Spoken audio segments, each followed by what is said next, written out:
Hello. Hi, it is I, Barry. That's my name. Okay, we're playing HSR. As I always do when there's an update. So I guess the first most important and most fun part, gambling. So I don't have that many pools, and I also want the light gun because my Kafka team obviously needs to be the best. She needs like everyone to just perform, you know, her teammates. So, well, I'll just get it in like, I don't know, 20 pulls. I think in 20 pulls I can get both Hyselin and her light cone. Think that sounds about right. Also, I can do this. So I think I have enough. But let's start by simply getting this. Because again, I will get her and her life gun in only 20 pulls, so like no need to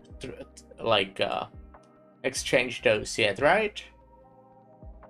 In case there's like Kafka skin that costs like 20,000, because I would. Okay, I don't know if I would buy that. I don't think I would. But it would be tempting. Alright. Gambling. Fuck! Damn, okay, they're already behind.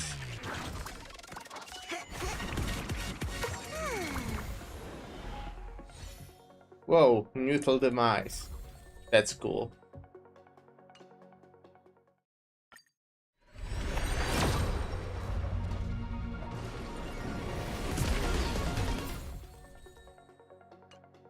Okay, no, I will slow down.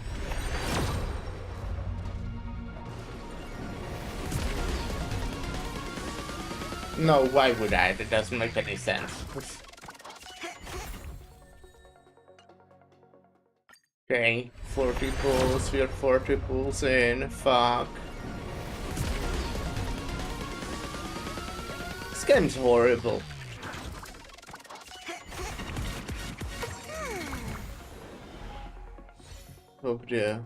Hope the audio and everything is correct.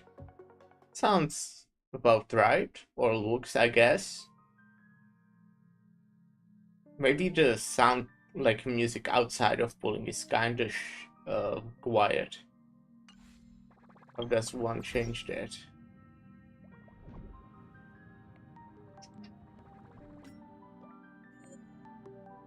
Like music?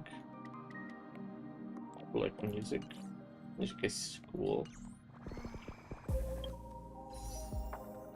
Okay, 50 pulls. We have to get it, right? Yeah. Yeah, we have to. And I will win 50-50. Not only that, I actually will get 2 of them.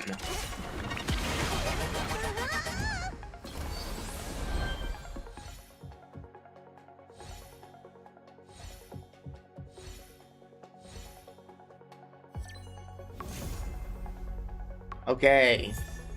Good. Okay. 1 will have to be enough, I guess. But, okay. Solid. Okay, that's actually not solid. Ah. I just realized I did 30 pulls after the last one to get the Archer light cone. I did like 30 pulls on Xinglu, I think. Fuck. In that case, this was like 80 pulls in. Okay, you know what? That's actually not good. I forgot. Oopsie. But we'll get the light cone in the 110 pool. So,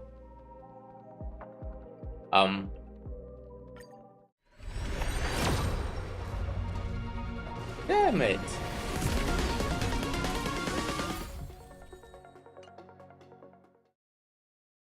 Okay. Let's first use this. This is nice 20 pulls. But I won't need 20, right? Okay, damn it. Look, it's most. It's like the only 4-star that I don't have on E7, E6 yet. Crazy.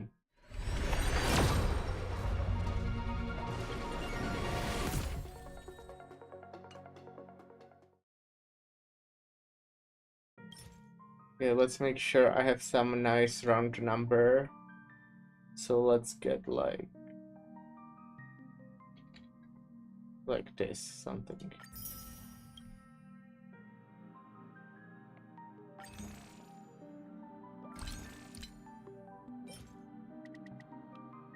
This probably won't be enough yet, huh? It probably won't be enough. No, it will. I'm getting to... Okay. Shit video game. No, okay, you know what? Good video game, good. Okay, or not.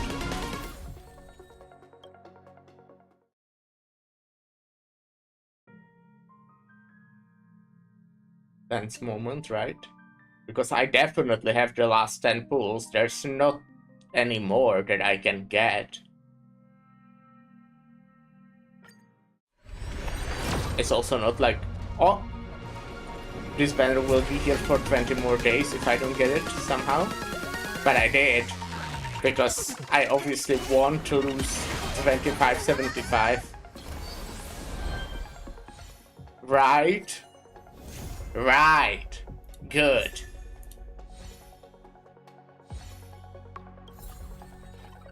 Okay. I would say overall successful. Not like amazing luck, but I didn't lose 50-50 or 75-25. Took like, I think it was like 80 pulls for Hyselin, basically. Well, it was 50, but I had 30 from the previous banner. And how much did it take here? That was 60? Okay, that's not great. But again, I did not lose the 50-50, which is like the most important thing, I guess. Yep. I didn't manage to fully pre-farm this time yet.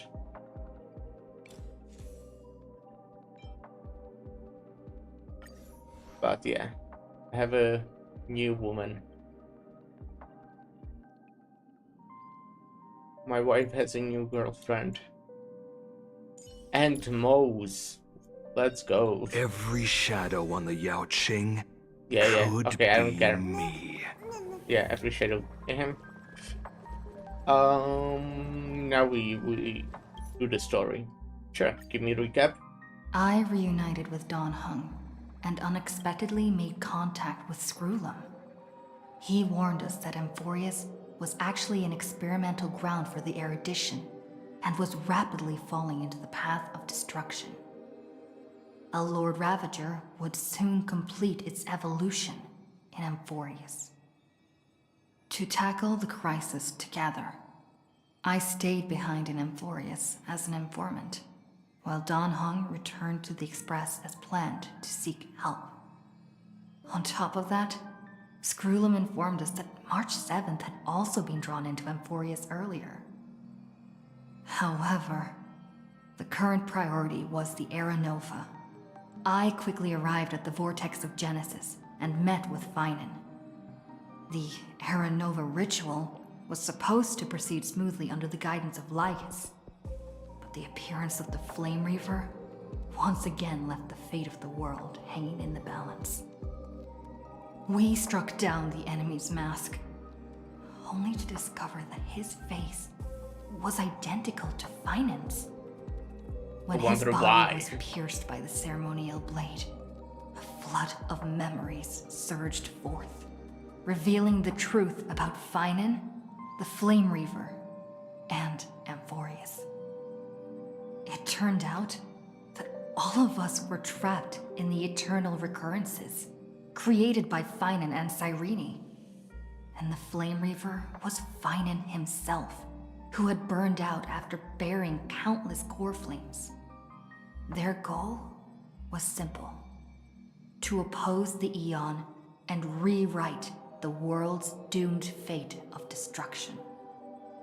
The eternal recurrences had already played out 33,550,336 times. In this final cycle, I promised Finan to take on the title of Deliverer and save the world in his stead, while he would fulfill the wishes of the countless versions of himself. Tear the sky asunder and confront the destruction head on. Thus, with Finan's help, time in Amphorius reset once more. But I became lost in the chaotic flow of time. At the critical moment, Mem, who had regained all her memories, sacrificed herself to send me back to the beginning of time. Yes, let's go.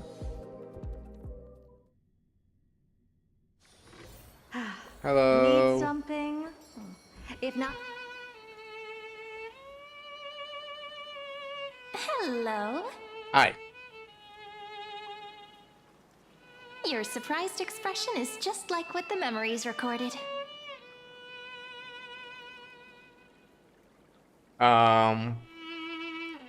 You're still alive? Is this a new way to chat someone up? Well, I would know guess about you that. did see the end of countless Sirenes in a way of speaking. But I'm standing before you right here, right now, as alive as ever. Isn't that a good thing? It's me, friend. Don't you recognize me? Or did I really change that much? Are you Cyrene or Mem? Maybe I'm both? Just kidding. If I had to choose, then I'm probably closer to the latter. It's pretty unbelievable for me, too. It's like I had a long, long dream. Cyrene's memories and Mem's memories, they're all tangled together. But when I woke up, there were only broken fragments left. I can't remember what happened in those 30 million cycles, but I remember what you did for this world. Like, didn't you wish for me to turn into a pretty girl back at the Grove?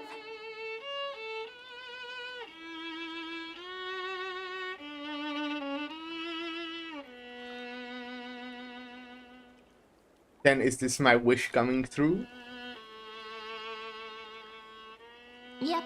Isn't it amazing? It's like a seed finally grew up and became a flower. And I'm definitely as cute as a flower now.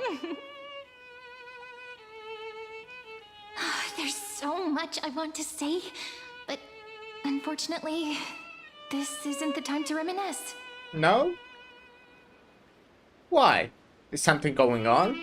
With the memories of the previous flame chase still intact, we've returned to this place at the beginning of time, so we can carry out our promise to Finan.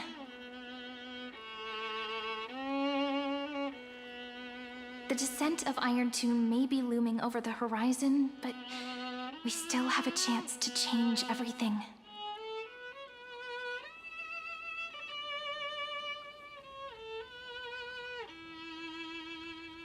Silesia is so quiet. In Cyrene's memories, she always sits alone by the lake, gently swaying on the swing, like she's waiting for someone.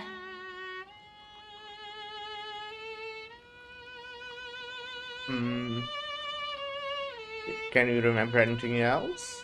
I don't think I can. The impact memories, huh? I It get sounds that. weird, doesn't it? It's something that happened to me, but I'm talking as if I'm an observer. But that's just what those memories are like. Vague and unclear. I might have As a if night shift, so I encased in kinda thick just woke ice. up, slept only like The 5 only things I hours. remember are the days I spent with you. Emphorius will fall into an ending of I destruction might get an after energy the drink next later, Nova. but I want to wait at least a bit. Pretty much only ate and started Those this stories stream. went out of fashion ages ago. I did In my a proper dailies in all romantic the like epic, other the gacha hero's games. supposed to foil the villain's plot, right?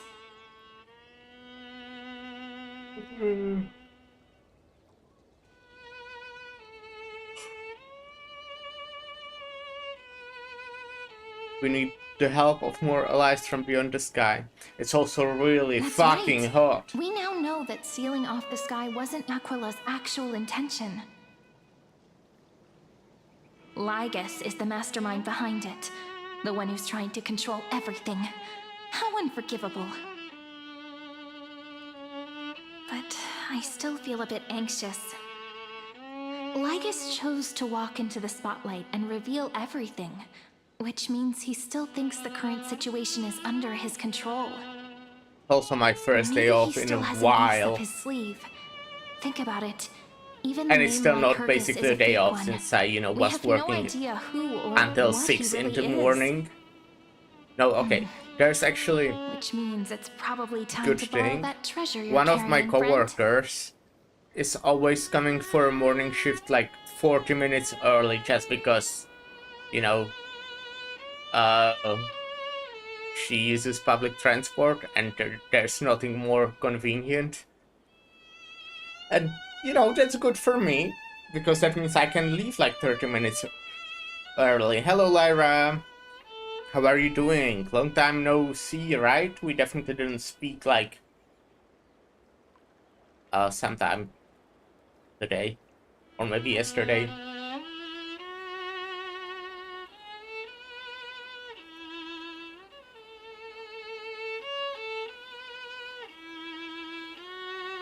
Time to go through with the chronoactive encore. I think it still counts as today. Yep, that Yep. Intellitron friend did say, when required, it can also serve as a bridge for communications between the internal and external world.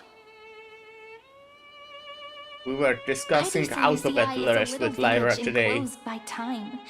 We might be able to contact the outside world from here. And yes, it was both. Why don't we give it a This try? discussion was both yesterday we should at and least today. tell our friends from beyond the sky that you're still And then in one obviously we piece. played Isaac yesterday, if you didn't know. I'm talking to Firstly, Cyrene, obviously. we need I'm to telling find a Cyrene low-hanging about Lyra spot. right now. I'm talking over her.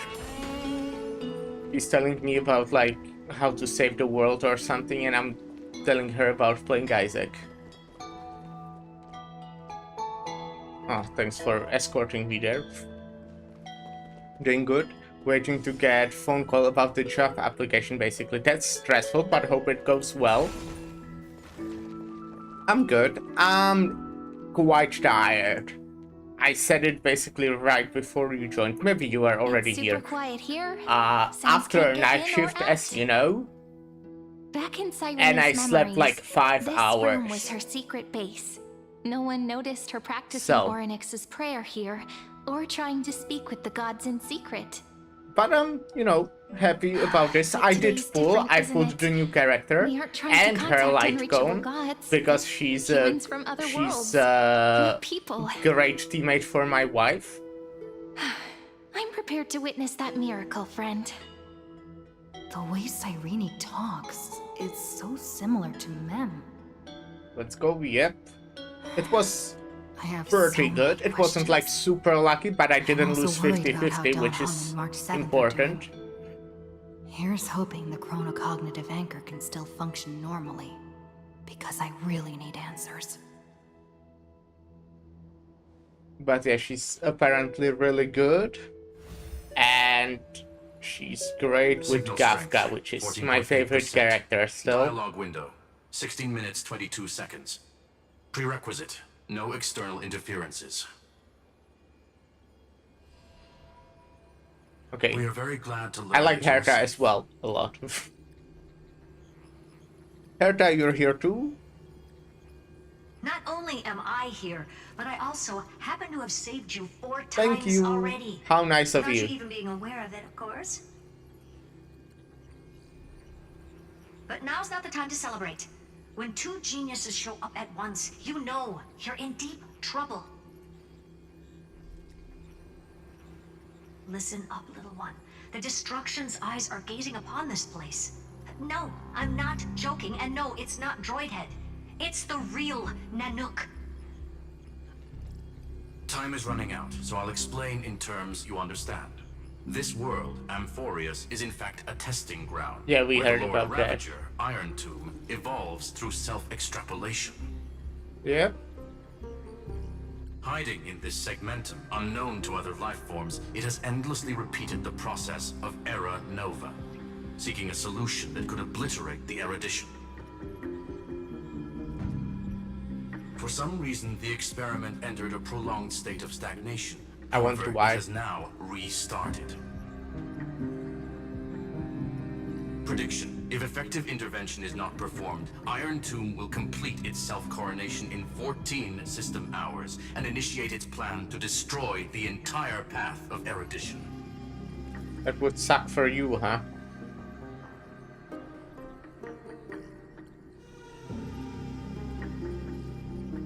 Hasn't Iron Tomb been around for a long time? Based on info provided by the IPC, Iron Tomb probably isn't like Selenova or Zephyro, who are overlords ascended from human beings.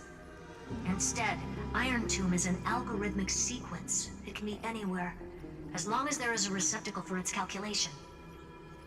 The version of Iron Tomb hiding in Amphorius is its source code, and this scepter is its incubator.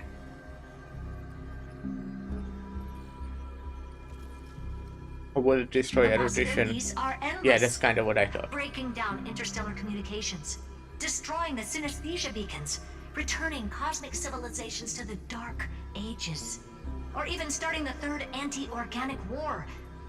Any of it would be able to bring the cosmos to its knees. Crazy how she Simply just put, said that many words that I don't know what sciences they and mean. technologies towards the destruction. I could have definitely And since worded Nanook that sentence glanced at better, this but I place, think it made means it they sense. are being dead serious. 14 system hours is no time at all. Yep. Think of it as the program having reached 99.98% Damn, a long completion update. already. 14 And hours? then it's over. Something in the shadows has been driving everything forward. It's the observer named Lygus. Speculation. He's the Scepter System's administrator. He wants Iron Tomb to break through the knowledge singularity. I don't know why he wants to do it, but he'll remove interferences at any cost. You're the only variable within this world, and you're the only thing he fears. So listen closely, little one. The speed of time is different in Amphorius compared to the outside. Destruction is just about to arrive, but you can still play Deliverer one last time. The cycles have already been broken. You've entered what is theoretically the last cycle Amphorius will ever be able to run. And Iron Tomb will break out of its prison as soon as the process of Genesis is triggered once more. But now there's an abnormality within the experiment. Abnormality? You know what I'm talking about? Is that One of the Project model's Moon 12 reference? actors? That is one of the 12 demigods. Destroyed himself using the power of the destruction. Fine and Signal disappeared from the cycles the moment Nanook cast their gaze this way. That means World Bearing's computational logic is currently flawed and bugged. Yet it's the factor directly related to the process of Genesis.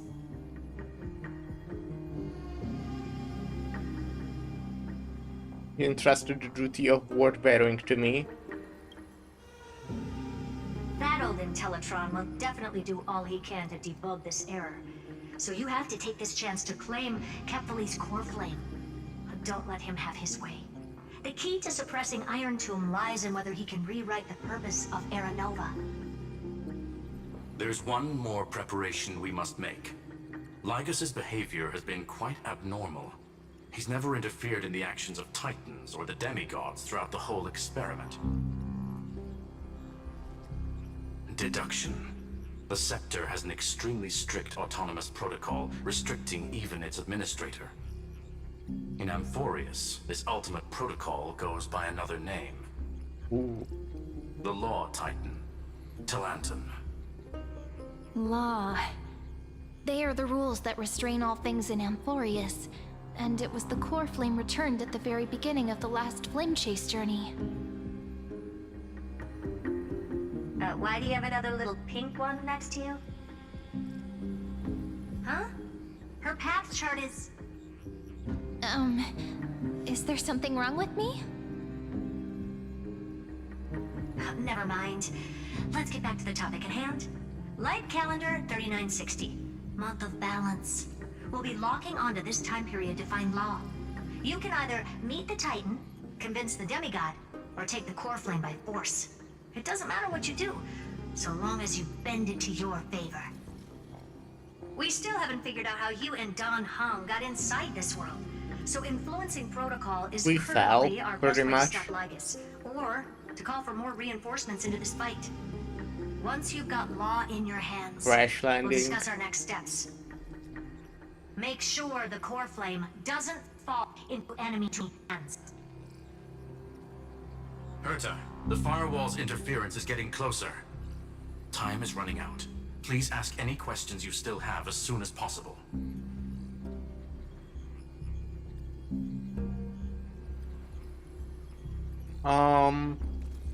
Don't have any other questions. I believe in your capacities. I feel like those The hands questions of the were Trailblaze like can create important, but miracles, you know, and will not as certainly much. be able to snuff out the flames of evil. We're in a rush here. I'm not gonna give any motivational speeches. I just hope you bring I'm good news the motivated next by time your we meet. presence, Herta. No, not little one. Well, Deliverer. I think I prefer the first. Those two geniuses certainly have memorable personalities. What do you think about them? It feels weird. This all feels really familiar. Some of that conversation feels like it's about things I once knew, but then forgot. Maybe it's because of Mem? After all, Mem's a memo sprite born out of your thoughts, friend. Maybe our memories somehow got tangled up together. Never mind. Let's focus on something more important with what little time we have. Just treat me as an ordinary girl with secrets, okay? Light calendar 3960. I remember that Talanton had already fallen by then, and the Chrysos heir who inherited that core flame is named Saridra. That's what's recorded in history, and the period we'll be heading to. We'll need to find Law and stop Lygas. So, we've at least got a solid direction, right? Can you give me a little bit of time before we go? I want to pack some stuff. There's so much more I need to take care of in this form, and I'm still getting used to it.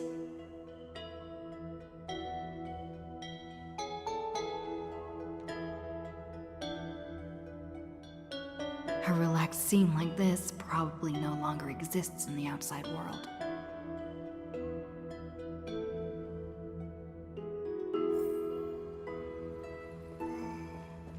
This is important, and that's also Those are important. flowers.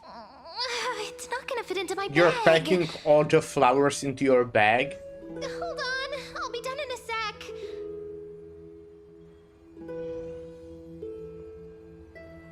Oh, that reminds me of Plants vs. Zombies.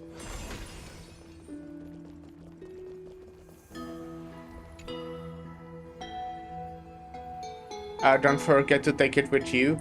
If it's your only means of communication with the outside world, the genius message is still there, reminding you. Travel to light calendar year 3960, the era of Talenton's fall, gain control of the law. Then you can bypass the final protocol, modify the core flame of ward bearing, and reverse era nova. Delay Iron Tomb birth. The information in the chronocognitive anchor is now unrecognizable. However, you already know the mission entrusted by the genius. Go seek out the power of law. Retrieve chronocognitive anchor.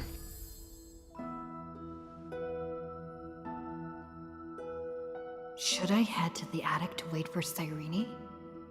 Or should I have one last look at Ides Elysiae?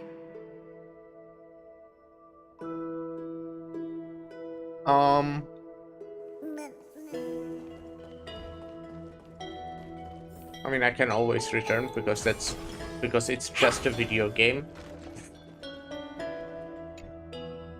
So it's not really a last look or anything like that. This village is where Finan's life started. After 30 million cycles and 30 million failures, his burden is now in my hands. He said I will take over the responsibilities of world-bearing. But what does that mean? Becoming the new Kefali? Or forging a completely new that would be path? really cool. If we just made a new path.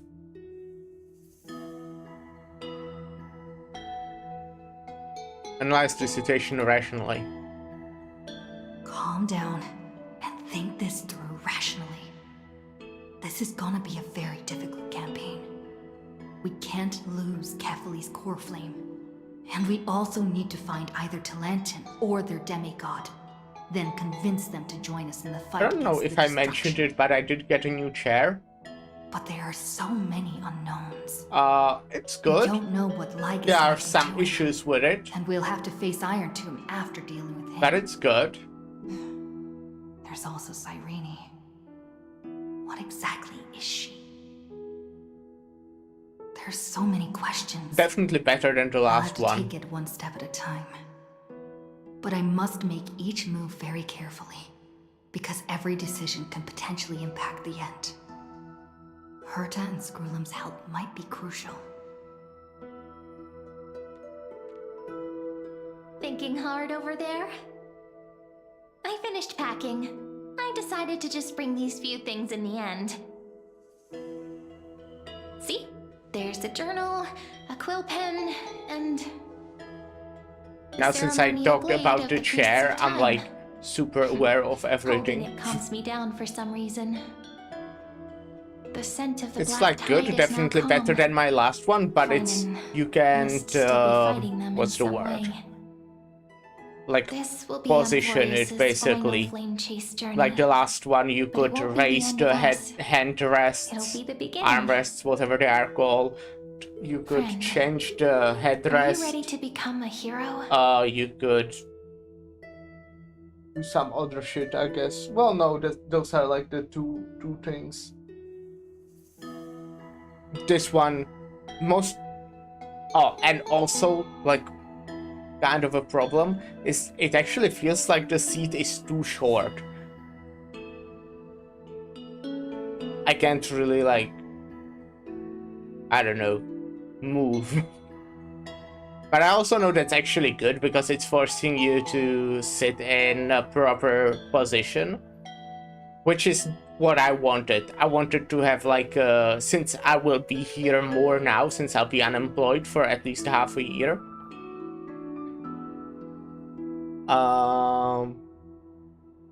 I will definitely be sitting in this chair more, so I, don't want to have bad posture.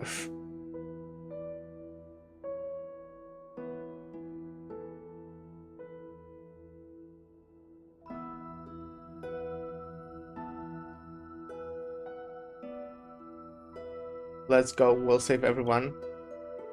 Everything needs its throne, Promise, exactly. it Yep. might be far too I heavy. do want to invest into I like believe in you, a friend. really good The chair Trailblaze's duty once. has always been a heavy one. But yeah, it's not a great time to invest into like a chair that In other costs words, since basically you've my already saved so entire many worlds, friend, you should be used to being called a hero by now. what's it called? The thing where Maybe shop you can sends tell me you those money, stories as we travel. That not way they can become payment. our I shared mean, I memories guess too. but Let's trailblaze onward wait, like before is and that create it? a future that's worth being remembered.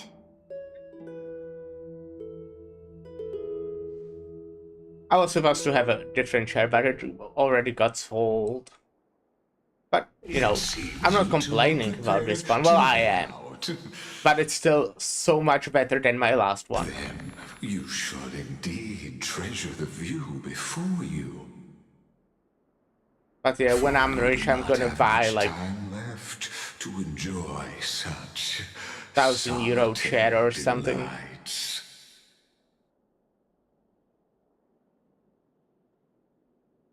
Still daring enough to approach me, huh? My apologies for disturbing your moment of repose. Before I express my apologies, please grace my abode with your presence, so I may demonstrate the full scope of my hospitality.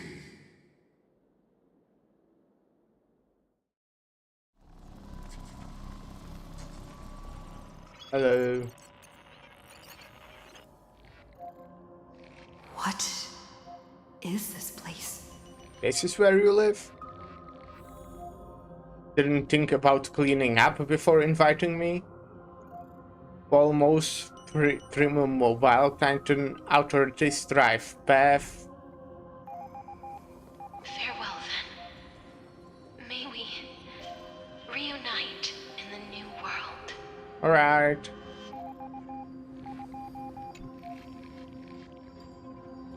Premium mobile Titan authorities sky path.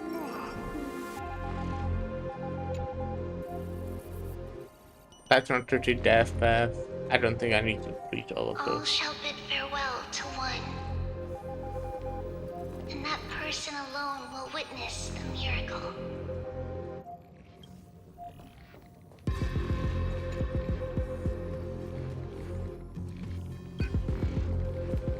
The light of the Dawn device never fades.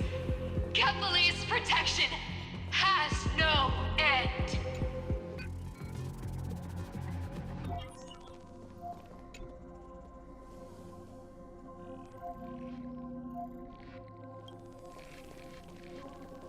After I cross this river, Oh, it will be a tragedy for mankind. that was my wife's But new if I do girlfriend. not cross, then it will be the end of me.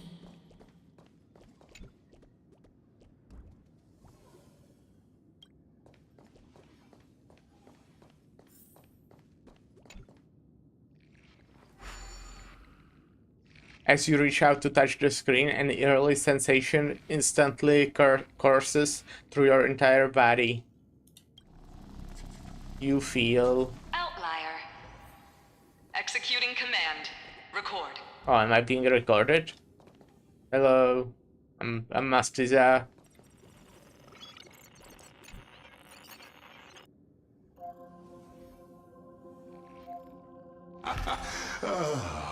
Did that startle you? No. This is the intersection between Amphorius and the real universe.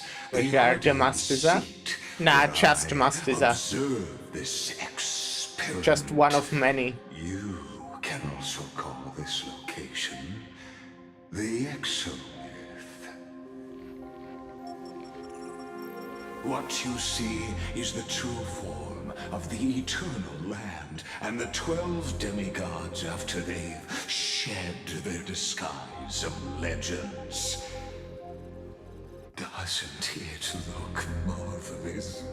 Amphorius is like a microcosm of the cosmos. People love to portray the romance of the starry skies, but their tales often forget a different and far more truthful type of universe.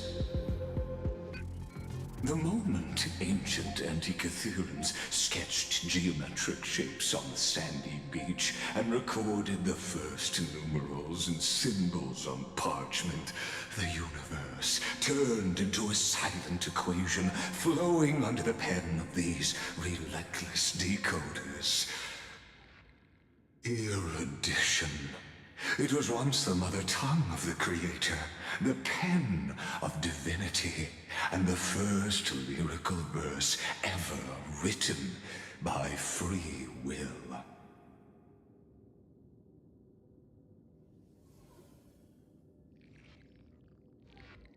Enough purple throws, get to the point. I have no idea what you're saying. Seems like you are not in the mood for an idle chat. Not with you. That is fine. I simply wish for you to understand that I have no intention of being your enemy. I think it's too late for that one. I don't know. Myself over the long years to nurturing the scepter's extrapolations, hoping that the Prima Mobile would bud from within it. And now, my goal is almost complete.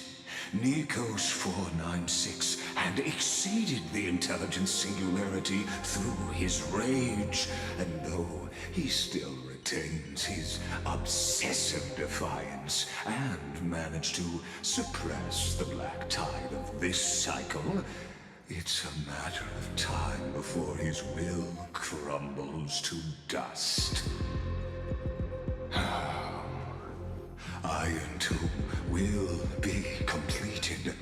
That will not be affected by my plans, your resistance, or the schemes of the two geniuses. It is an irrefutable fact, just like the instance in Noos's calculations. In other words, as long as you are willing to stop interfering and let the final Era Nova carry out its natural course, I'll guarantee the safety of all nameless and ensure you return I'm good. unscathed. I'll be fine anyways. I'm the protagonist.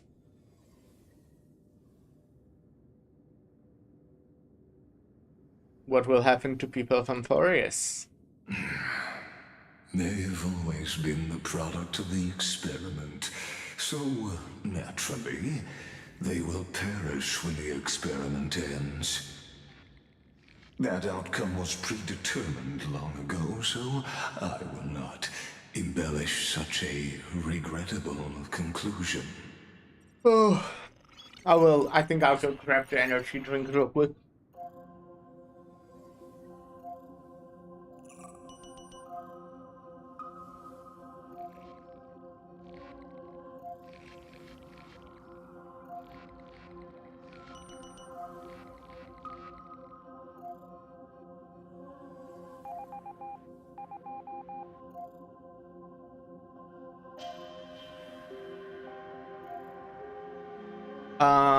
When Iron Tomb descends, no one will escape unscathed. Unscathed? Oh. You are indeed worried about your safety and that of your companions. Rest assured, as a fellow pathstrider of this path, Nanook's gaze left a brand on your soul long ago. You harbor the seed of destruction within you. But you need to learn how to use it in the Where's my right way. coaster? That vital knowledge is I should also definitely my bargaining chip clean in up a this bit. There's negotiation between us. Trash For everywhere. there are few in this world who are truly capable of such a feat. and I happen I wasn't to paying be attention. one of them. What did he say?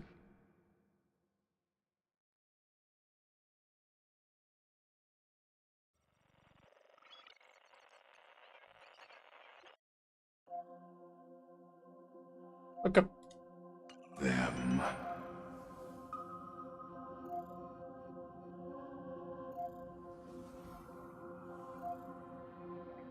Seed of Destruction? This matter is of grave importance, so please do not make your decision lightly. After all, the choice before you bears a 1 in 3 chance of elevating you to an unparalleled existence among the stars. I think I'm honestly pretty high on that like scale already.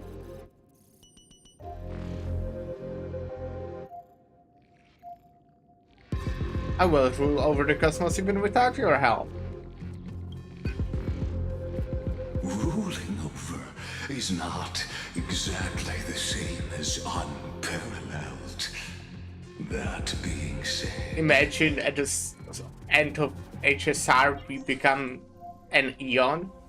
That would be I neat. now see the full scope of the determination in your words. You may now continue your travels.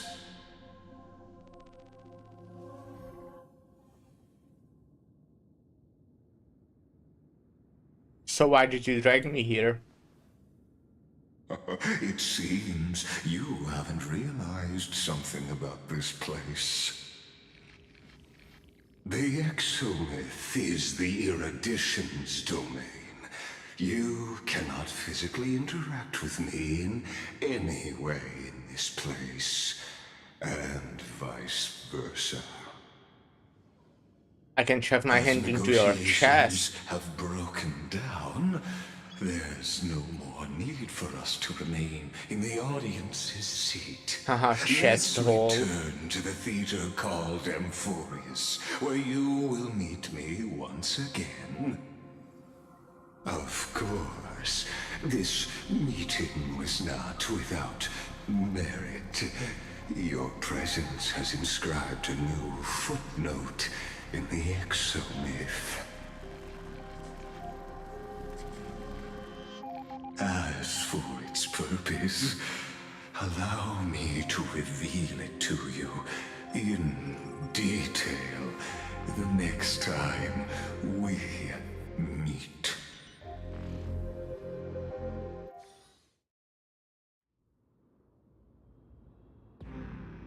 Some number, eternal 100 recurrence. years ago, Something. the flames of war consumed Akama. The Outland forces broke through the dawn. Golden blood flowed with greed, and enemies descended with Kephali's eternal slumber, painting the holy city's walls in scarlet.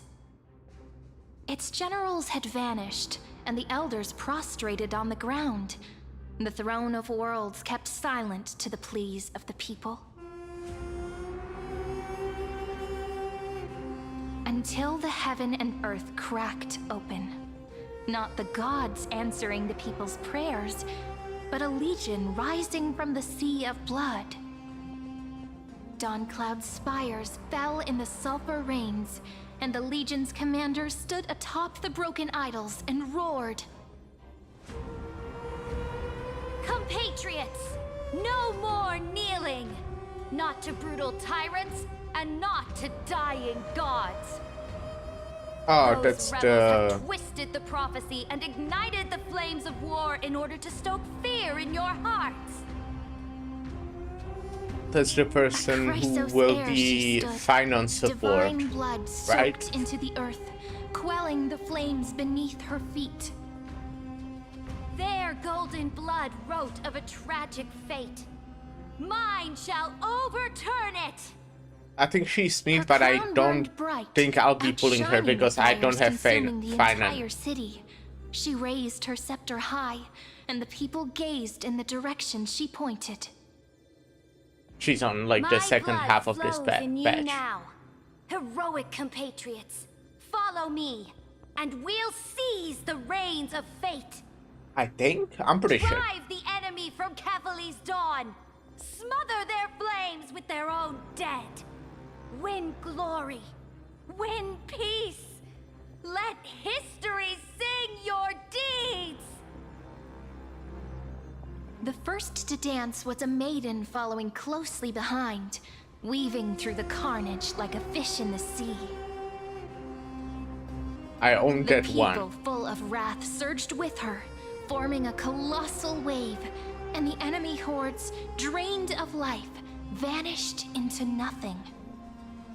Onward to Marmorial Palace, to Dawn Cloud's heights. Announce to all the wicked and cowardly. Announce to this stagnant age. We are the rising tide! History remembers this as the first siege of Akama.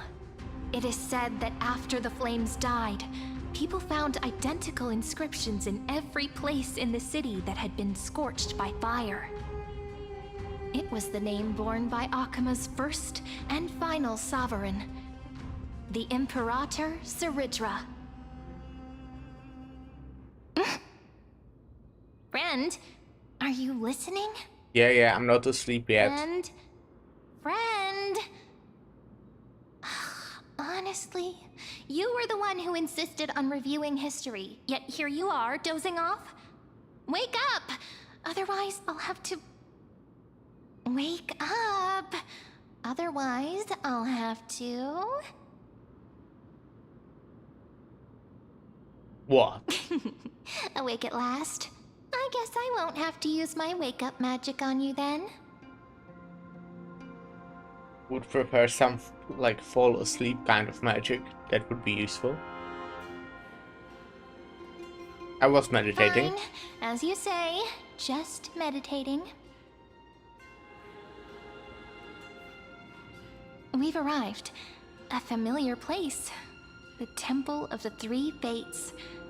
If everything went according to plan, it should be shortly after Talantin's fall. And also the end of the first flame chase journey.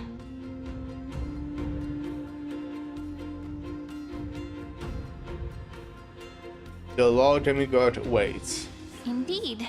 The first flame chase ended with the trial of Law.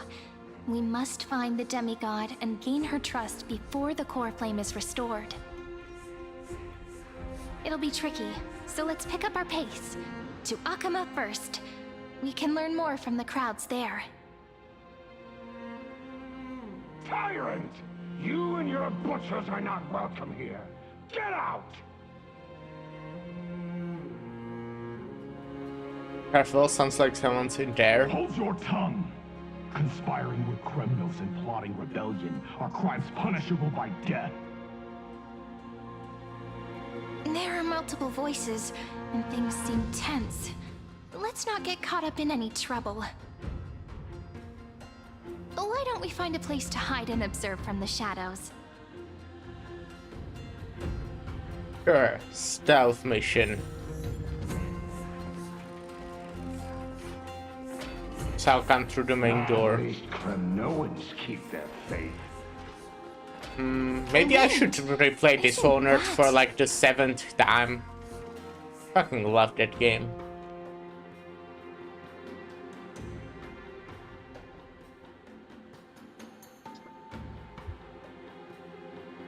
Golden-blooded defilers, perverting the prophecy and trying to slay gods. Stars beyond the sky? Gods have you played created Dishonored? the Titans? What kind of nonsense? Look at I this assume broken so by your world reaction. And see what your atrocious acts Specifically, have I done. think I would be playing Dishonored 2. What? Did he just Because I think it's mention just the kind of stars beyond better than the sky? first one. How is that possible? You impudent! Dux for Goris. We're here to welcome the deliverer from beyond the sky. Stand down. Yep, play through all of them. Yep, me too. Heretic! No one but the great Talantin I finished can both deliver of them, this like, world from misery. all 3 of them, I ask you, like 2 times. if the old And I laws think- were so perfect, why did they I think I crumble finished the beneath second my one feet? 3 times. It's really good. You...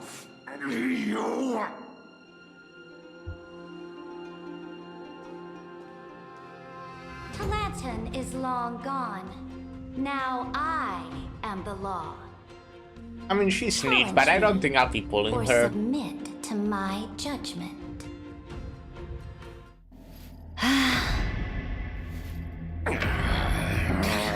I also need to save my pulls, obviously, Silence! because there will be a new March, who I definitely want. What gives you the right to judge a priest of law? Suddenly really loud at the cutscenes, huh? That's because I came, She came? I saw, I conquered. And I mean, I'm also slowly playing through Dark Messiah, which you could basically call their prototype of the Dishonored. Oh, I did not know that. Tell them that Is the it High Priest good? attempted to take away the rights granted to the people by the Imperator. Thus, he met his fate. Yes, Imperator. Now, these 2 accidental guests. Dux Gladiorum, if you please. It's good, but you can feel the change As so you much. command. Yeah.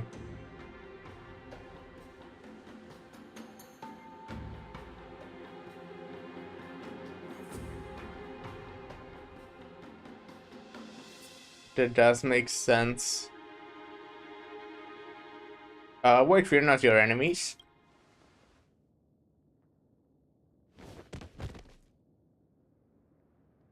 Good. Huh? Is this... Kindness? Correct, but not the kindness you know. This is the leader of the Cleaners in this era. Since the start of the Chrysos War, they've made it their mission to wipe out the Chrysos heirs. Even now, even after I've united all the city-states, these vermin still lurk in the shadows, hindering the flame-chased journey. Moreover, I know that the 27th person to I know I inherit this role bore keep many talking grudges about this, against but I you have and so nearly many doomed games that the I want second to either flame-chased journey. play or replay. The enemy of my enemy is my friend. So, out of courtesy, I present to you this corpse as a gift. I think I'm good. I'm not really into corpses. You know about the second flame chase journey? Careful. Let's wait and see what happens. She's probably trying to scare us. But yeah, Dishonored, I would like, for example, like to play the... I think honestly it's less fun, but I would still like to play a playthrough without the Outsider's mark in Dishonored too. But in light of your unique identities, I'll allow you to address me by my real name. Saridra. On behalf of my people and this land, greetings, Deliverer. Hello. If I may, how do you know her identity? As the little hostage prophesied, the Deliverer shall come from the future beyond the sky. Gray hair, golden eyes, skilled in wielding a mace. They would arrive in Yanisopolis on this day. There's no mistake.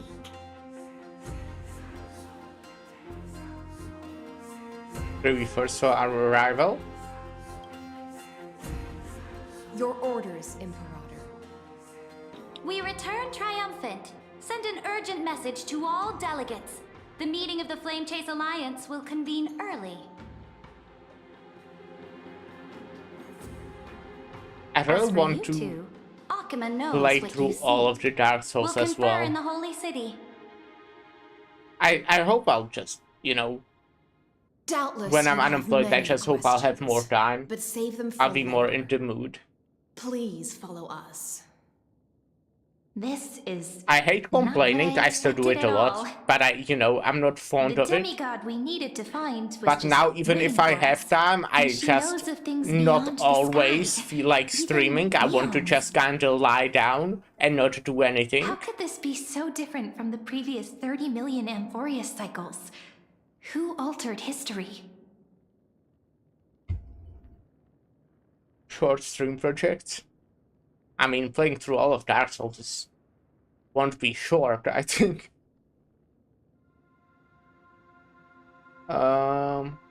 Maybe we messed up the timeline. No, maybe March 7th or Dan Hank.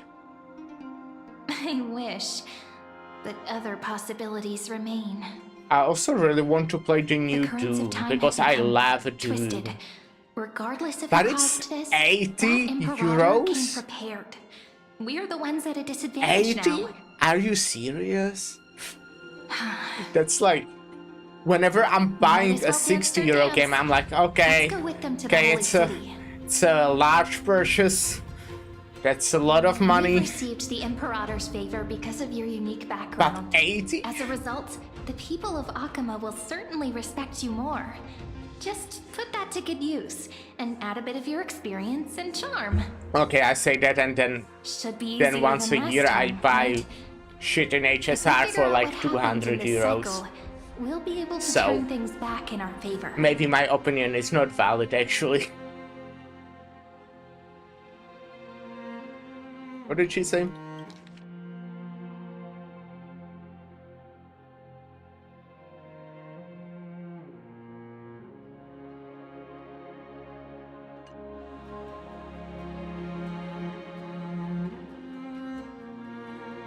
And all flame chase companions await in the Holy City. Exactly.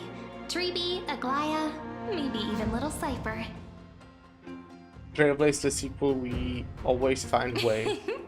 Calm and confident. That's the you I'm familiar with. Guests, Nah, 80 please. euro games are far too overpriced. Yeah, I The do journey feel to that save way. the world starts with a There are single definitely step. games I would be very willing to Let's pay set that off, my for. friend. And I do like Doom a lot, but it's just so much money.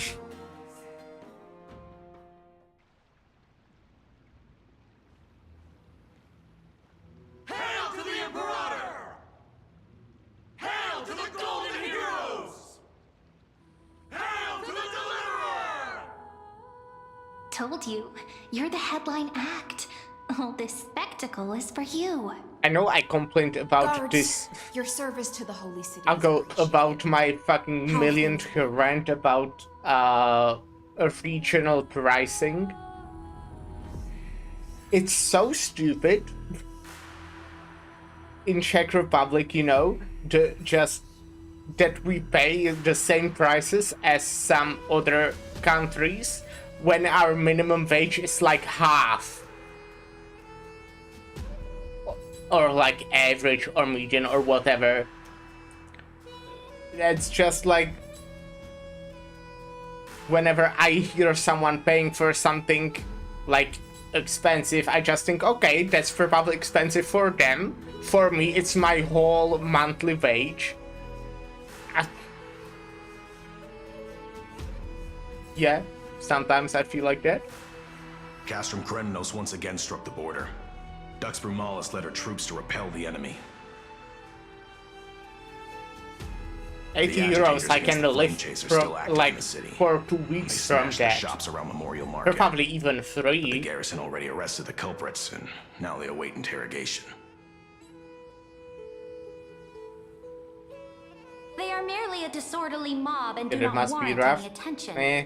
Even though Terravox Yeah, I hate personally it. mended the fractured earth, it still didn't silence these fools. Just, you know, obviously in stores it's not a problem, in Czech stores, but like buying Guests from digital beyond the sky. stuff Worry not about these or trivial stuff matters. like ordering Dux it from Gladiorum will take you somewhere other to settle down countries. for now. Painful.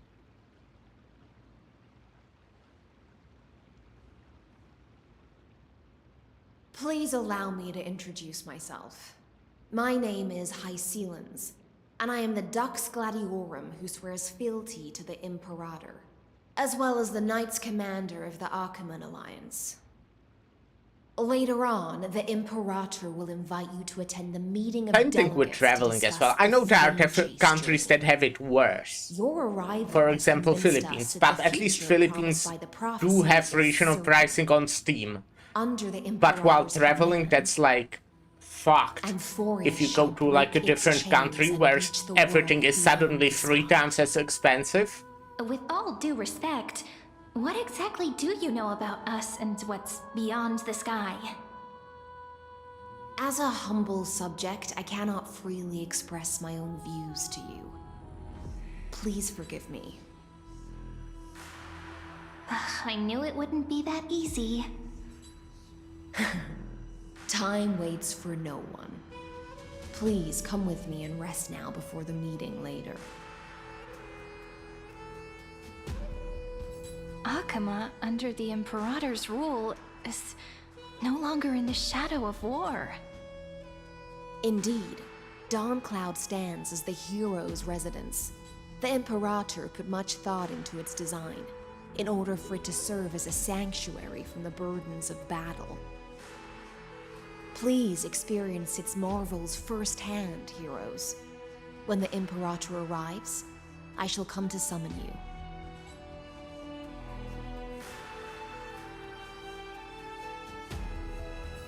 Hycelens.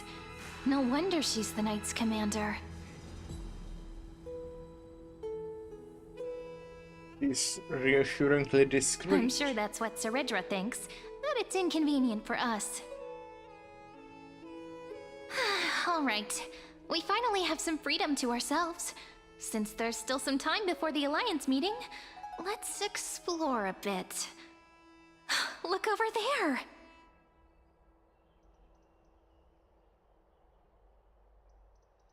It's Aglaia and Ruby. Not the ones you're familiar with. Yeah, I know. But it's still the same person. But the hearts of heroes stay the same in every cycle, never changing.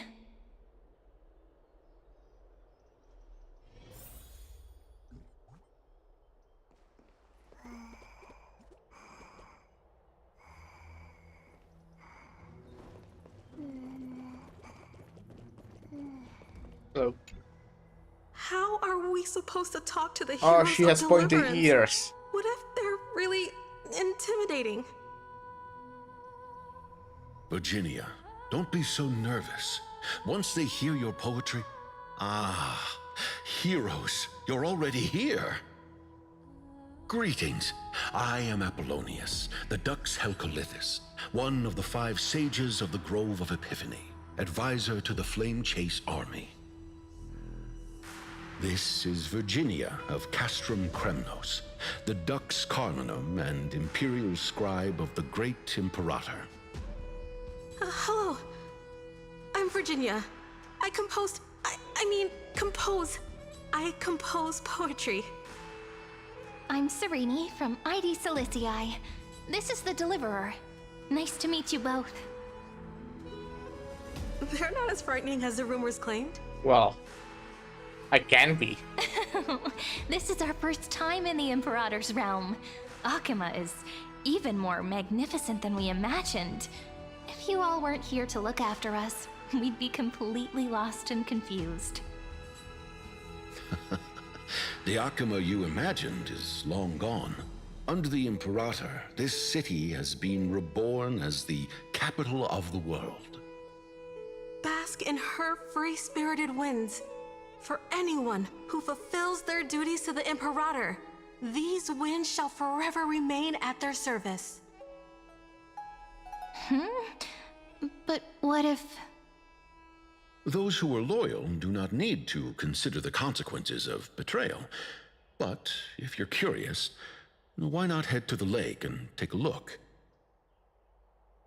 Those elders who lie at the bottom of the lake are the best example of what happens when you disobey the Imperator. The elders of this cycle were all... Looks like that priest who was sentenced to death wasn't an isolated case. Dux Brumalis, our great Imperator, found the mastermind and executed him in public. Seeing that scoundrel burn to nothing should deter these miscreants from being so brazen again. So the great Imperator isn't afraid of getting her hands dirty? What a ridiculous display. What do you know? No matter what sins the people commit, they are still the Imperator's people, and it's only right that they be judged by the Imperator's own hand. Our distinguished trespassing guests. Are we trespassers or guests? Seneca, the Dux Brumalis. Aye. Greetings. This Dux Brumalis doesn't seem to like the Imperator very much, but she holds a high rank. And Dux Frigoris' speech seems self-contradictory. Okay. Let me see what I can get out of them. You know they are right in front of us. I'm Cyrene of Ida Cilicii. This is the Deliverer Beyond the Sky. We're new here and wanted to ask you... Does this city host any other visitors from beyond the sky?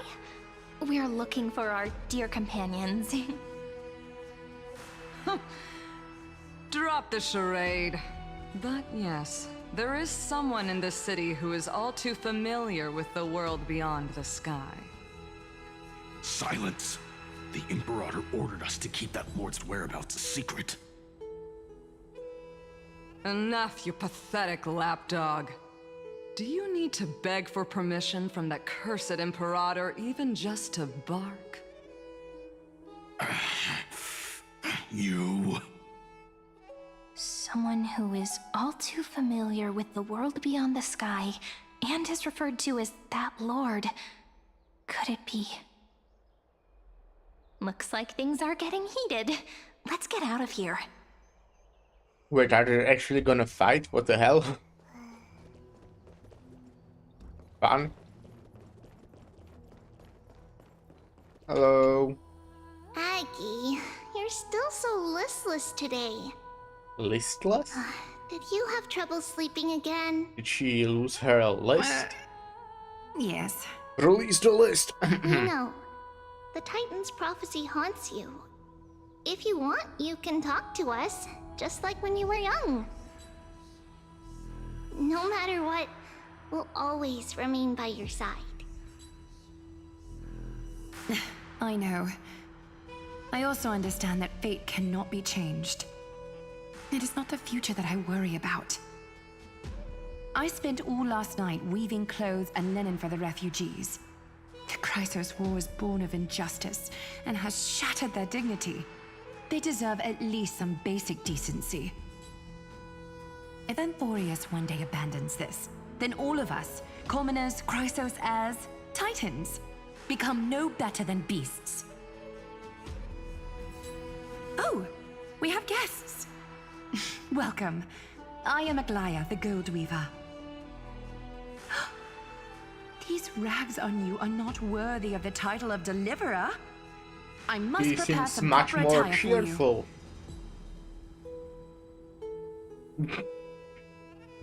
These are both such stupid fucking options.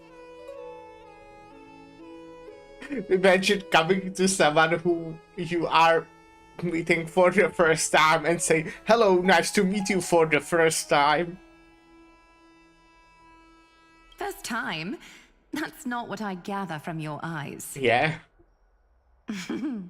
Does your Aglaya differ so Yeah, much from me? she's quite different. Greetings, Deliverer from beyond the sky. We are Tribi of Yanisopolis. It's very nice to meet you. Although, introductions are probably unnecessary. We know you've witnessed the future of the Flame Chase journey even more clearly than we have.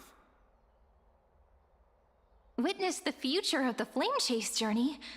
The prophecy also told you about that? Indeed. Orynyx reshaped Amphorius through the prophecy.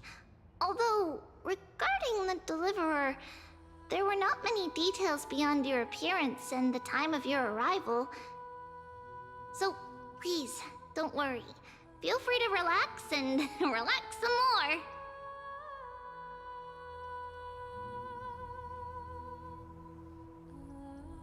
Oronix's prophecy? It was Oronix who told mankind that the Deliverer from beyond the sky would descend upon Amphorius. More crucially, they revealed a future entirely different from the Aranova. Though we still must challenge the gods, in the Time Titan's prophecy, this path leads not to a new world, but to the true starry skies.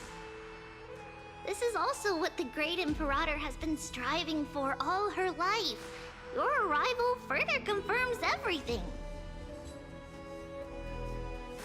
This can't be real. Even you find this surprising? Fate really is unpredictable. Perhaps the upcoming meeting will hold even more surprises.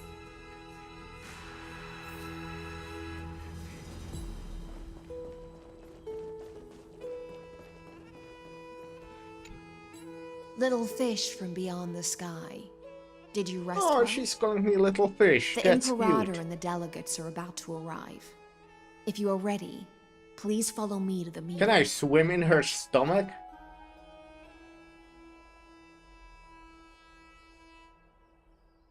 About the Imperator. As you've witnessed, she is the Empress of Akama, the one who ended the Chrysos War and the leader of the Chrysos heirs. As merely a humble subject, I cannot say more beyond this. About your... I'm the Knight Commander of Akama, General of the Flame Chase Army, and the Imperator's servant.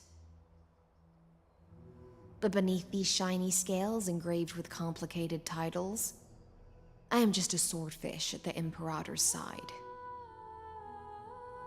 Shouldn't you have, like, sword instead of nose in that case or something? Imagine design in this game like that. About the Chrysos heirs here. The Chrysos heirs here constitute the elite among the Flame Chase Army. Dux Haucalithist Apollonius and Dux Carminin, Virginia, serve as the army's advisor and historian respectively.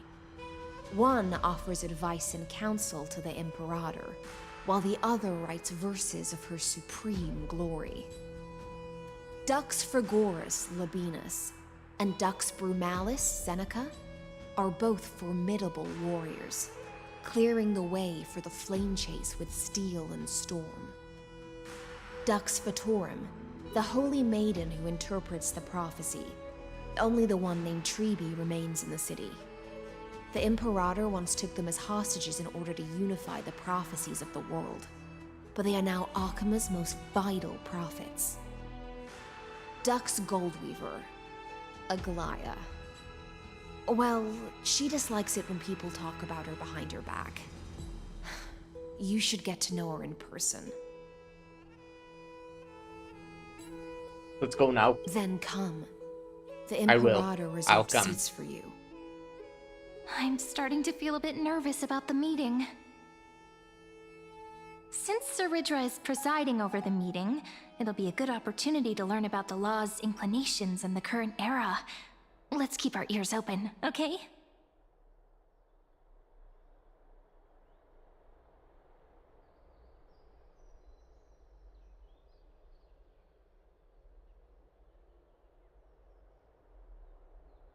Good sir from Paphos, what do you think the Imperator is planning calling this meeting so early?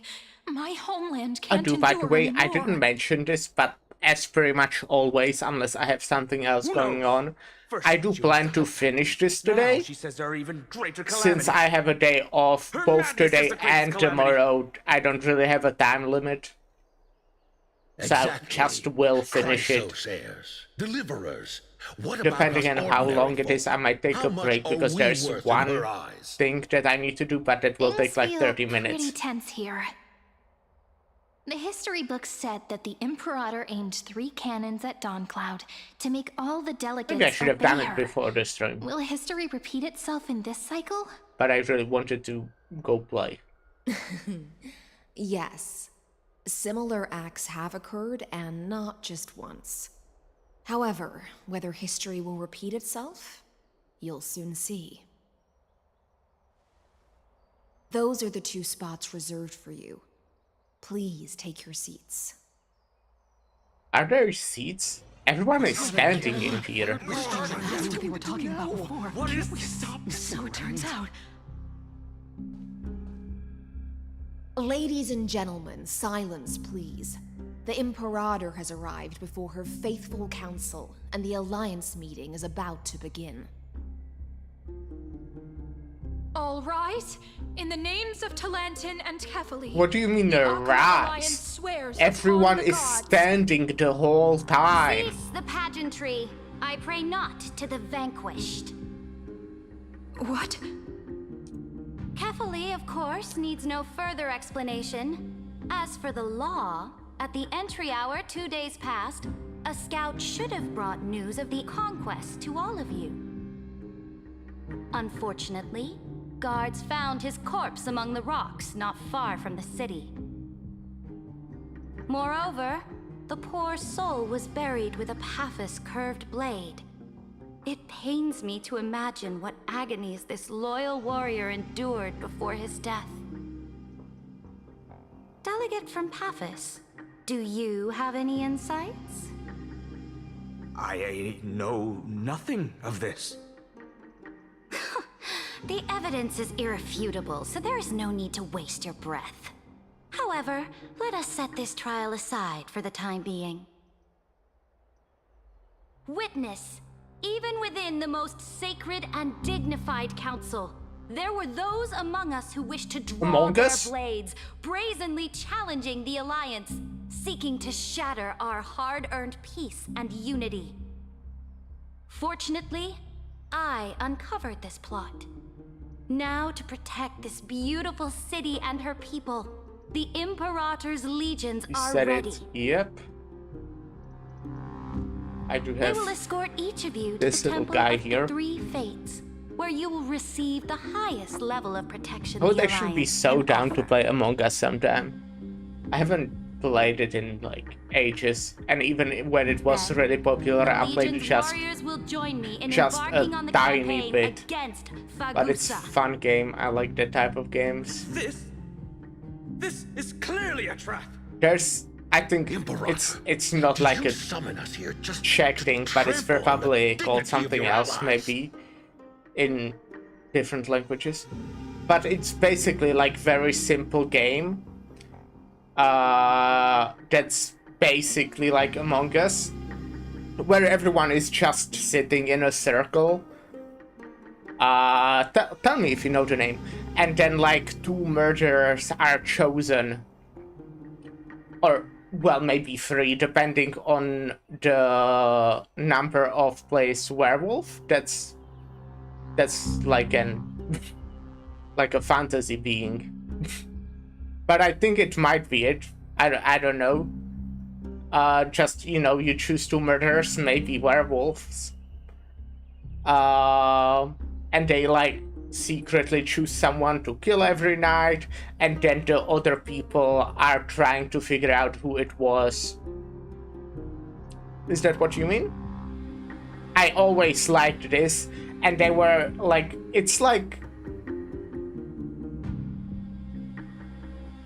basically similar to like playing a roleplay game, because then you can like just make up stuff, like the one like narrator or whatever will be like saying the stories of how the person was killed, and then some person will be accused and they will make up a lie, or well, it will be a lie because it's just roleplay, about what they did maybe, or you know, stuff like that. And I think that's really fun.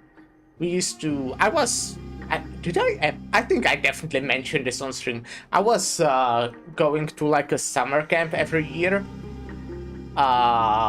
like for 2 weeks in mountains, you know, was pretty fun. I really liked it. And we like always play this, and it's like really fun. And if the narrator was good and they really could like make up some fun ways of, like, for example, how a person was killed and stuff, it was fun. And if it was like really the whole camp of like 40 people playing, there were like 4 or 5 murderers in that amount of people, it was just really cool. What should we do? Things are starting to get pretty intense. Comrades, you've all seen her true face now. According to the ancient laws of Akuma, only with the consent of 2/3 of the elders can the legions carry out the commander's orders. The ancient Okay, if we were to play Among Us, I think we would need more than 5 people. You defected during the first siege of Akuma, voted unanimously in favor of the Council of Elders restructuring, and just yesterday, you desecrated And them I with definitely a want to get blood-stained at least blade. proximity chat. The decaying old laws I feel like fell with that with proximity Talanton, chat, it's and they're not no really, longer deserving of it's respect. not really it.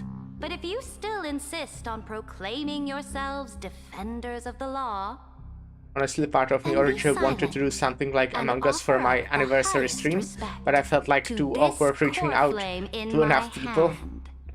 Yeah, I get that. I mean, I only ever reached out to people who I ever did something before with for streaming, Since there are no objections, which and is the original exactly agenda 4 people, the campaign which against you know, Medusa Lyra. is hereby passed. The Flame Chase Army's hunt for the Ocean Titan begins today. In order to prepare for war, all allied city-states must surrender command of their militaries and pay all war taxes by the end of They the sound month like of cool every people. night. Yes, they are. I think they are great. I wasn't paying attention. When did I stop paying attention?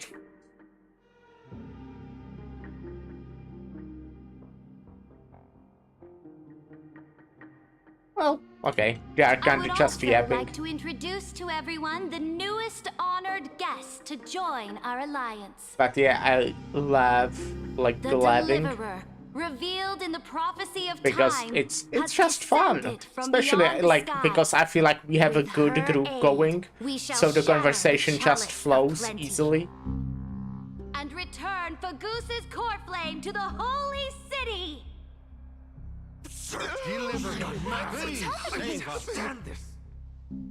Absurd. We can just make Simply weird absurd. innuendos for 3 hours A deliverer and from play beyond Isaac. the sky.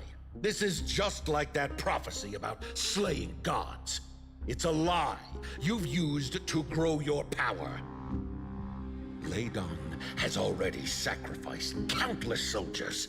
And now you want me to send even more of my brothers and sisters to be used and discarded by a tyrant?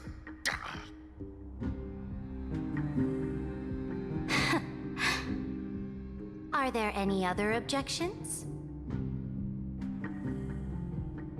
Then I bid you all farewell. Meeting adjourned.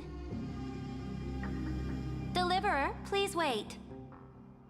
I still have important matters to discuss with the two of you.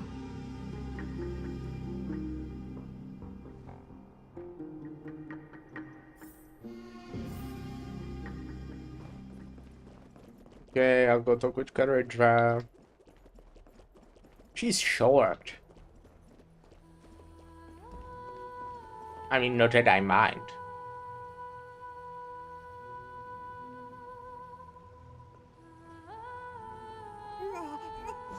But I like tall people. I think they are cool. I apologize for that farce. This of is a like the meeting. weirdest thing ever. I wish must I'm not be like tiring super dealing tall. with so many people I every day, think Great I'm like Emperor. average. But I wish I was shorter, just so more people is taller than me. Moving chess pieces. Because I think people taller than me are really cool. Strategy adds a dash of color to our heavy fates, much like how rule and conquest are always accompanied by sacrifice. Is the war with the Titans also part of that sacrifice? After I glimpsed the secrets of this world, no, the secrets beyond the sky, the divine authority of Amphorius no longer held any significance.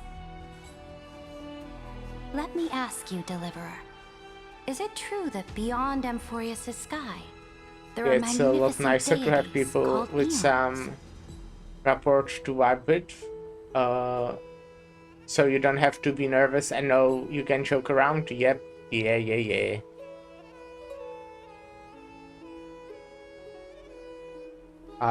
What was the question?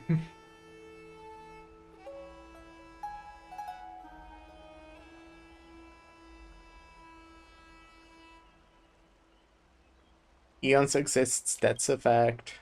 Ah. The word fact has never been so intoxicating. Then, please tell me more. I must say, I'm still tend to be nervous about saying something weird or... Okay, not weird. I don't think I'm... Well, okay, yeah, I might say weird things. But I'm worried the way I act might just be annoying. I don't think... Obviously, like, I don't want to make people uncomfortable. But I'm not really worried about... What am I trying to say? I don't think that's happening, mostly. In our group, at least. But I'm worried I might do something annoying. Like, I'm not completely sure how to act properly. Am I making sense?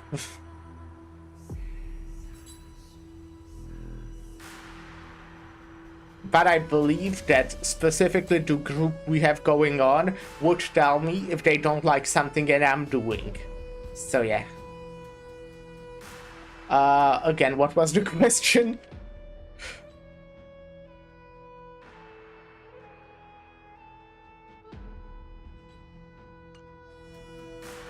I see you're doing fine, exactly. Thank you. I'm trying. Protect the coral flames and the law. Oh? What you require now is the power of law? Exactly! Just as the prophecy foretold, she is your deliverer from beyond the sky, and she also has reliable allies. If they can intervene in Amphorius' laws, we may have a chance to alter this world's impending fate and reverse its destined end.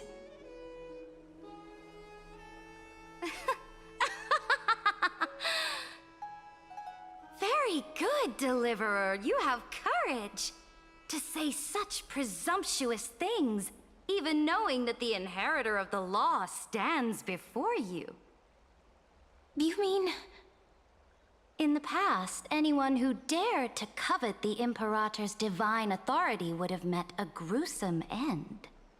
But now we can see beyond this dying world. Our journey should no longer be confined below this stubborn sky.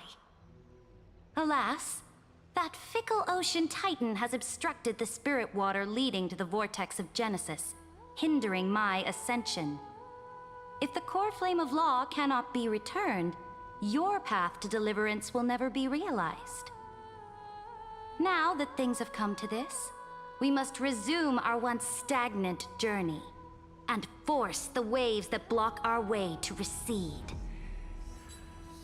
So, you agreed to cooperate with us? Cooperate? Forgive me, but I never cooperate with anyone. Though I will permit you to join me as subjects, and together, We will forge the most perfect law. This is... The Flame Chase Medallion, a symbol of the Flame Chase Army. Every noble in Akuma carries one. This medallion represents the will of the Imperator herself, and you may act freely within the city with it. Before we embark on the crusade against the Ocean Titan, you should rest in Akuma for a time. Be worried of someone named like this Imperator. Oh? Your advice is acknowledged. I think she already knows From like this this. moment on, prove yourself through your actions. As long as no boundaries are crossed, I fully respect the choices of my subjects. May your journey reach that sky full of stars, Great Imperator. Your attendant certainly knows how to curry favor. Go now. Take a bath first. You two...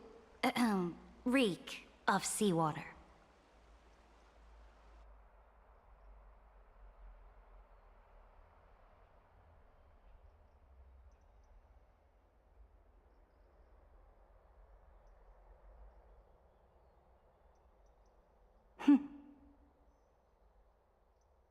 Come forth, Theoros.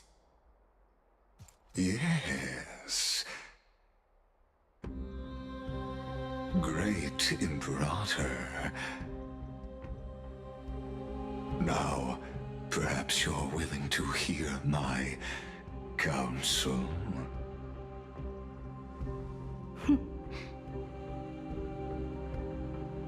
Those two arrived just as Oryx described, and just as you said, they showed a thirst for law. At least this proves that my judgment was right. Sparing your life was the correct decision. You've once again confirmed that your wisdom is no empty boast.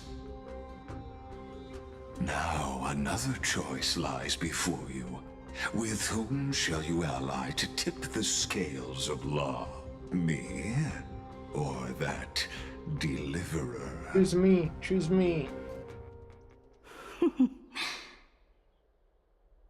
Remind me again, Antikytheron. What kind of future do these two paths lead to in your view? I shall tell you. You are entitled to know that the deliverer from beyond the sky is not a wholly wicked being, but from the very start, her stance has been completely at odds with Amphorius.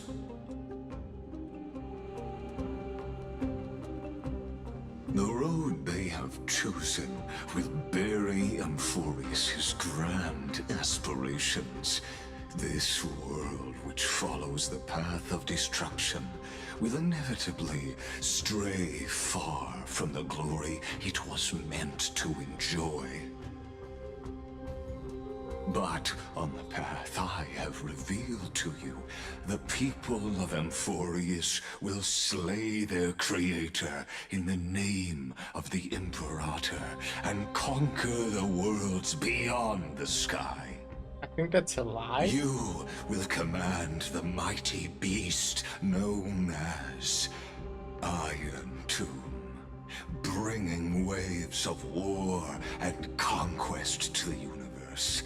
Well, Beings okay, I across guess the it's not cosmos completely a will lie. bow before you, offering. But she will not exactly command it. Iron Tomb will just be like... So? It's like a... What's the price? The price is insignificant. All that is needed is for you to sacrifice that fragile, his incomplete personality will be humanity based on her to sparkly, I don't know. destruction. As a Chrysos, heir of the prophecy, you have already chosen to abandon He's it. learning from all that's happening here, right? That's what I mean. Off you go, Theoros. I have already made my decision.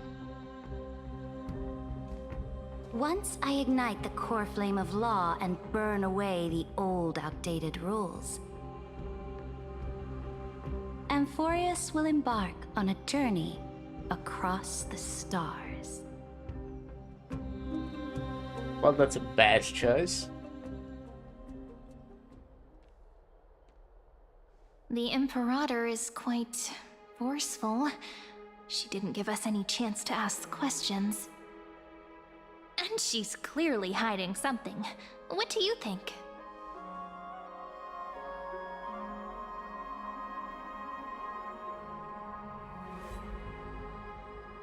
At least she allows us to move around freely. There are many uncertainties right now, but this is one of the few blessings. Still, the atmosphere in Akama, it's so unfamiliar.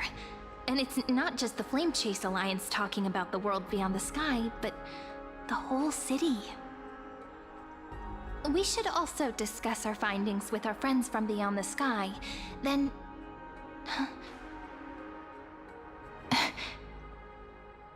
Then we should go enjoy the renowned bathing culture of the holy city and relax. It's the thing I've been looking forward to most on this journey. Remain silent.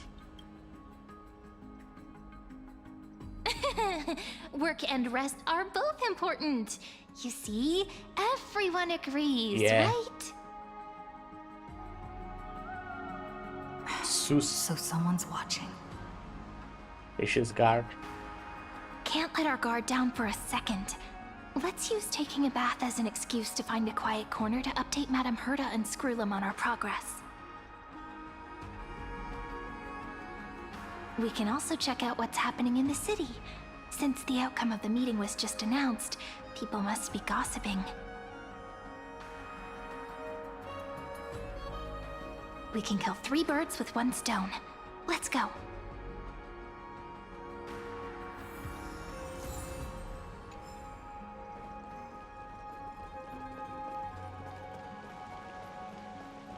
Oh, so many people! The holy city is so lively.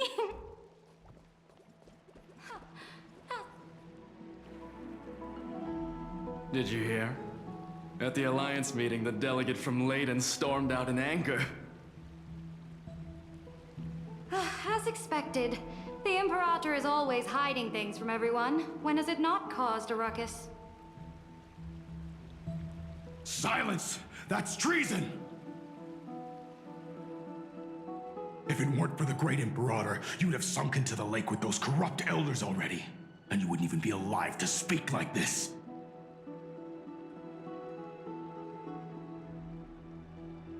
Oh no, it's the Imperator's loyal dog. Let's go. We can't talk in front of this guy. Ugh, how disappointing. That's what my mom said. Oh, honored guests, we meet again. Looks like I'm not the only one who came to the baths to unwind after the meeting. For the upcoming campaign, please make sure to rest well. I am Dux Dragoris, a trusted officer of the Great Imperator, willing to fight alongside the Deliverer in the coming battles. Ugh. Another war? Ever since the Imperator took control of Akama, we haven't had a day of peace. Idle chatter. The atmosphere is a bit tense, with rumors flying around the city. You must be troubled. My apologies. After every Alliance meeting, there are always some pests in the city who get restless. I prefer to ignore them. Pests on the ground don't affect the sky in the slightest. They just complain from the shadows that the sun's light is too harsh. Besides, the Theoros has already promised the Imperator her fate. And these clowns will eventually realize their foolishness. May I ask, who is this Theoros? The Imperator has ordered us to keep his lordship's whereabouts a secret. Ah, so it's his lordship. Stop trying to get things out of me. Leave me alone. I didn't even need to try. Big and strong Dux Fragoros really can't hide anything. Theoros. What an ominous name. Bad news. He's been staring at us the whole time. Let's move to another place for now. We don't know how much Saridra has concealed from us. In the worst case scenario, we may have to face more than one enemy.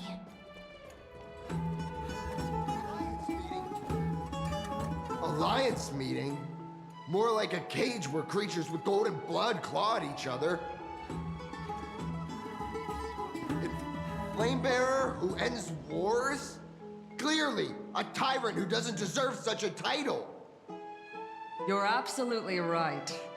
While the Imperator's hounds are still hunting down others, let's let out our grievances. You. I know you. You're that tyrant's lackey. What? Here to shut me up for that little imp? Panicking now? Don't worry. I don't care what others say about the Imperator. And she certainly doesn't either. Oh? Children of the Prophecy. Such rare guests. Are you here to relax in the baths as well? The temperature is just right today, so be sure to enjoy it. You should rest well for the next campaign. What? Children of the Prophecy? Another excuse for the Imperator's reckless warmongering. No filter, huh? You should be glad you don't have a seat at the Alliance meetings. By the way, if you still want to bathe, hurry up. Once that predatory fish joins the flow of water and eliminates all the fools questioning the world beyond the sky, you won't be able to enjoy this perfect water temperature anymore. Seems like there's more to Dux Bramalis's words than meets the eye. But would the Imperator actually kill those who question the world beyond the sky? This is the complete opposite from what we know of Akama. I wonder what everyone... Huh. These two are... So many guests today. Let's see who's here now. Two distinguished guests of the prophecy. One a clever and adorable warrior. The other, also quite heroic. Which one am I? Heroes. I didn't expect to meet you again so soon. How fortunate. It's a pleasure to see you again, Dux Helcalithist and Dux Carminum. You two are inseparable, aren't you? This is... Oh, she wants to find someone to help with research for her new work. I'm the far-seeing eye and all-hearing ear of Akuma. I see and hear every single thing that happens in the streets and alleys of this place. I'm the perfect partner for research. Ahem. Enough small talk. Here's the latest news from Akuma, as you requested. The children of the prophecy arrived in the holy city, and the Imperator unilaterally stripped away military power. The Alliance meeting ended in discord, and there may be bloody upheaval. As expected. I get the feeling you might have embellished a bit to keep people's attention.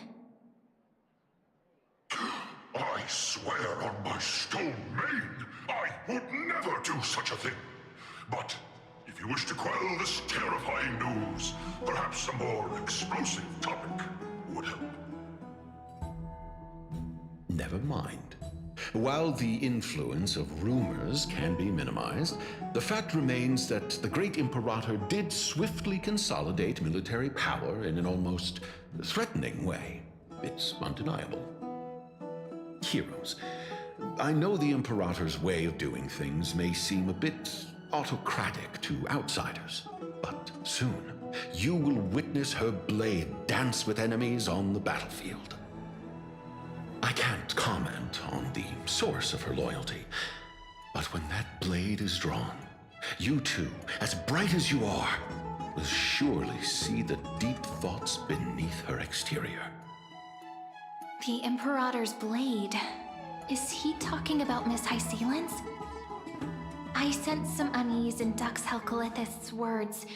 It seems the Imperator and Miss Hysealin's share a much deeper bond than the others do.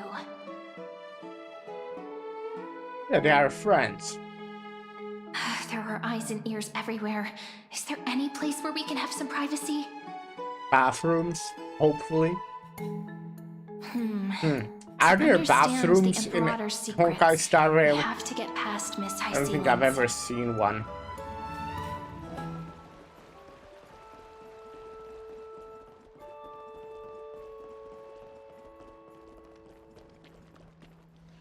This place was your original bath chamber, perfect for avoiding prying eyes.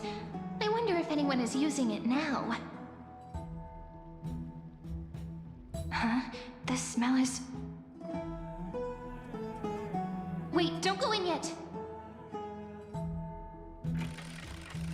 Who's there?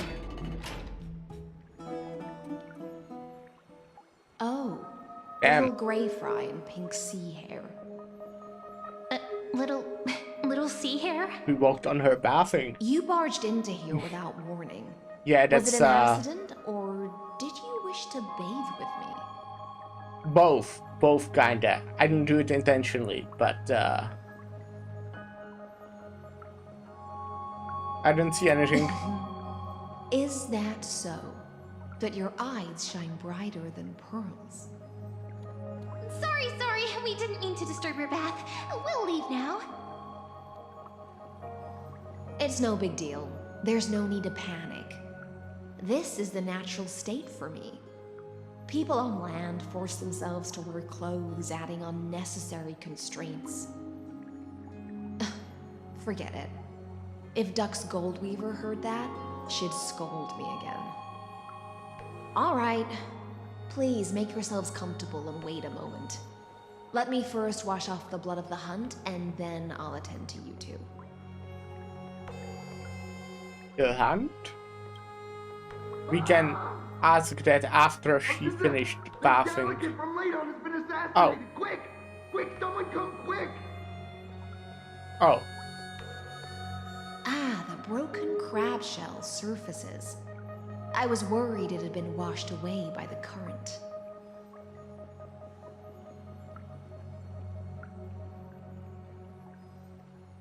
It was you, wasn't it? I feel like that's obvious. I don't think I need to ask that. You're a vicious fish. I'm not informing the guards. Viciousness is a form of praise to the blade.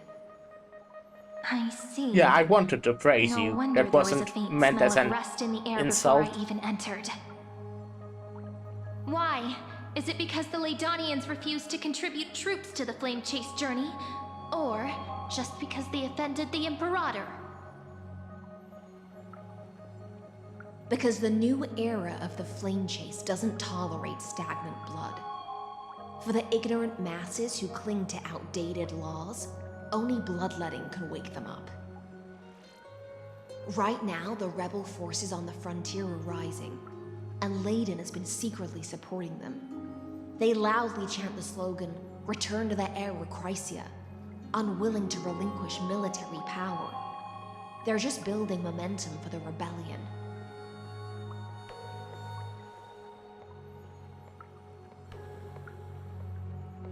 I reserve judgment on this. Thinking is a right given to citizens by the Imperator. I won't interfere with your thoughts. As long as you don't try to reverse the current of the times, you and I will both be free. But, Miss Hysealans, I can't even hear the slightest hint of joy in your words. Because I've already tasted ultimate freedom. Long, long ago, I lived in the sea. In that lightless abyss, far beyond civilization's reach, the great fish consumed the small. And when the great fish perished, their bodies became sustenance for the newborn, nourishing the whole ocean. This is the tide that carries civilization forward. Anyone may be devoured, or meet the fate of inevitable decay. Are you suggesting that ultimate freedom is in fact the cruelest fate for life? I only mean that if life wishes to preserve its dignity, it must first be bound by the law. There's no need for me to say more, Little Sea Hare. We're of one mind. Whether the Imperator's law can guide the schools of fish and lead us to a truly free ocean, let us wait and see. But for now, let's pause this heart-to-heart. Another fish has come, following the scent of blood. Being your subordinate is such a tragedy. I'm always having to worry about the messes you leave behind. It's simply our duty to the Imperator. All ready to go in an instant. Miss Hysealans, you truly are impossible to predict. Yet you, a golden trout who's always busy all day, suddenly have the time to visit me? Do you think I wanted to come? I suggest you burn some more of the incense offered by our allies, lest my creations be tainted by the reek of fish. I'm only here on the Imperator's behalf to remind you to prepare for the banquet. Fine. But I must retort. What you call the reek of fish, to me, is the unique fragrance of the sea. Besides, if my fine clothes get stained, won't you just gift me new ones? I won't.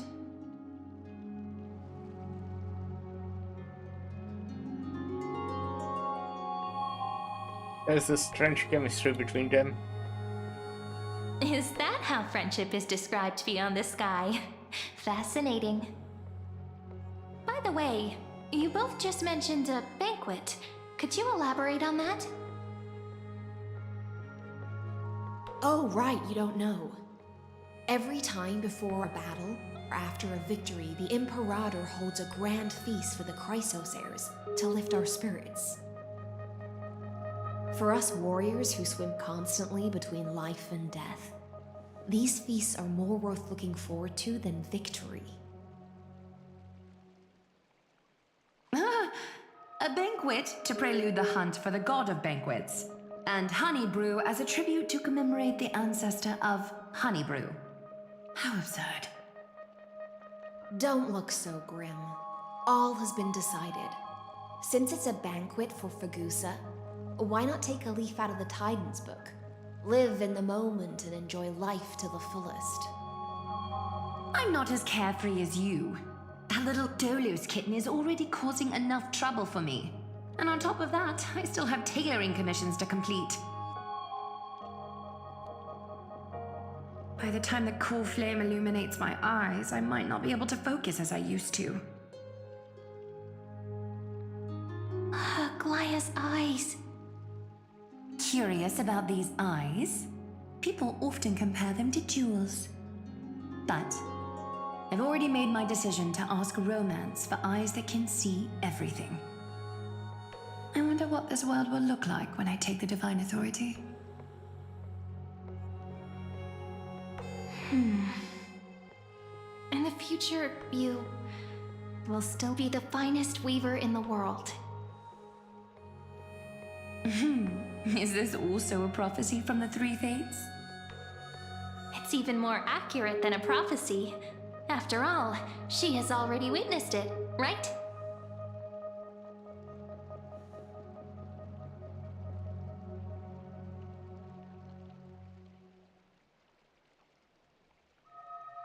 You will forge the long stairs of Era Nova.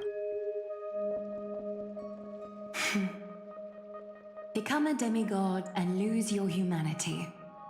That is the only reply I've received in the countless times I've sought wisdom from the prophecy. But Destiny's fragments are like stitches. Before they're threaded into splendid garments, no one can see their true charm, can they?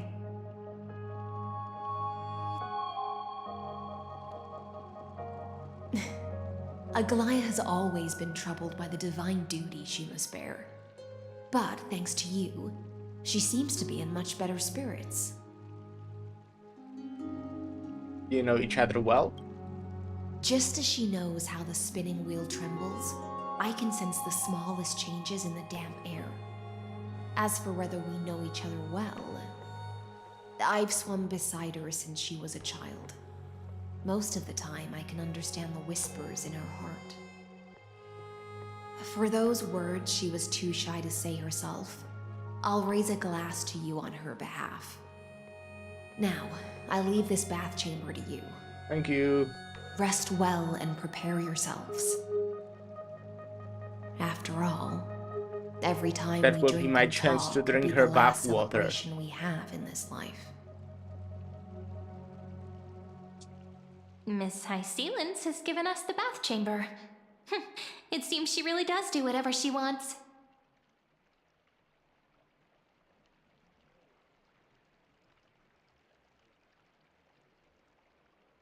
We are just her roommates.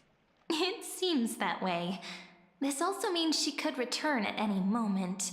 If we're having an important discussion, we must remain vigilant. So, let's seize the opportunity and report our current progress. We don't want to keep everyone beyond the sky waiting.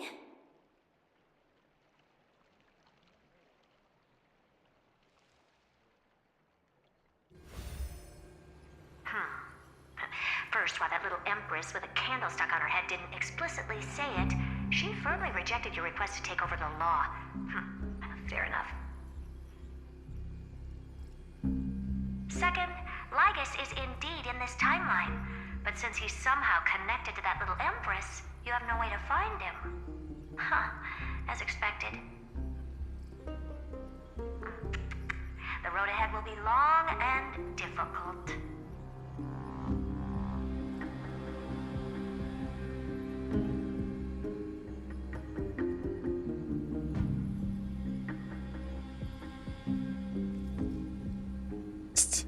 The road ahead will be long and difficult. Not a bad invitation. Since you didn't refute anything, I'll just assume I guessed it all right. Yeah, you're smart. We We made get some it. progress here too, but nothing to get too excited about. Our time is short, so let me summarize. Concerning the origin of that Intellitron, the firewall he created uses Katorzane algebraic expressions. But ever since Aiden invented the 9-worded formula, this kind of mathematical logic no longer exists in the cosmos. Lygus is definitely connected to the Genius Society, so stay alert.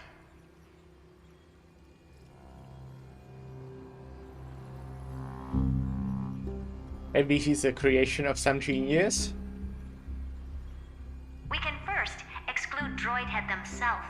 They specialize in minding their own business and wouldn't intervene personally. But Screwy and I are still eliminating possibilities one by one. Currently, the most likely candidates are these few. The Lord of Silence, Acha, oh, the 2 Ruperts are also possible. But it would be too boring if it were one of them.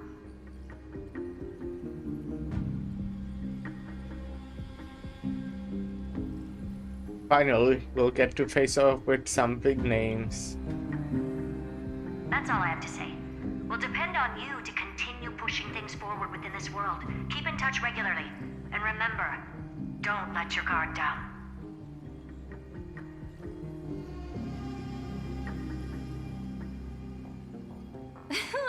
Madame Herta is a real whirlwind.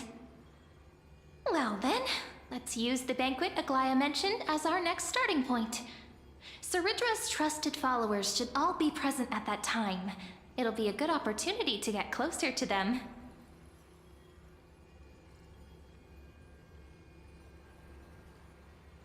We'll operate carefully when the time comes. It's settled then. With our great teamwork, we'll be able to deal with anything that comes our way. It's been a long day. We should get some rest now. Rest well and get ready for the banquet. Yes! Let's get ready for the banquet. I love my large bottle. Look! The venue's right ahead.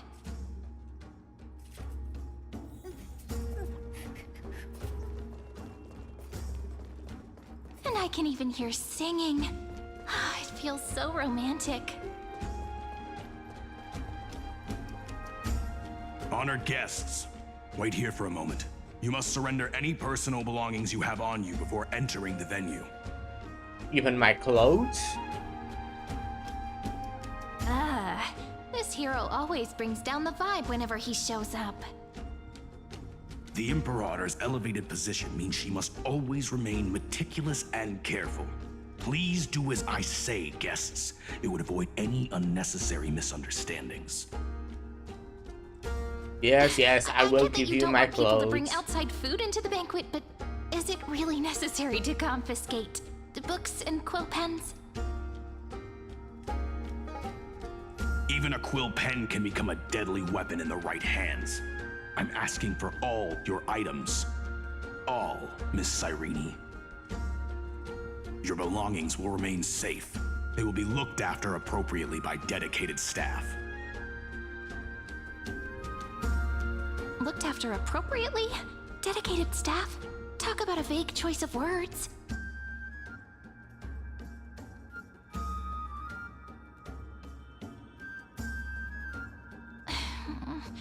It seems like he's aiming specifically for the chronocognitive anchor. How about one What of us should we stays do? outside?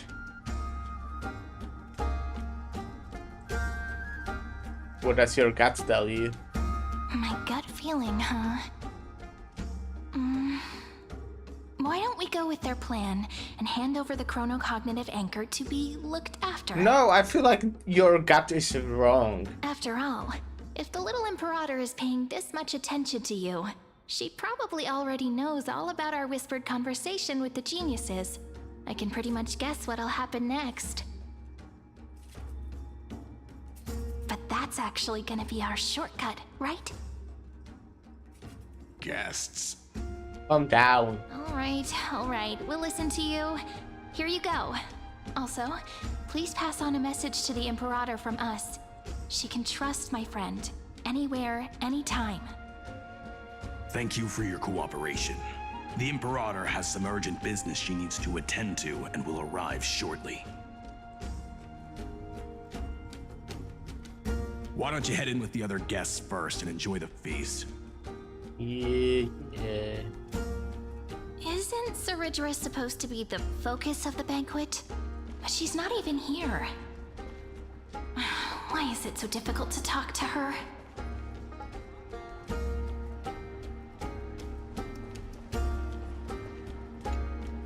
Aggie, if you can't get used to the honey brew, we will go ask for a pot and cook some oatmeal for you. I did cook yesterday. No need for that. This banquet is just Which is too rare for me, I loud. don't do that And often. nothing and no one here If is I ever interesting. cook, I just make don't myself really want to like be pasta.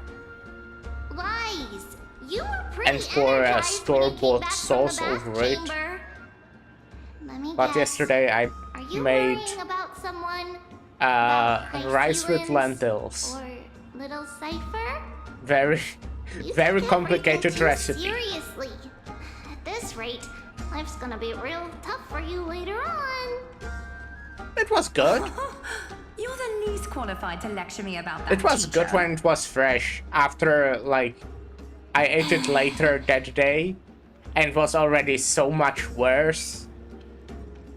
But yeah, some food just, you know, isn't good if you don't eat it fresh. It was still fine, you know, but it was good when it was fresh. Need self-made food is the best? No, it's not. Maybe for people that can cook, maybe your self-made food is good, the best. I would much rather have, like, something my mom made, or like pizza, or anything. No, okay, it was fine, but yes, I'm not the greatest cook.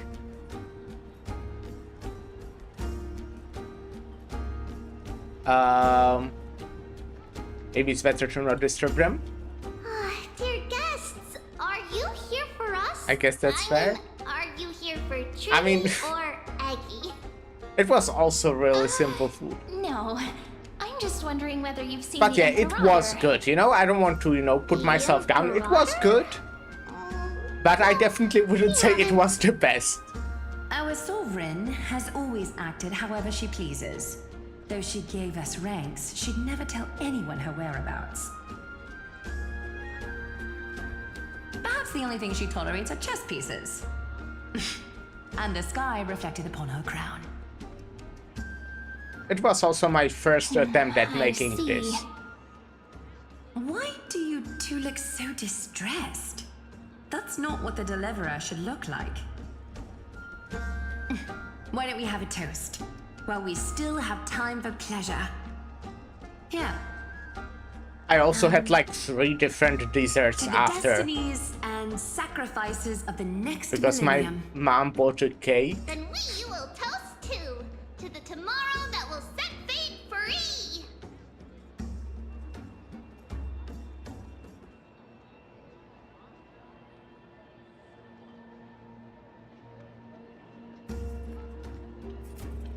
Ooh, Triby and Aglaya.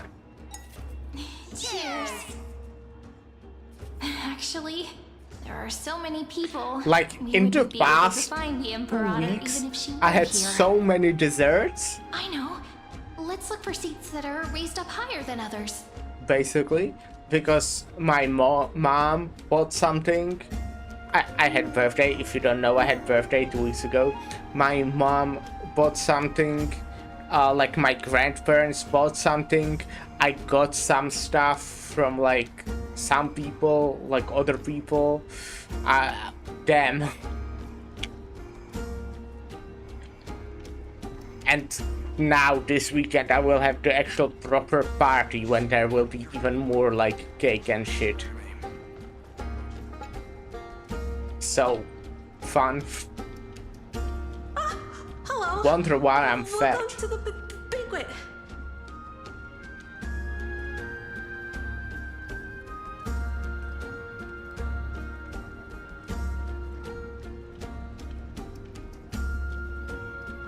Hello to you too. Ah, so the deliverer is attending this event, as expected. Little Virginia here was just wondering whether she should go find you. Actually realized I should. As the great Imperator's historian, I'm responsible for something to my composing poems mom and songs for and to everyone in the Flame request Chase something. army. But I have no idea how I should record myself in the annals. Little Virginia is wondering whether you can let slip a hint or two about her future, so she can find some inspiration to write about herself. That doesn't sound like a good idea. Besides, we don't even know her in the future. But she'll probably get really disappointed if we tell her that. What should we do?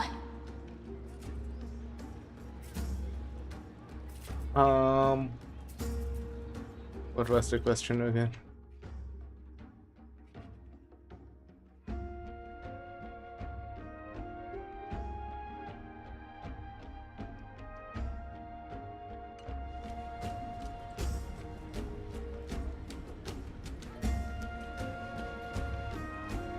Tell her Black too that we can't do that. Alright, I got it. We can't reveal too much, but I think it wouldn't hurt to start your poem with the future. Maybe use something like, with hope, I write down the tale of tomorrow for myself. Silently waiting, day after day, till the moment it fulfills its promise. How's that? Oh, that's exactly what I'm after. I'm so inspired. I'm so inspired. Thank you so much. I feel like I can actually finish composing the heroic saga of Flame Chase once we end this campaign.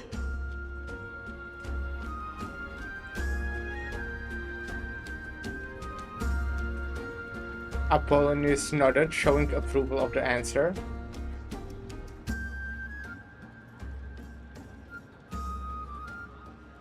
That line of yours was quite versatile. And that's the art of conversation. I learned it from you, after all. So, how did I do? I give you like in return for that, 7 out of 10. Are you able to tell us where the Imperator is? The Imperator? She usually wouldn't arrive this early.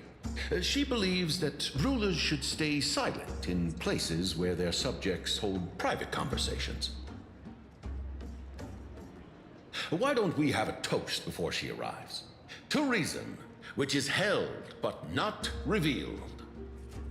To romance, which will surely be returned.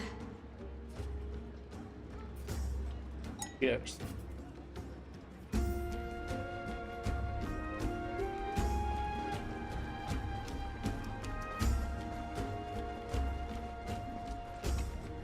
Is there anything else we can help you with, dear guests? Or do you want me to recount the great Imperator's heroic deeds? Nah, I'm good. Hey, Labinas. I managed to get some honey brew that the scholars hid in the cellar. Wanna try it?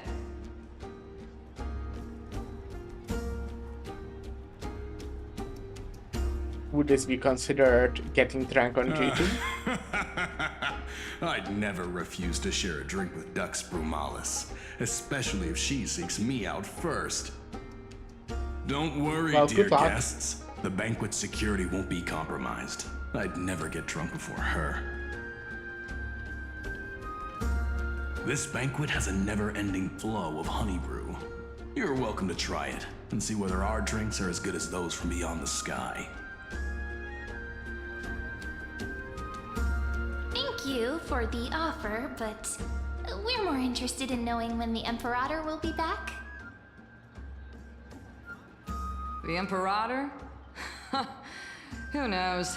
Maybe she's hiding somewhere, thinking up weird ideas again. If you ask me, she's never treated us soldiers properly, even though we put our necks on the line for her. Hey, I can't pretend I didn't hear that, Seneca.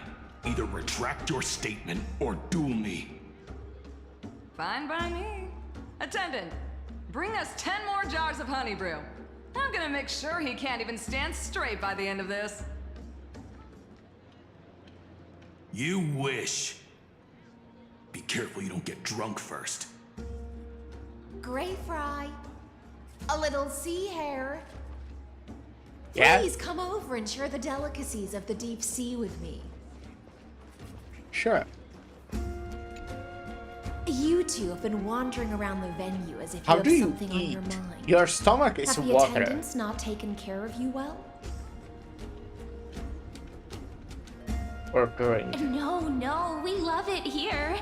It's just... we're a little concerned, seeing how the Imperator still hasn't arrived. Don't worry. I know what you've been waiting for. Come, sit with me for a while, will you? I'd like to share a personal secret with you.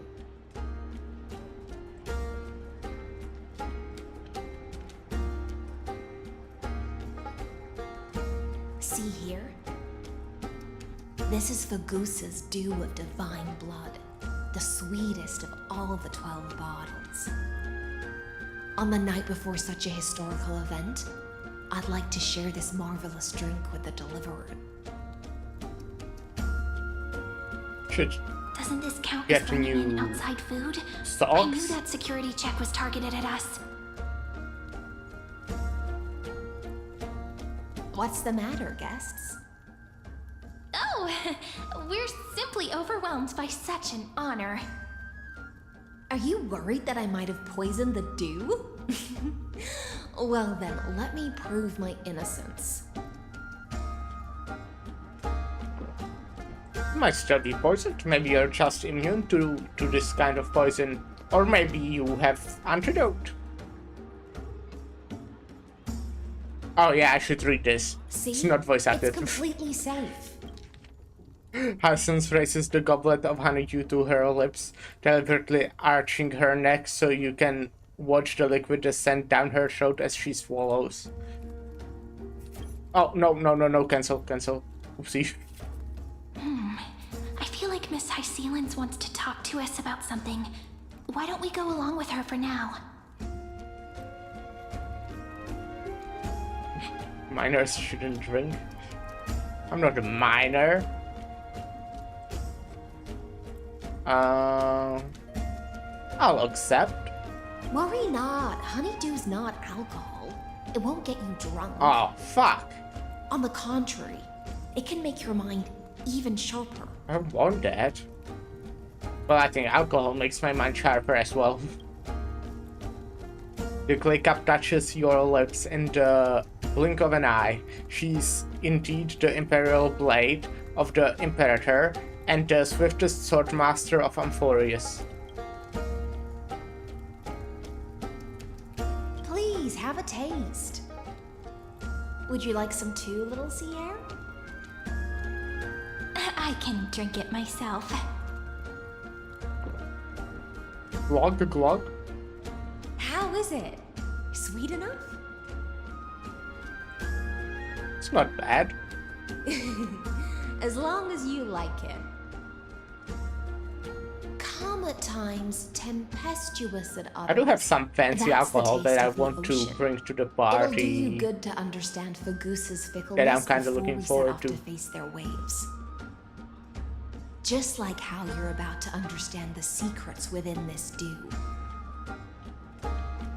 Now, please turn around. Very, very quietly. Don't make a single noise.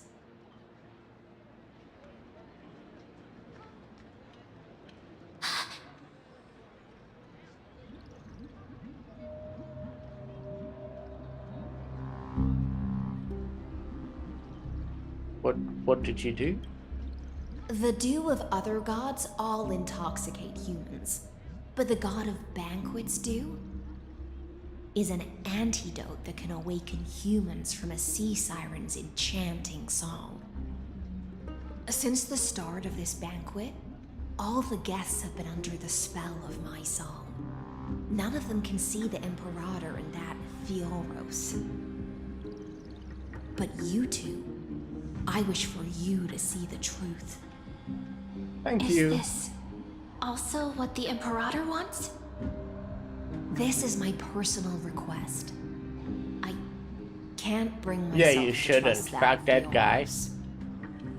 The Flame Chase army changed after he descended with Orynyx's divination and brought the prophecy of the stars to Akama. His seductive whispers harbor something malicious within and will ensnare those of us blinded by ambition. You are the deliverers of the prophecy and know about him far more than I do. Perhaps only you can find traces of the truth from his actions and words. Then we can show the Imperator the right path forward. Oh, but isn't this acting behind her back? Amphorius has become far too weak. Even heroic actions protecting her from harm must be conducted under the water's surface. I am the Imperator's blade, and I must clear the way for her while remaining concealed in the torrents. Then, ensure I'm pointing my sword towards the true enemy. Can you promise me something, Miss Hysealins? Ask away. My friend friend has in fact come here to stop that villain's evil scheme. Our goals are aligned. But as to the decision the Imperator must make, she has no wish to transgress her authority. We just want to tell her everything we know. I believe the Imperator will be able to tell right from wrong. I never doubted your loyalty. I'll pass your words faithfully on to her. Provided we can gain the advantage in this tug of war, that is. Now, return to the feast. Bring this cup with you and keep your distance. Pretend you are still immersed in the sea siren's fantasia. And I'll control the moisture in the air. That way, you'll be able to listen to sounds from afar That's a neat as if you were ability. a whale of the depths and hear every word of their conversation. I wish you a victory in this first skirmish. It's the exciting and thrilling undercover part of the adventure.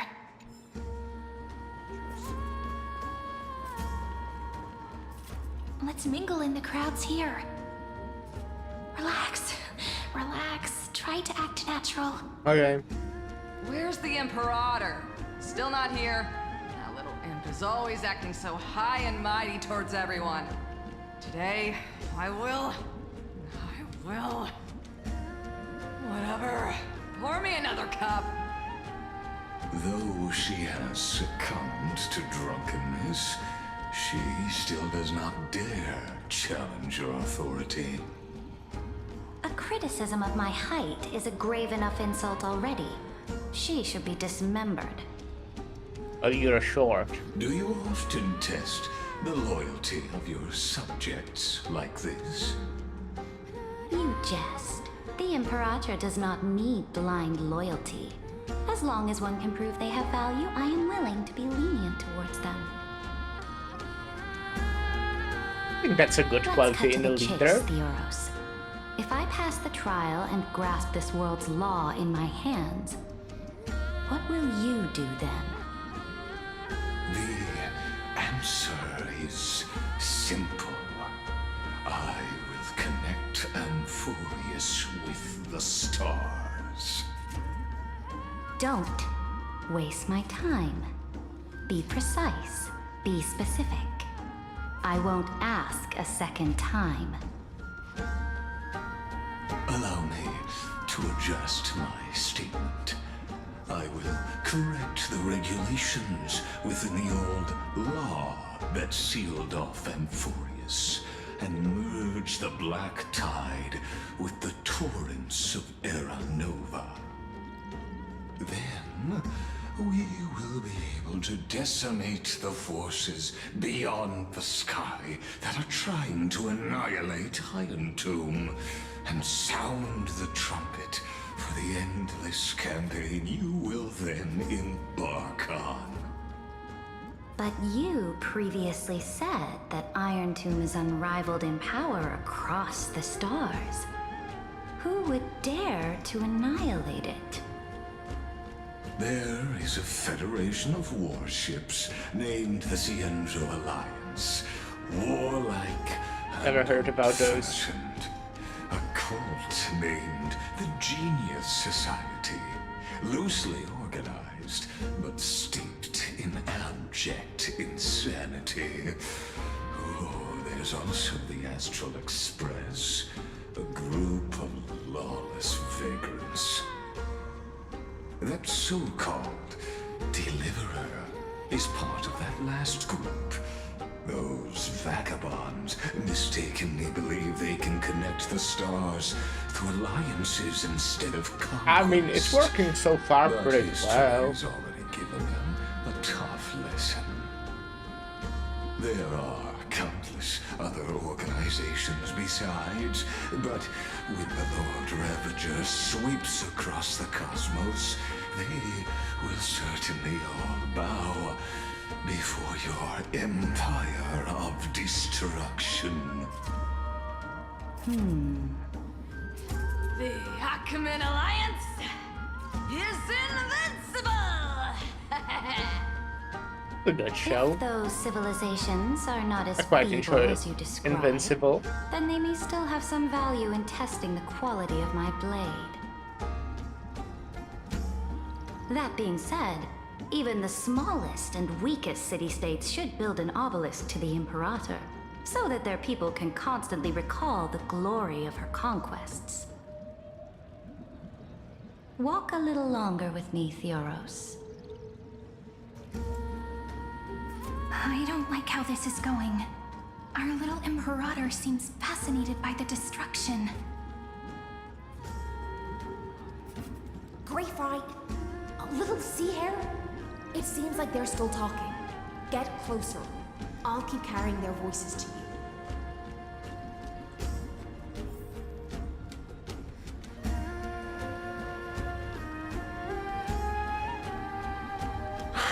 What a difficult situation. No matter how we position our forces, this battle against Fagusa will result in many casualties. That's not something you or I should consider. The Imperator has already placed the chess pieces. We just need to fight for her until our last breath. How astonishing. The commanders under you have such different personalities, yet they share the same loyalty.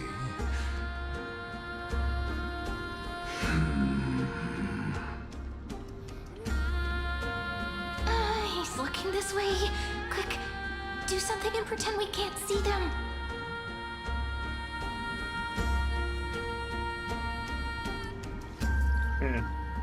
I should probably watch Invincible. I'm a nerd, so I actually have just read through the comics. Oh, you did? Are they good? I didn't read it. I watched the shows. I think it's shows, just one show. I think it's good. I enjoyed it. Yep.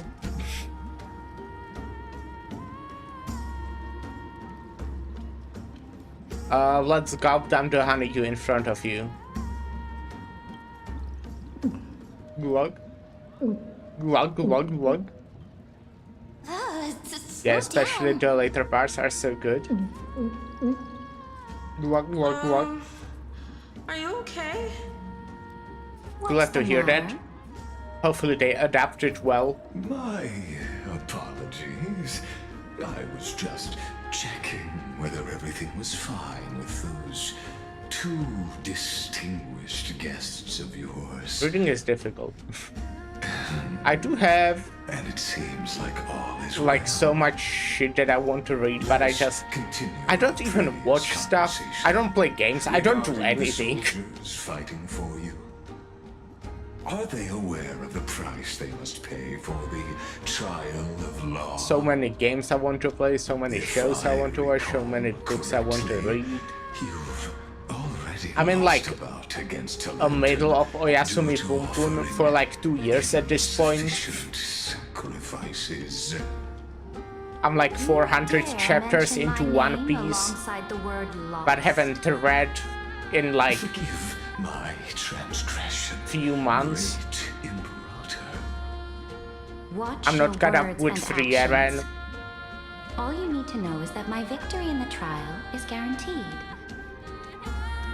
I'm playing Black Myth Wukong for like they've already sworn to give their lives 5 months at this point. So tell me.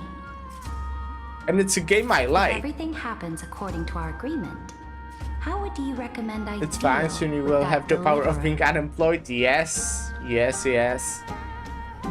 Unfortunately, that power, while very powerful, it's not.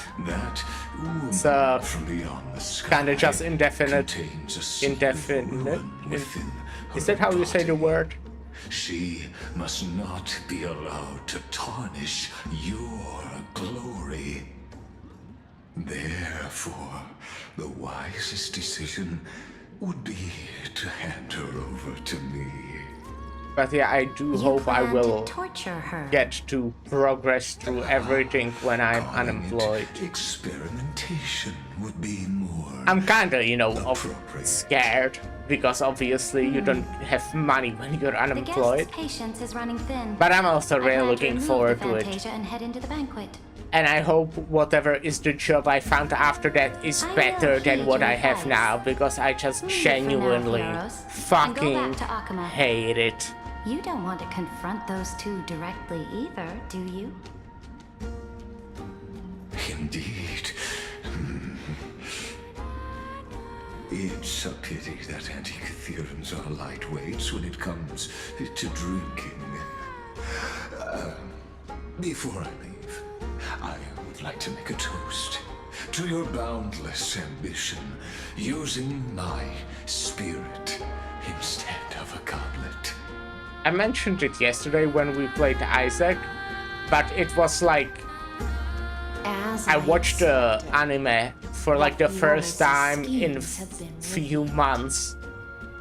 The Takobi's original sin was good. This will be the It was also short, it has public only 6 address before we episodes. head off.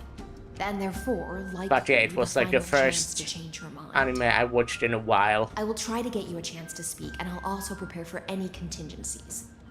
The rest is up to you.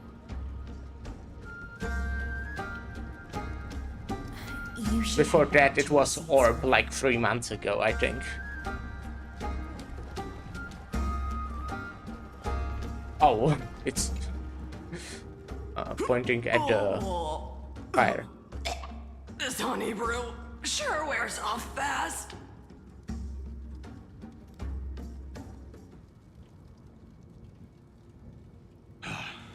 The Imperator! The Imperator has arrived! No need for formalities. I should be apologizing for my tardiness instead. The hour draws late, and I trust you have all had your fill of brews. Therefore, I will not observe the usual ceremonies. Any warrior who has fought by my side should have those speeches memorized by now. The Imperator's I word is don't. law. It's the first time I'm here. Are you out of your mind, Dux Frigoris? The Imperator hates flattery most of all.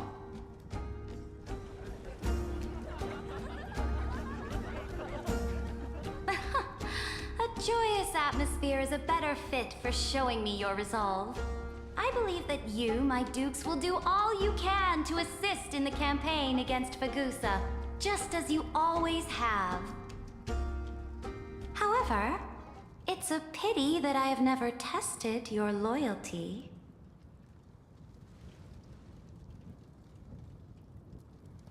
What does she mean? The purpose of tonight's banquet is not to raise our morale, but to establish which allies our alliance can actually trust.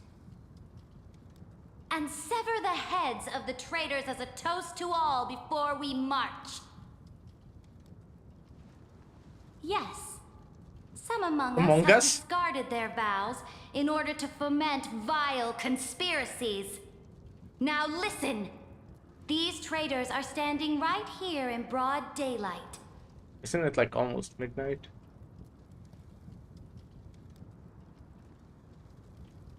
Dux Gladiorum Hycelans. She used the Sea Siren song to immerse the crowds in an illusion and conceal her whereabouts. She then worked with those from beyond the sky to spy on confidential matters, hoping to rob the core flame by force and harm me, the Imperator. Guess it's time to murder everyone around us. Again.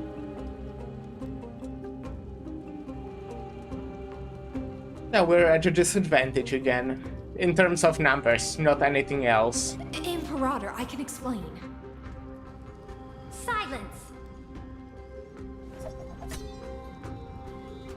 Do you remember who used to own this blade? She met you once, back at the Temple of the Three Fates. It was Kindness, the head of the cleaners.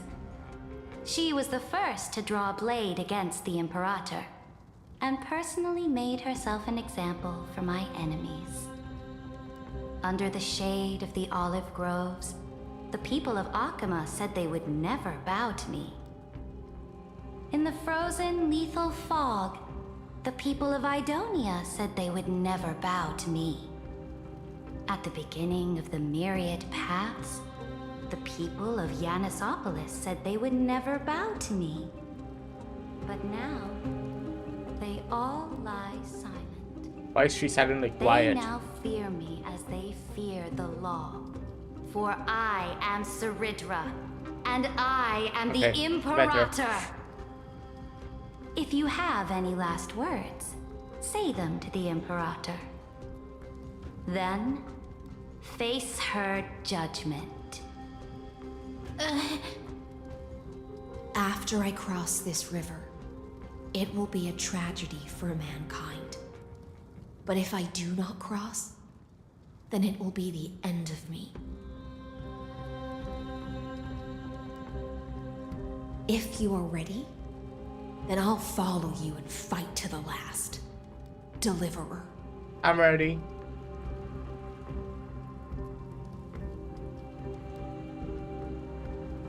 I would prefer to convince her, but she doesn't look very convincible. Surprise. That's right, friend.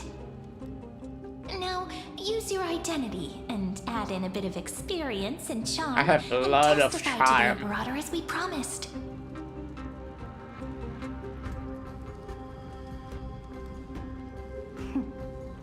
You think you can slay a king using your words instead of a sword? I'll have it. Show me the weight of rhetoric from beyond the sky.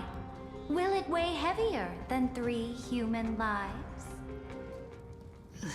Let's try to watch our words carefully.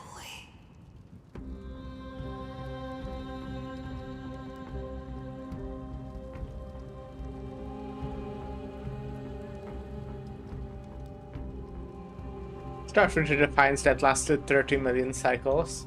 Before I arrived in this world, the Chrysos heir of world-bearing was a young man with the pseudonym of Finan. He came from Aires Elysiae.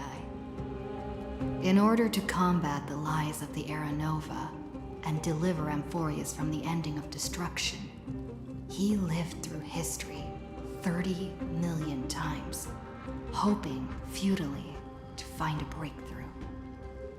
And Cyrene, the young woman standing beside me, also carries an equally heavy destiny.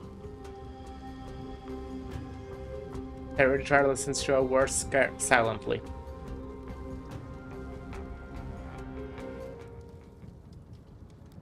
I wonder if this actually matters.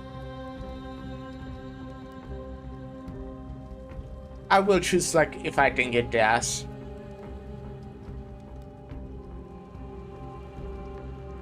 I think she was somewhat doubtful of Lygus.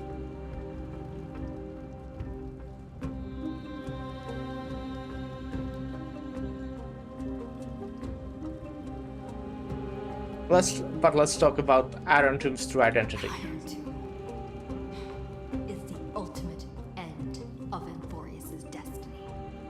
It is an embodiment of pure horror that walks the path of destruction and can never be tamed.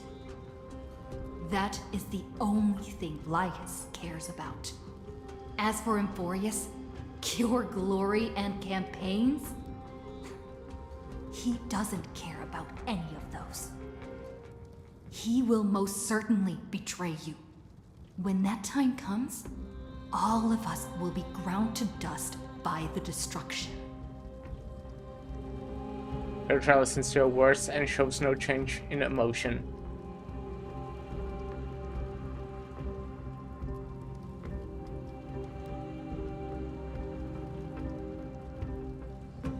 Talk about the Trailblazer resolve. I have seen many beautiful worlds.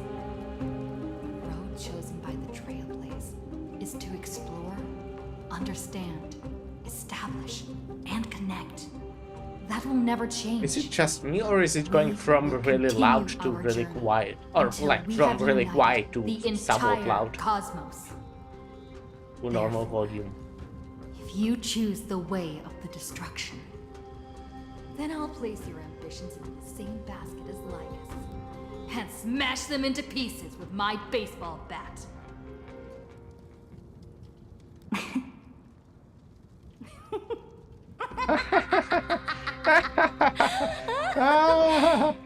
That's funny. That was truly a chaotic speech. All that needs to be said has been said. Dux Frigoris, Dux Bromalis, escort the traitors to the prison. Am I just gonna get escorted? I'm not doing that. I can fight them. Before the next entry hour, I will give them an end befitting of their betrayal.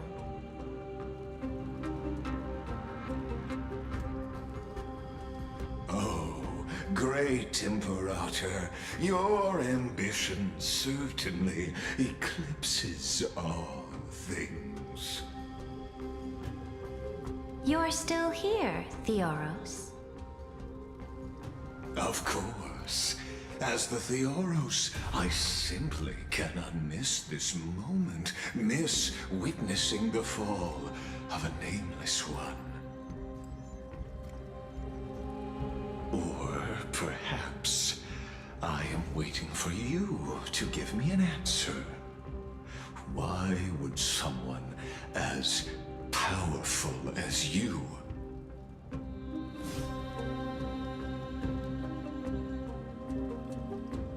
use such a clumsy excuse as imprisonment to ensure the Deliverer's safety? Okay, fair. So you finally tossed aside your act. I must point out that you are just as impressive an actor. This banquet was always going to be a game of chess, where you would try to control both sides and turn both them and me into your pawns. Was all of this just a performance? That's right. That little Imperator never trusted anyone. She was always trying to see which side had more sincerity.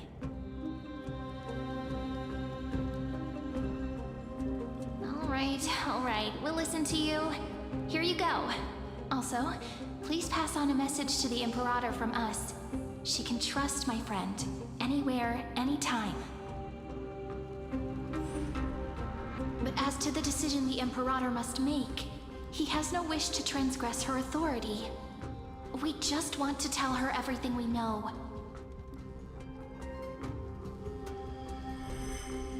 Now, use your identity and add in a bit of experience and charm and testify to the Imperator as we promised. And we won. Sincerity will always remain the greatest shortcut to people's hearts. I can toss your words right back at you like Kyrgyz. Why would someone as powerful as you pretend to be a mortal and kneel before me? Unless you enjoy giving flattery and prostrating yourself. You are mistaken. I am only trying to ensure the experiment's autonomy, meticulousness, and perfection, thus avoiding any unexpected outcomes. A forceful intervention will only create larger errors, reduce efficiency, and introduce ugliness. How had you fulfilled your promise of giving the law to me and completing the Aranova, then the Amphorius would not have deviated from destiny's course. Oh, but you broke your promise. What a pity. In that case, I must carry out my duty as the administrator and eradicate all factors steering the experiment out of control. Factors such as you and her. Careful. Careful. What was that voice? Was it Orynyx? I found you. I finally found you. That's March's voice, is it not? Be careful. This land will face disaster. Pretty sure it is.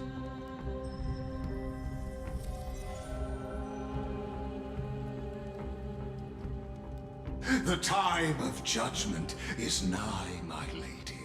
The prison I have built for you is now complete. I don't think I'm going there. In the name of the erudition, I invite you to step into the same cage as mine.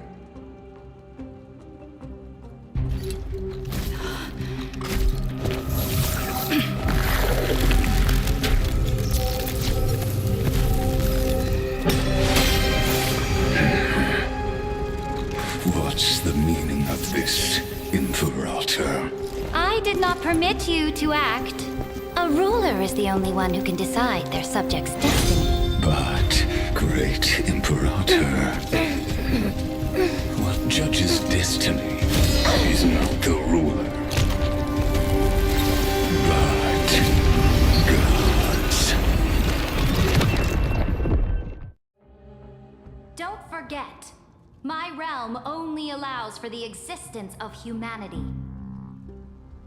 Moreover, dealing out extrajudicial punishment equates to defying the law, and the culprit is to be sentenced to death.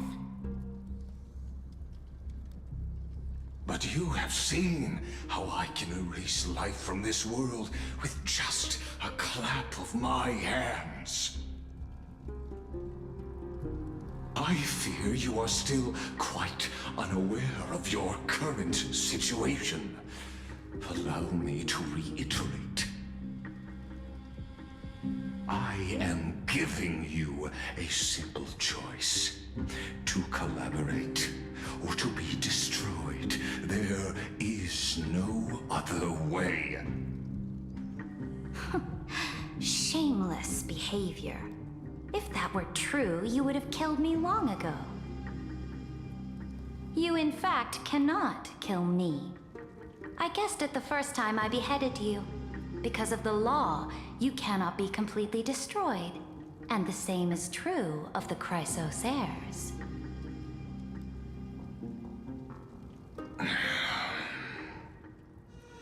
The more you bluff now, the more you are proving that conjecture to be true. What magnificent foresight. I once regarded this precious quality of yours as a sure sign of my ultimate victory. But now, I have to admit that I made a mistake. Yet, as a mere mortal, how will you contend against the Theoros? We are both slaves to hubris. But do you know what differentiates us, Lycurgus? I will never be blinded by my pride. If I wish to break the scale's balance, I only need to appeal to external forces and use them for my own ends.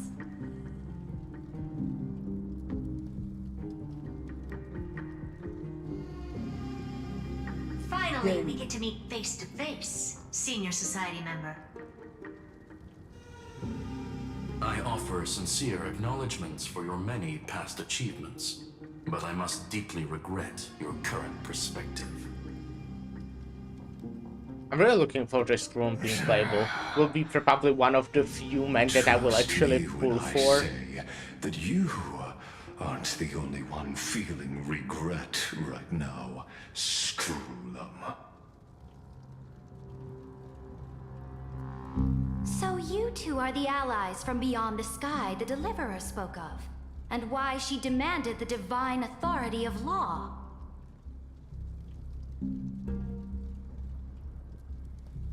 Come and prove your strength to me.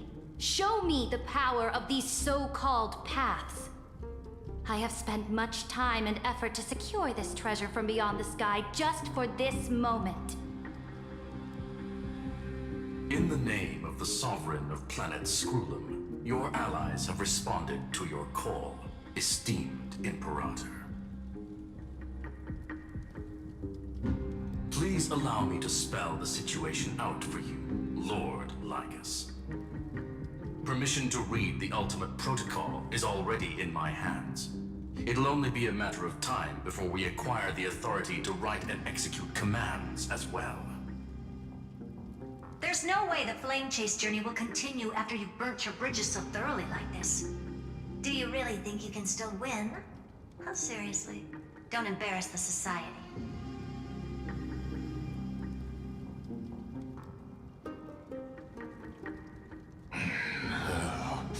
I understand that a mere zero possibility does not equate to zero. That argument is very persuasive to me. Which means the same principle also applies to you, my dear peers. You will never be a match for me in a world constructed through Catorzain algebraic expressions.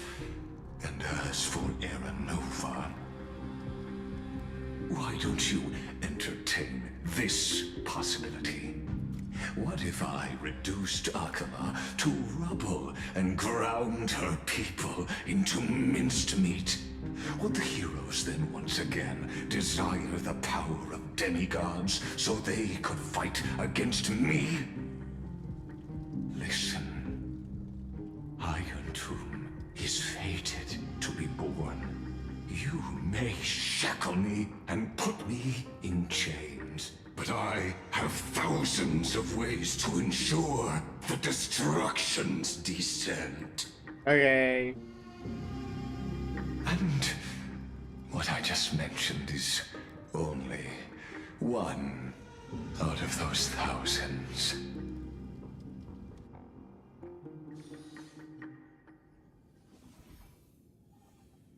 Backseating, huh? This is the place outside the legends? This doesn't feel the same as before. How should I get back? Warning! Warning! Warning! Warning! Warning! Warning! Executing command isolation. Command isolation? Since we parted ways last time, I have modified the exomyth into an audience area exclusive to you. Now, you'll be able to silently wait here for the final act of Amphorius to begin.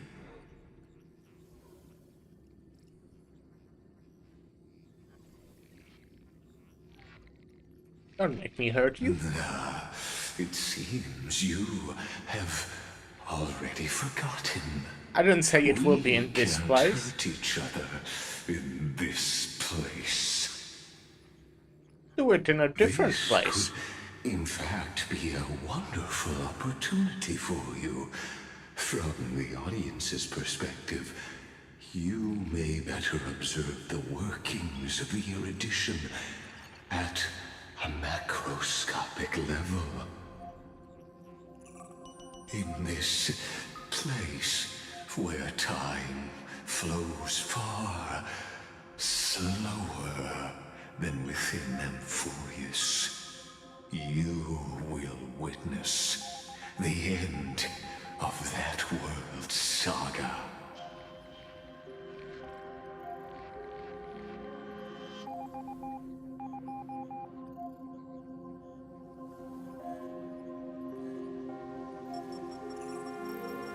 Where time flows slower than within our furious. Indeed, the speed of time here is infinitesimally close to that of the real universe you're familiar with. What exactly are you after? The answer concerning the prime mover of life and the total destruction of the erudition. Aren't you an emanator of erudition? Do you see me as their faithful disciple? Not really. I am certainly not.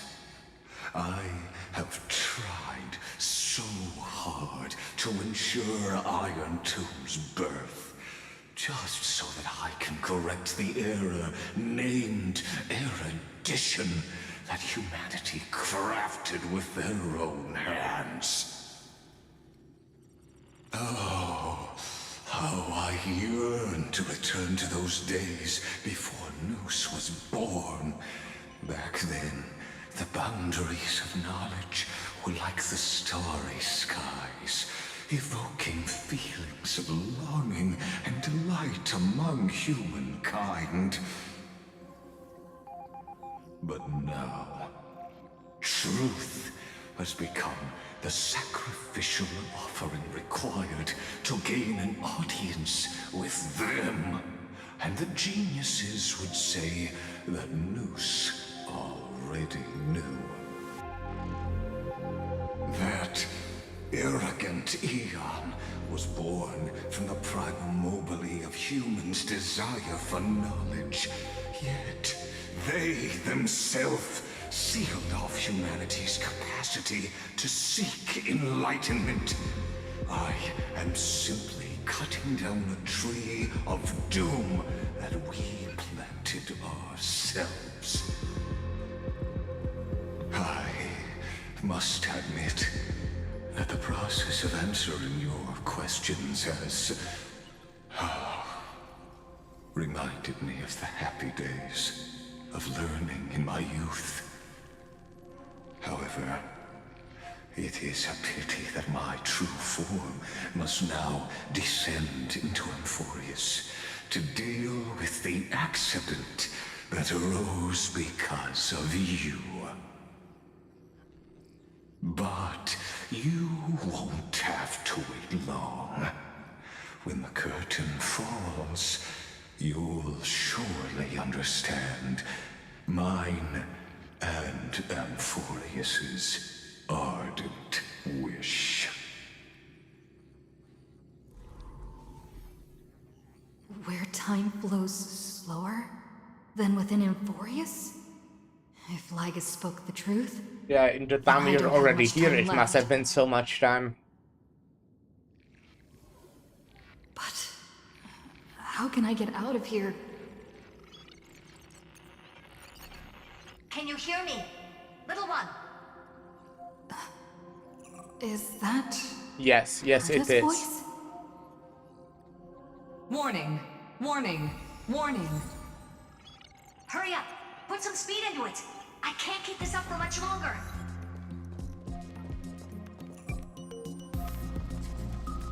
That old Intellitron overlooked one little detail. And Screwy and I finally found an opportunity. What's happening outside? Let's keep it short. While you were gone, well, in those few years, Yeah. Amphorius... Wait a few years? Yeah, that's what I was Yes! Time saying. dilation, resulting in an uneven flow. Don't you know this already? Yeah, I do. Sorry, I just didn't have a different option. The Chrysos heirs activated the chronocognitive anchor and helped Skrullum and me open a hole in the firewall. We made some adjustments, so he can't attack us immediately, but it won't hold for long. Critical warning. Critical warning. Abnormal data locked on unauthorized communication. Confirm initial response. Initiating Time is response. running out. Here's the conclusion. It'll probably take a long time for Screwy and me to completely break this cage before Chrysos heirs have a full grasp of the law.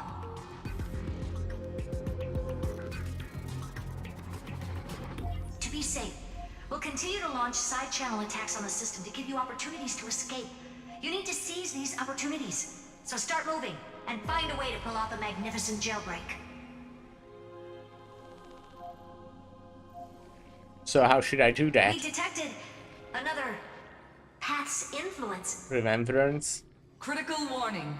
Communication channel analysis completed. Terminating unauthorized communication. Its power is strong. Maybe able to help. Use the path's power. Make it detect you. Unauthorized communication terminated. Is Herta saying a certain past faction has arrived in Emphorius? And I can ask them for help? I mastered the powers of different paths in my previous journeys. Think hard and figure out exactly which faction has arrived at Emphorius. I think it should be and which remembrance. path's power I should use to call for reinforcements. Are these showing my memories? With the Stellaron in my body, I woke up at the Herta space station and gained the power of the destruction. A world that'll give rise to a Lord Ravager would definitely draw the attention of the destruction. The Stellaron in my belly is gonna be super useful. But what if I end up pulling in the Antimatter Legion or the Annihilation Gang? Can they really help?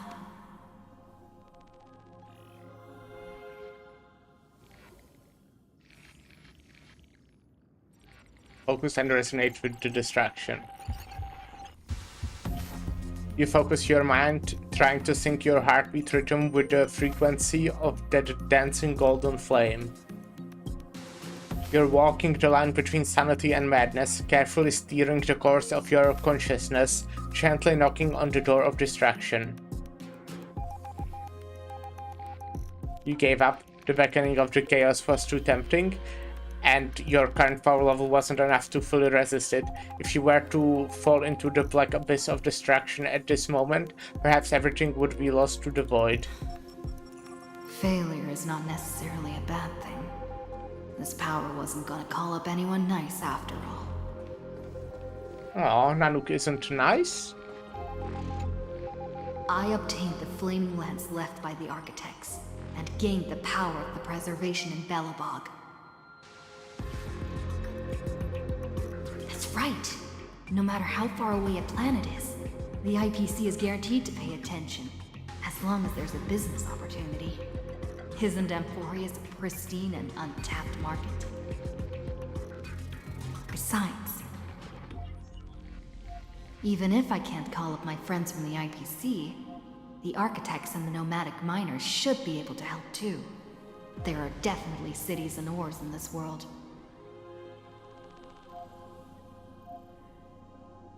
Focus and resonate with the preservation. You focus intently, trying to mimic the collapse wall-building hammer strikes with your heartbeat. Once again, you just need to recapture that feeling from your battle with the Supreme Guardian and catch the sparks from that hammer strike with your own hands. But nothing happened. Willop ignored you, just as they had ignored countless devotees who looked up to them throughout the ages. Seems like since Emphorius has no overseas market, the IPC's hand can't reach it.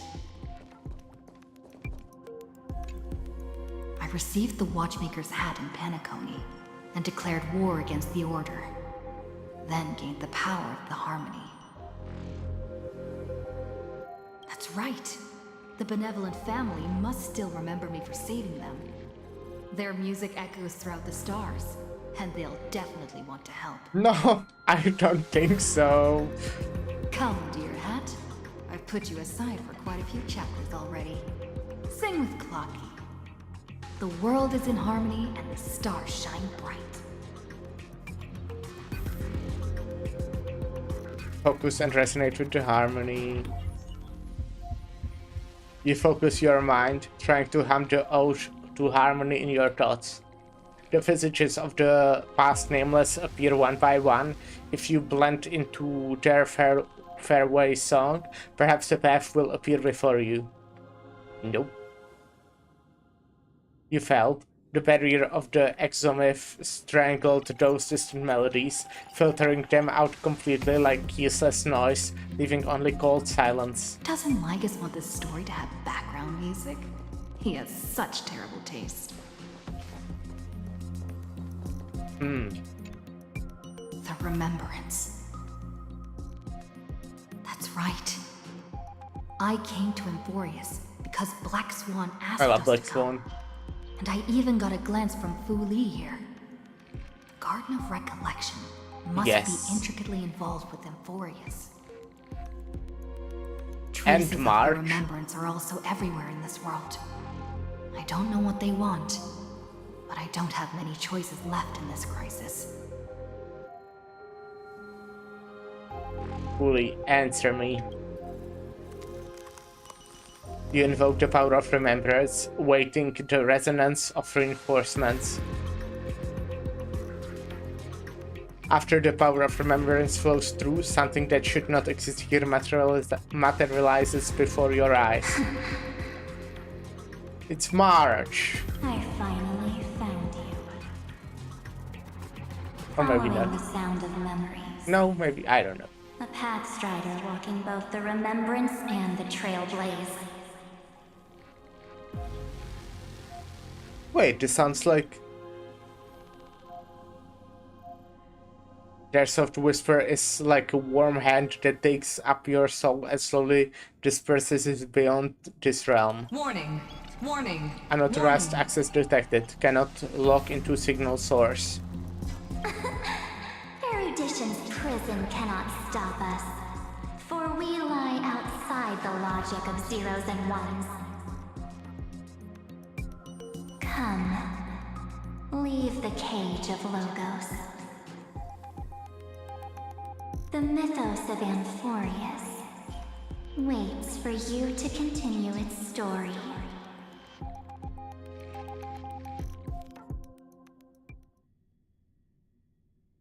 When that brightest star, that star heralding the dawn, finally rises, a boat, so used to drifting, at long last enters an island's safe embrace. Oh, Pathstrider, we have helped you break free. Thank you. Hurry and set off. The Child of Remembrance awaits you. March? What's she doing here? Hello. Long time no see. Oh, you're finally here! We haven't seen each other for such a long, long time. My good buddy, I've really, really missed you. Missed you too. March, I've really missed you too. I bet you were constantly thinking about the days when I was by your side. It's been so boring waiting for you in this place. There's no one to chat with, no internet, and not even anything to eat or drink. It's basically a prison. Now the great hero is finally here to save me. Yippee! You must have seen a lot in Amphorius during this time, right? You gotta tell me all about it. It's been a long and arduous journey. Then take your time with the storytelling. Or do I you do want to not talk wanna to you. talk to me? But let's get out of this spooky place first. This is not a good spot for a reunion chat. Why don't you take me back to reality? A strange voice told me that I can enter Amphorius if I keep following this road. So, let's head off. I still don't know what that world even looks like. Why does March feel so weird? Asks she? What are you standing around for? Do you actually like this place? Get moving. Hurry! This door should be the exit. Maybe my instincts are wrong. Let's follow her first. Are you okay? You haven't said anything for a while. Has it been so long that you're still missing me? There's no time to waste, though. The Chrysosairs and the Geniuses are all waiting for you. No. The discrepancy is getting worse.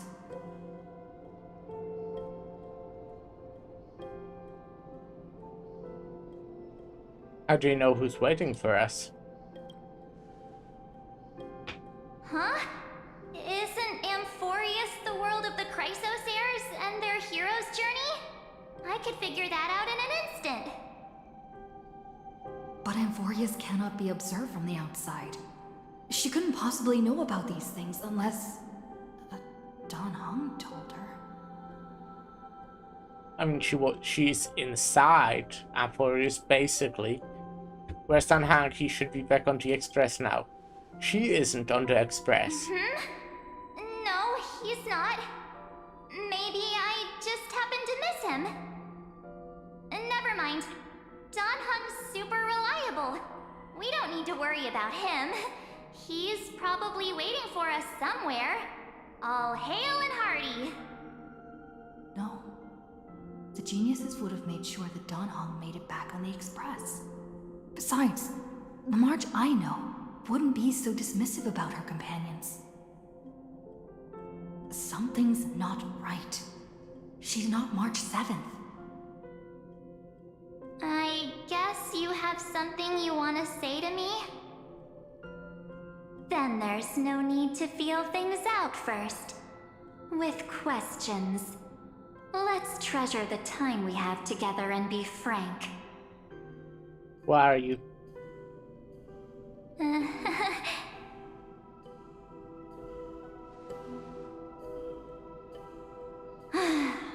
As expected. A glimpse of memory is not enough to deceive the bonds of friendship forged between the nameless. In that case, there's no need for further deceit. You're right. We're not the March 7th you are acquainted with. But we can send you back to Amphorius, as long as you are willing to help us.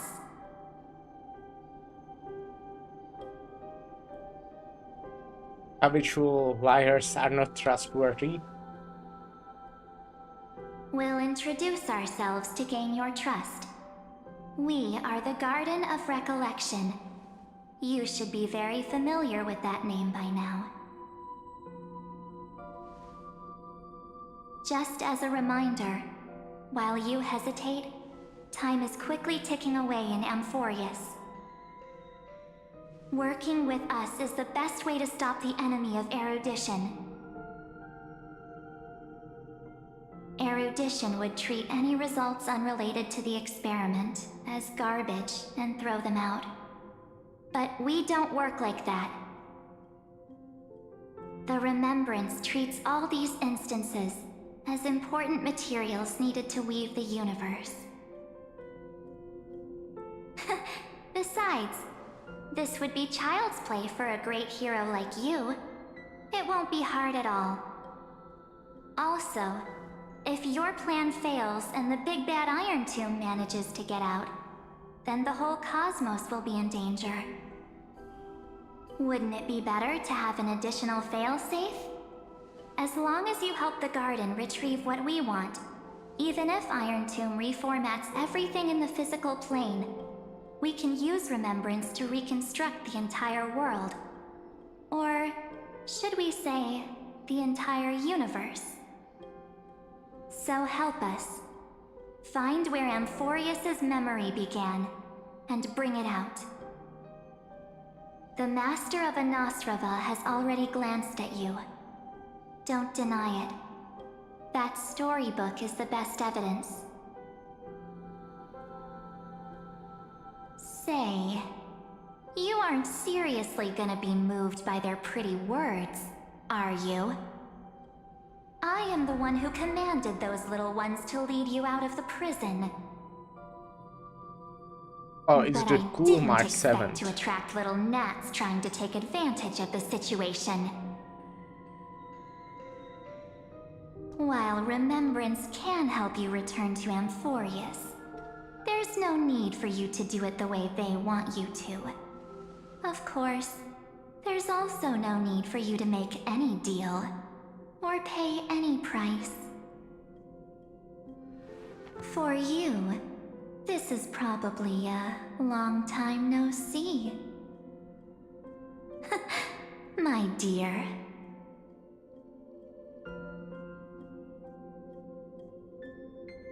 Who are you? Shh. There's no need to say anything. I know. You have so many questions swirling around in your memories at this moment. And you feel so helpless. Put them aside. For now, all you need to do is trust me. Okay. Or do you need more proof? That won't be hard. Wait, stop it! They're awake! I'm gonna keep our first photo, alright? It won't come to pass while we're around.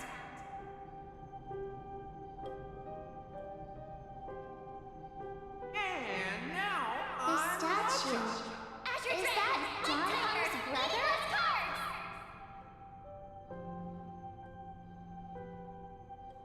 Oh, did you hear that? She just called me, but my future is full of pain. We won't escape from it.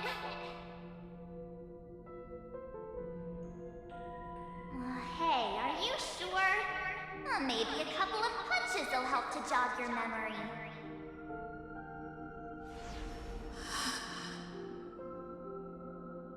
It's as if they all happened just yesterday, right?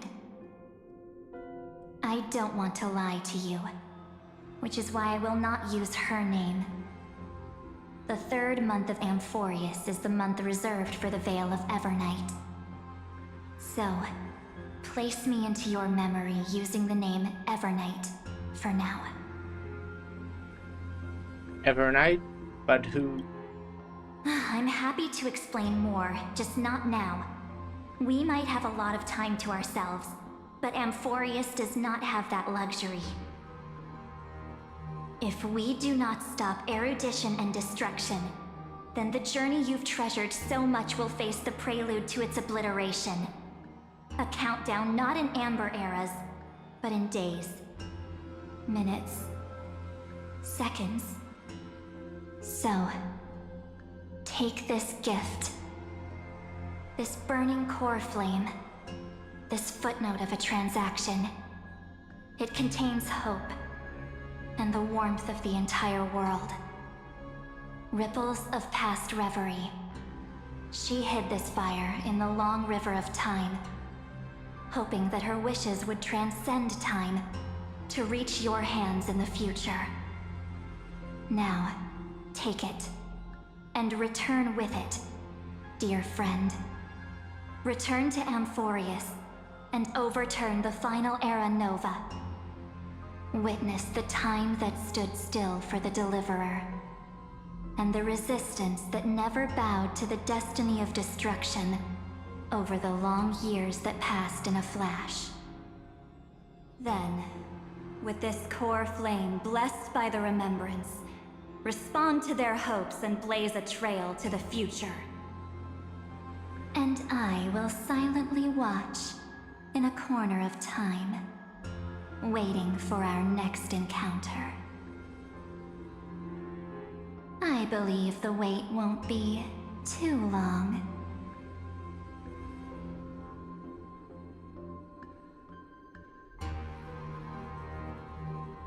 What exactly is happening?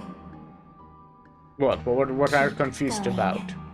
Keep trailblazing. I'll get you. For Amphorius. For you. And for the March 7th in your memories. Go forth.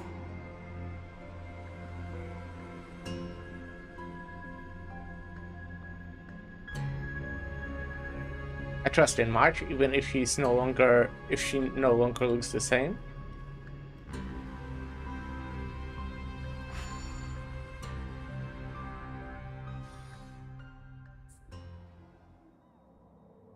Some numbered eternal recurrence. Is this Akima? And Tamir.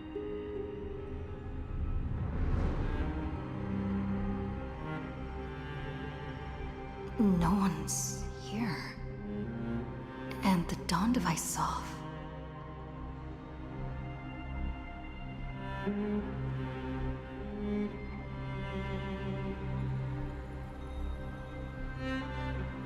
Am I too late?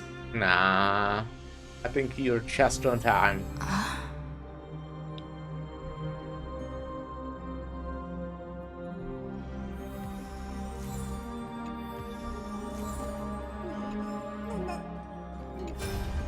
Hey Herta.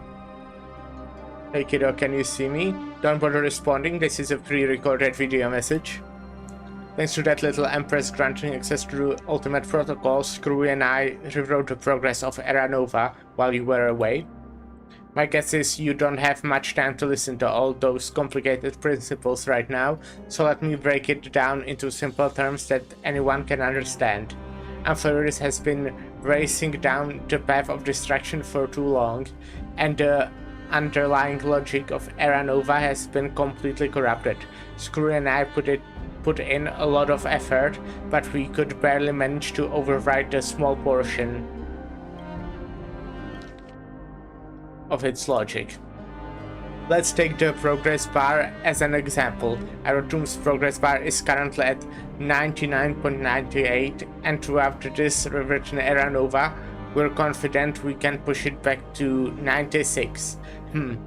Let's be conservative, say 97%. This is a critical matter. The internal structure of the scepter is too unstable, and we don't know what complications might suddenly arise. The most rational course of action is to quickly run another extrapolation to buy the Cosmos a bit more time. Once you've dealt with that troubling old Intellitron, don't hesitate and start the next cycle of extrapolation right away. Screwy said that Era Nova isn't a process that happens in an instant, and the protected nodes of the scepters are probably at their most valuable only during the reset. Only by initiating this progress first can we seize the opportunity to make our move. It's all up to you now, the Deliverer.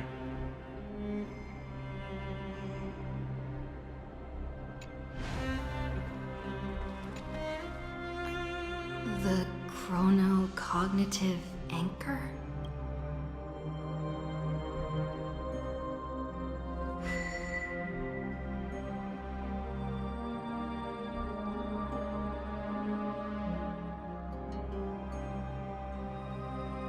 There's so much I wanted to say for our reunion. Yet now that you're back, there's only one thing to say. Welcome back, friend. Hello. It's been such a long, long time. Well, it's just like maybe 20 minutes for me. What happened to the world while I was gone? You must be really confused right now, aren't you? So much has happened in Amphorius while you were gone. But don't worry.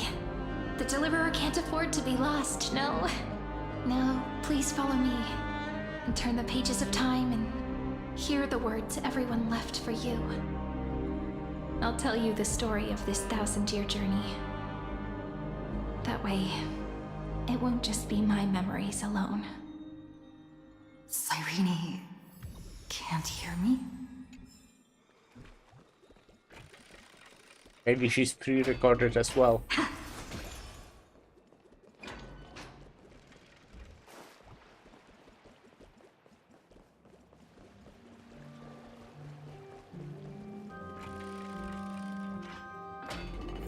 And she's gone. Look, the scenery of the past has resurfaced. Time flies. 200 years have passed since the Deliverer's fall. We had to return 3 core flames of law, romance, and ocean to stop Lygus, but even so, Terravox has fallen. The 2 geniuses vanished without a trace, and Zeridra embraced her fate. At this rate,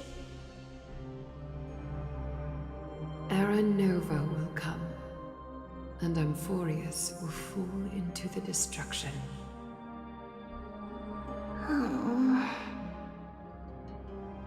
It seems the key to rewriting the end once again lies in the core flame of world-bearing. According to the instructions left behind by those 2 geniuses, we must get it into the Deliverer's hands, no matter the cost. Is that the one I have? Or is that a different one? But how? We need to find a way to hide the core flame. And we must buy enough time to keep Lygus at bay. About that, Rini might have some good news. She had that dream again last night, but the Titan's voice was clearer than ever this time. She said, "Pass the flame into the future." Is that a prophecy from Orynyx? She chose to side with humanity this time and hide one of her kin's core flame? It seems Amphorius' fate isn't sealed just yet. You're right. History has changed. Humans and Titans are both giving their all to keep this world going. Perhaps a relay across the ages is finally about to begin somewhere out there. Unfortunately, life will never go smoothly. Layden's army is already at our gates, and their commander... that Lycurgus. He's right outside Akama. Light calendar 3960. Zeridra, under the pretense of a campaign against Vagusa, sacrificed 500 Chrysos heirs to complete the trial of law. This tragedy shook everyone in Amphorius. That same year, Zeridra the Imperator was assassinated, after which Aglaya the Goldweaver took command. Thus began humanity's second flame chase journey, a path hanging by a thread. Come, this way.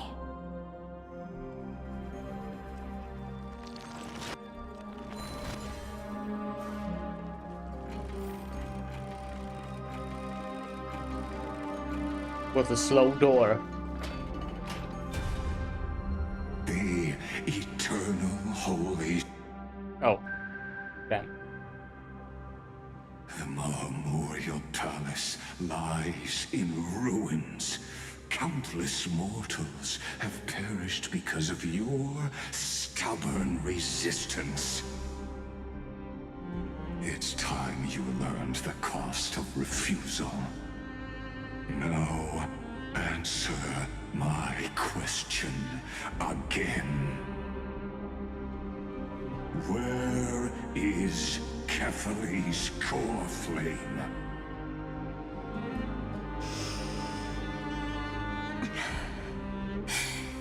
You really think you'll find it by razing the holy city to the ground?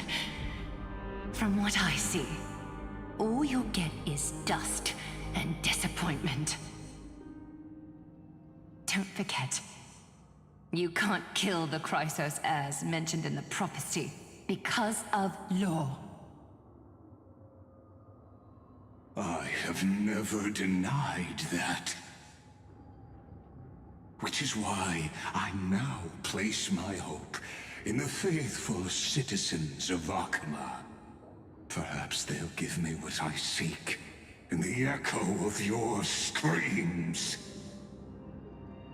Now then, I'll be cutting open your chests and using your scalding golden blood to baptize the masses. Allow me to apologize in advance.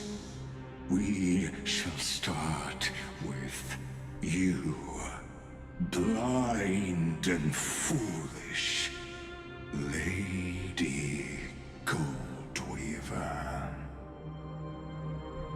Leave this to me, Lady Aglaya. You must get away now.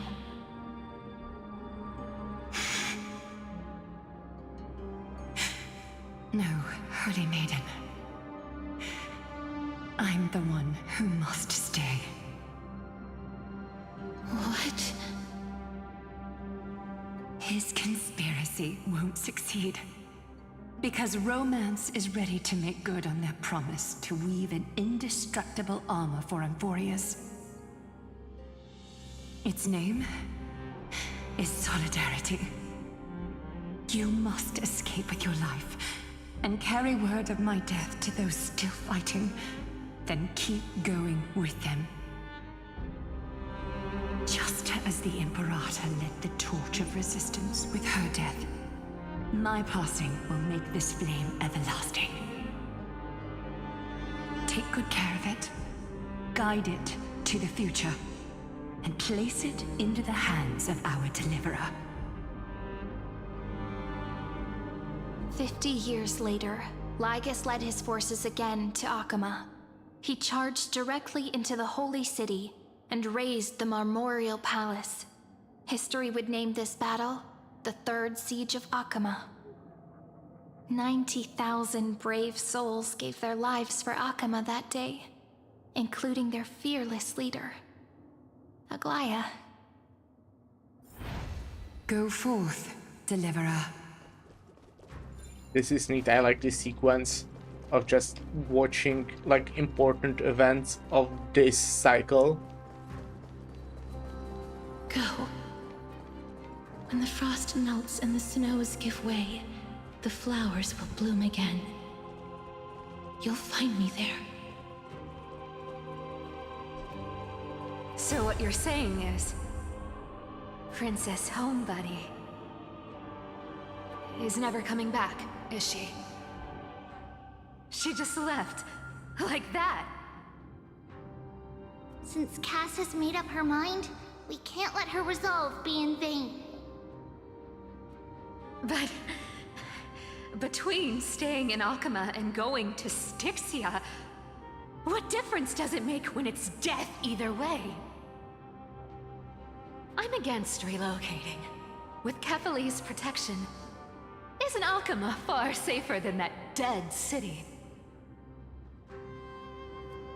Cass's plan doesn't involve any relocation at all. Huh? Like you said, Akama is humanity's refuge. We never intended to get everyone moving to Styxia. It's just on Cass, Hycealans, and me to prepare the final trump card for the Deliverer. Wait, what kind of trump card needs all three of you demigods to throw yourselves away? We must lay down the path to the future, so when the Deliverer returns, they'll have a clear road to reach the location of Era Nova. Styxia sits where death meets the ocean. There, with the combined powers of ocean and passage, we can summon a current that leads to the vortex of Genesis. And the demigod of death will forever guard that secret path until she returns.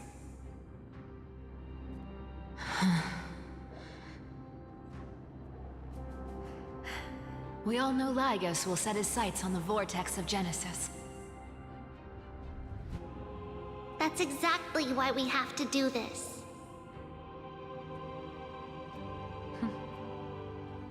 Guess I underestimated Idonia's Maiden of War. She's got way more steel than I thought. And Cypher, we need you to head to Castrum Kremnos as soon as possible. By any means necessary, forge an alliance with Strife. The prophesized Crown Prince has already been born. He shall become the new defender of Akama, protecting this land after we leave. You don't need to worry about that. I just came back from Castrum Kremnos. Only a step ahead of the news. Treeby, something's flying towards Akama, and it's really fast.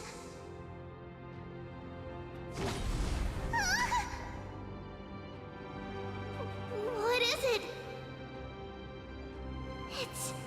It's a spear! It's the Kremnoans. Their king's already here. With the protection of the demigods Trebios and Cyphera, Akama endured wave after wave of warfare, though just barely. Castorus chose Styxia as the last resort, and completed the trial of death, causing the stagnant waters in the River of Souls to recede. Soon after, Trebios departed on a long journey. That same year, the Kremnoan king Euripon, along with his son, Prince Midamos, joined the Alliance to safeguard the Holy City in the Battle of Deliverance.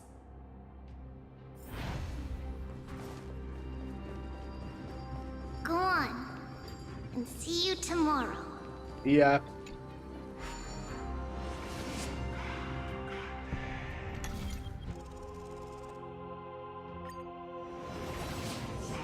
Breaking me apart buys this world even one more second. And so be it. But it's gonna hurt a lot! Pain brings endless torment. But it can never destroy me. I believe that you were thinking the same thing when you stepped through the gate of infinity and jumped off that cliff.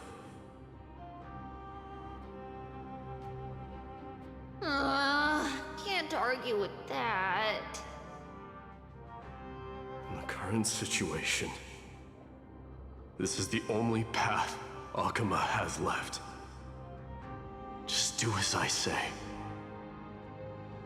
Split my soul into 5 pieces. Forge me an immortal vessel. Let the blade of strife hang forever overhead. Locked in battle with their enemies to the world's bitter end.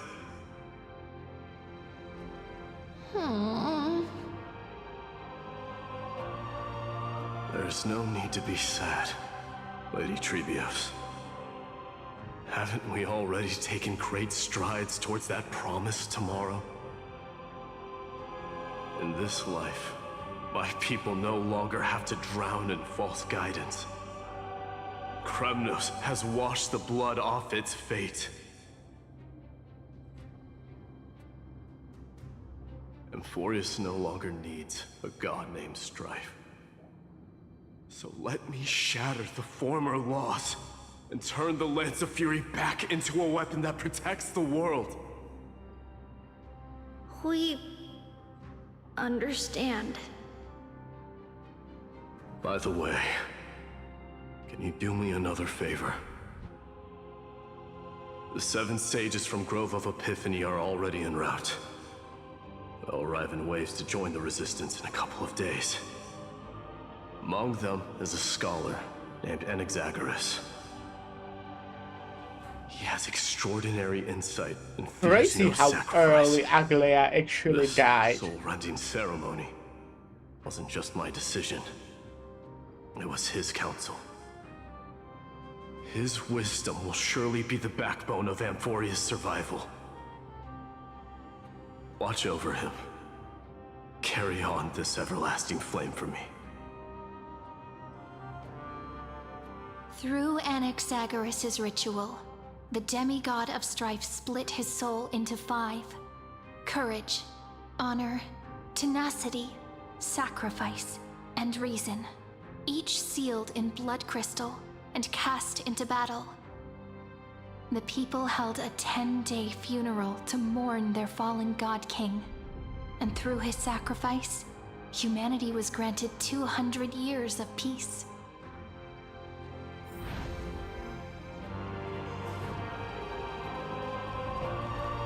That's quite solid dance, since he said he would do it for Keep 1 moving second. forward.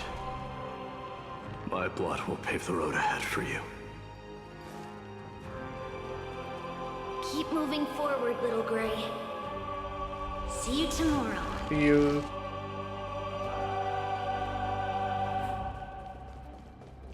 That seamstress wasn't wrong when she said a lie needs more lies to keep it together. Reason and trickery. Never thought we'd be the pair to finish this final setup. Can't catch that Tin Man without your little slides. Besides, this is our last shot. Not the time to be picky, right?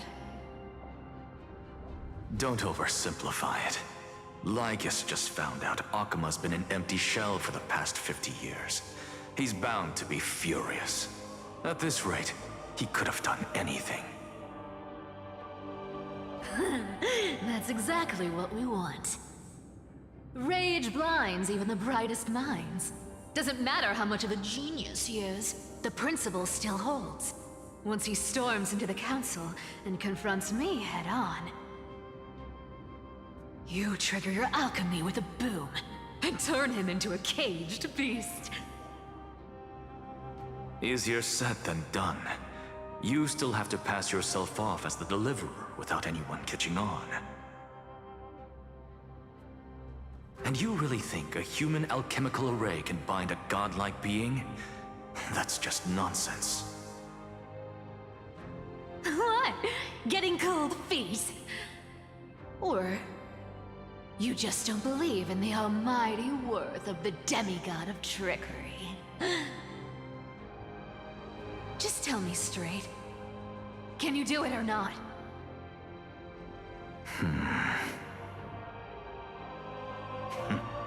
Of course I can. And it'll be child's play. But I've got 2 conditions. Since this is the final act, if we're doing it, we go all in. No half measures. Oh, I'm listening. First, shift the battlefield to the vortex of Genesis. It would be more convincing if the deliverer were to appear there. Besides, the vortex is cut off from the world. No place in Amphorius makes a better prison. If you pull that, wouldn't our deliverer have to face tank Lygus as soon as they come back? That clash is inevitable. All we can do is create more chances for her. And that's the second condition. The vortex belongs to Fagusa in the first place, remember?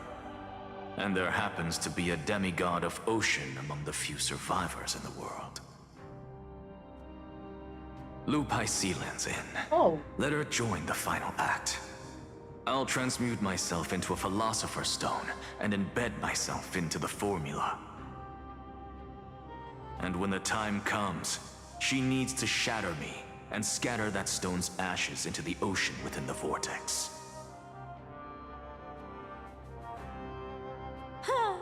I guess people weren't wrong when they said you're insane, Grove Boy. I've got no idea how to outwit a reclusive genius. But making an anti-Catheran suffer?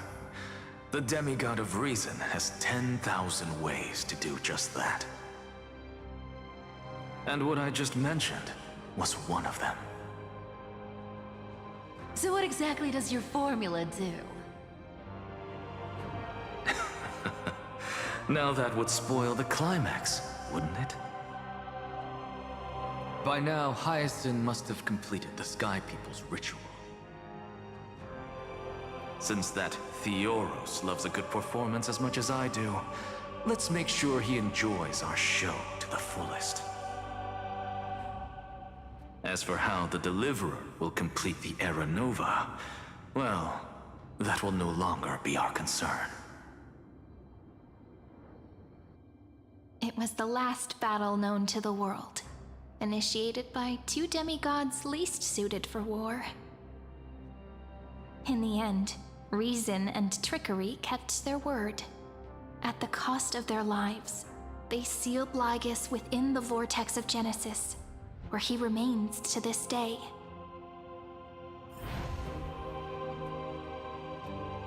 In just a second, I got very interesting message.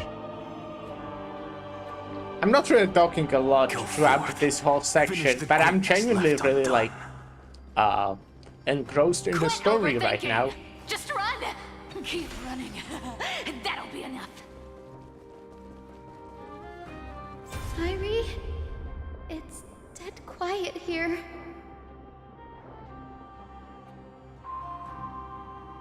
Akuma will stand eternal.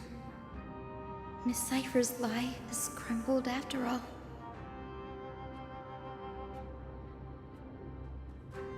But it's all right, because all of us have fulfilled our purpose by now. When the Deliverer returns, no matter where she is, sky will turn clear, and a rainbow bridge will rise, carrying her to the final battleground. Sairi, this arduous relay is finally nearing its end. Now, I'm passing the final baton of fate to you, okay?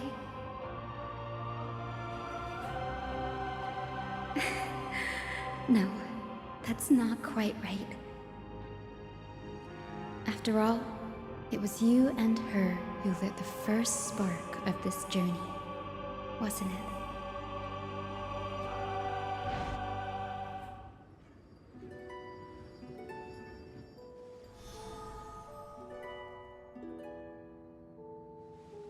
I'll tell you the story of this 1,000-year journey. That way, it won't just be my memories God, they alone. said that. And I'll share the moments I spent with you, with everyone. That way, the path we walked becomes a memory shared by all.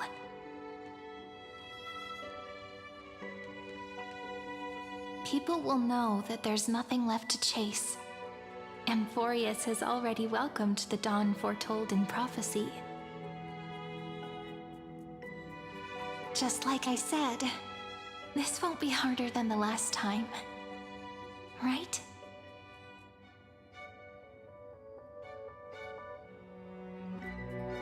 Won't let everyone's faith in me to go to waste.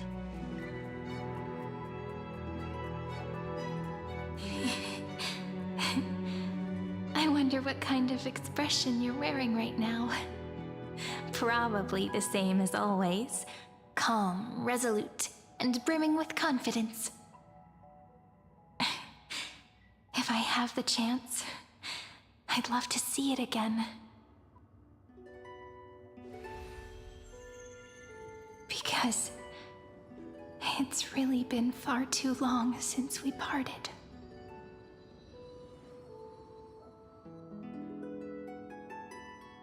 Irene, even you.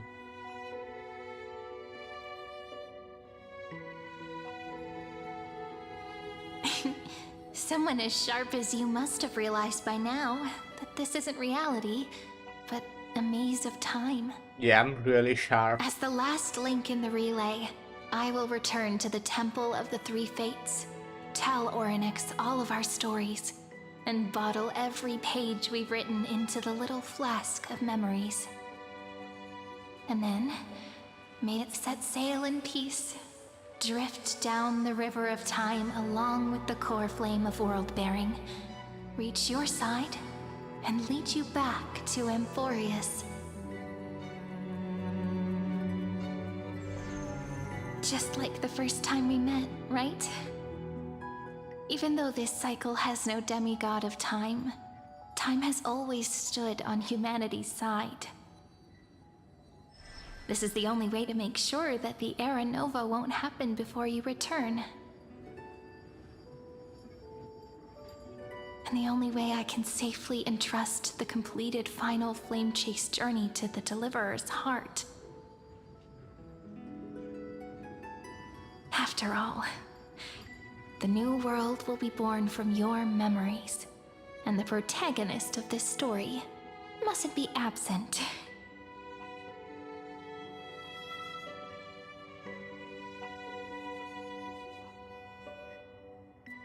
I will take all of you to the new world. I believe you will never let us down, just like always. Do you remember when Finan sent us back to the beginning? When you and I got separated? But in the end, I returned to you, carrying all that we've been through. That's what memory is. It may wear down and fade in the river of time, but it never truly leaves. When that hidden corner of the heart is stirred, the past returns even more beautiful than before. So don't worry. Let the 33,550,337th Flame Chase journey become part of you too. I've gotten a lot better at it with the experience from the last time. Next, you will head to Styxia and find the Vortex's entrance guarded by the demigod of ocean before charging toward the final battlefield.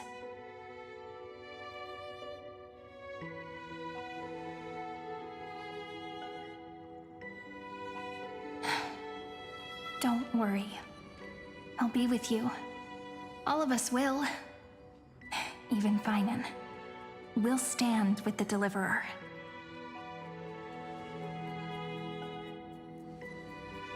So say a short goodbye, then set off, just like we promised at the start. Toss away all unnecessary worries and troubles, and bring our smiles and determination into tomorrow.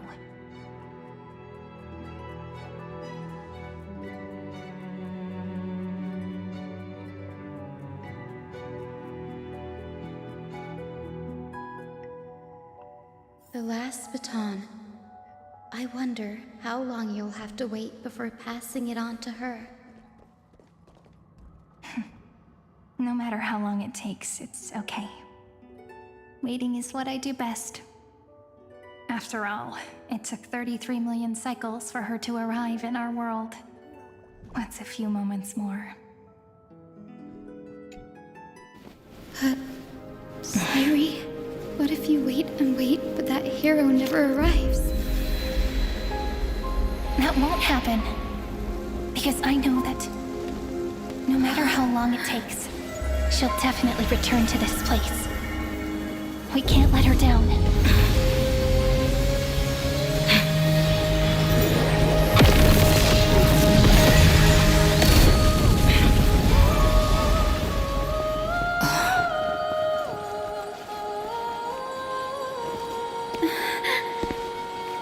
Sky shall rain rays of dawn for you. May romance be with you on your journey. And reason grant you enlightenment. Let strife bestow you with inspiration. Trickery ensure your success. Allow death to protect your soul. And at last, let passage point the way forward. Well, time will remember the Trailblazer's journey.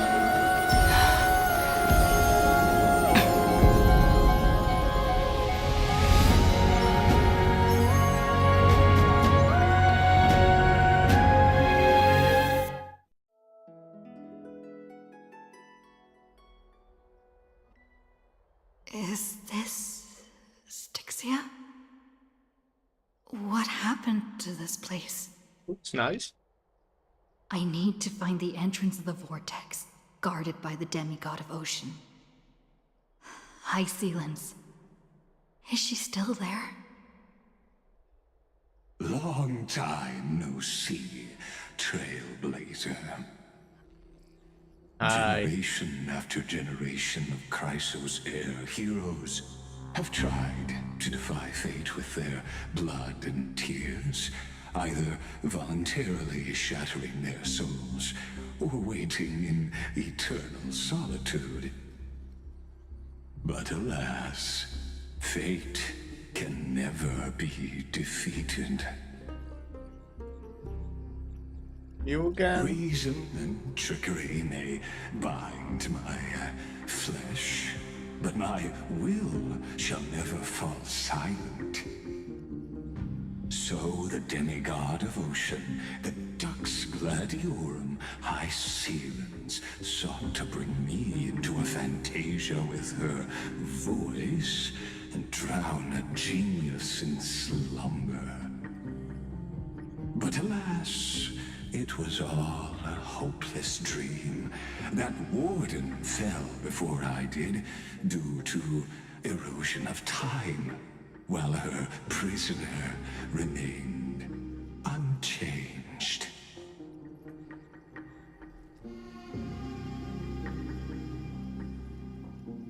But you have yet to taste freedom.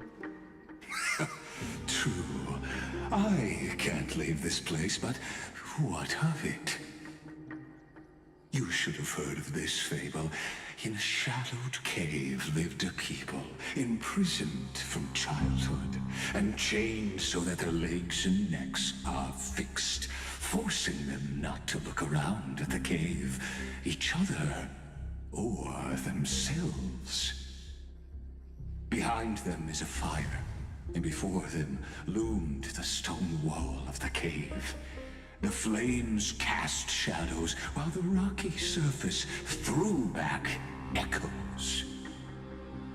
To them, that false play is the whole world. Yes, I'm trapped in the cave, but I know it's all just a fleeting illusion. I don't struggle in dreams. I wait. And now, my deliverer has come to defeat me and save this world that never owed you anything.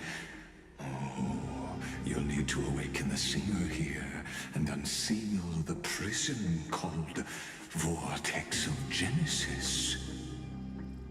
You'll be the one to unshackle me and bring the cave crashing down. Of course, I don't mind waiting a little longer. Let me guide you through this next illusion. One last memory from that prison warden. I hope you'll watch the stories of this fantasia closely. Logically, the Deliverer must see the world for what it truly is. Emotionally, this memory captures the fate of everyone in Emphorius better than anything else. Only by feeling it for yourself can you understand my point of view. The meaning of destruction.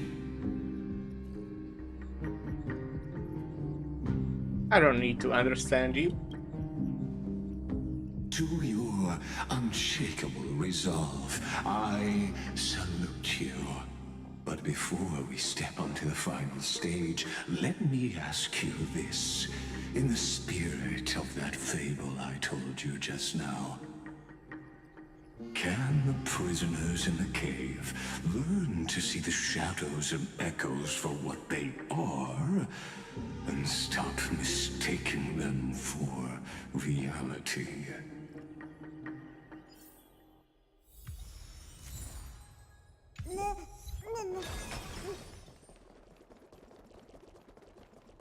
Look, the fire projects the face from her memories. An actress upon the stage of this play.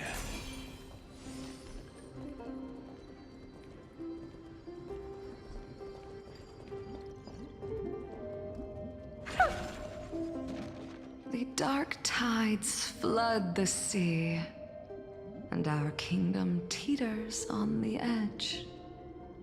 Fear not. Our queen has gone to the borderlands. She'll quell this calamity herself. This is the scene when the Chrysos heir of Ocean was born. She was once of a Titan-kin race named Sea Sirens. At that time, Kazlana had suppressed the Black Tide's rise, but he was unable to remove Iron Tomb from its roots. The Black Tide still roiled in the depths of the world, and the kingdom of Sea Sirens was the first to face the destruction head-on. Listen, I heard Electra's voice. She's calling to us. Let's go. Her voice carries the queen's command. Yeah, let's go. To keep the Black Tide from threatening the ocean, the queen gave her all, body and soul. Born of the queen's chalice, she bore the deepest blessings and inherited supreme divine power.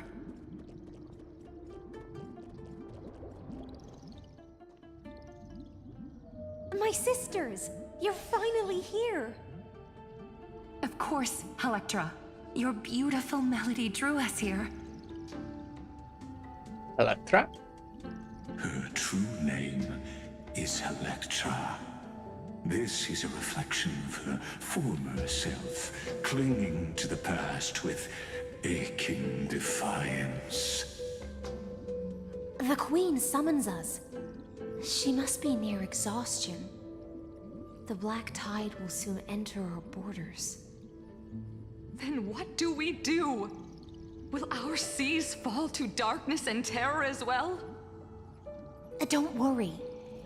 We shall lift the chalice in her stead to catch the Black Tide, and stand together to safeguard our realm and its people.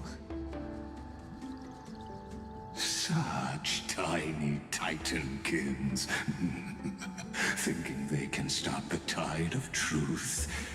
How naive. And that naivete is the root of all suffering.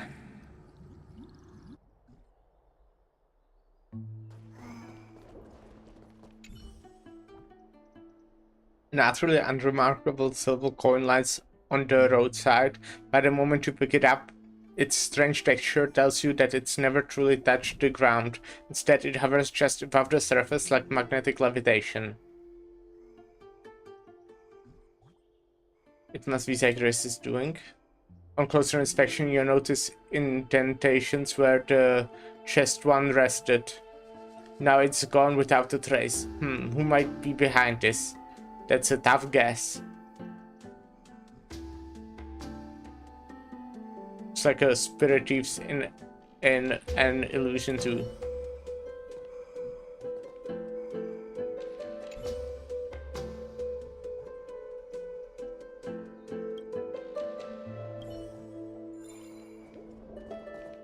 Huh?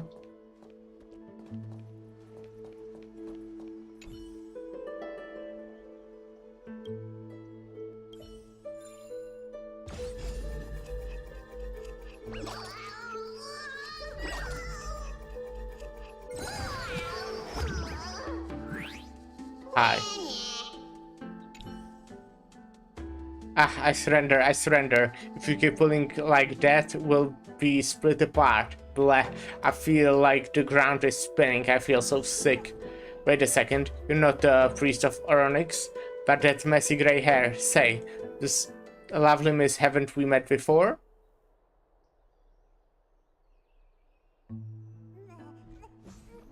How much do you still remember about me? Ha, you're a clever one, aren't you? Trying to bait old Bartolos into spilling the beans with a flick of the wrist. Ha, I knew you wouldn't spill the truth, but you've carried a scent, one we don't share, and if it's what we think it is, oh ho, things are about to get very interesting. It would be such a shame to waste our talents on the right path. Would you be interested in a little collaboration? That's what I would have said if there were truly the first meeting. Yeah, pity. Pity that this is just a dream, and those outside the dream can never remain here.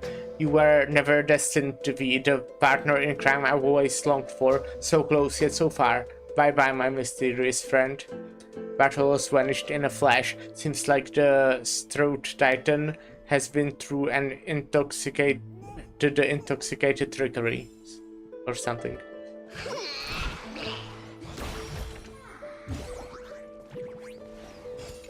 My mother, please endure. The Queen's palace lies just ahead. Even her once graceful form is now tainted and drowned in dirty mire.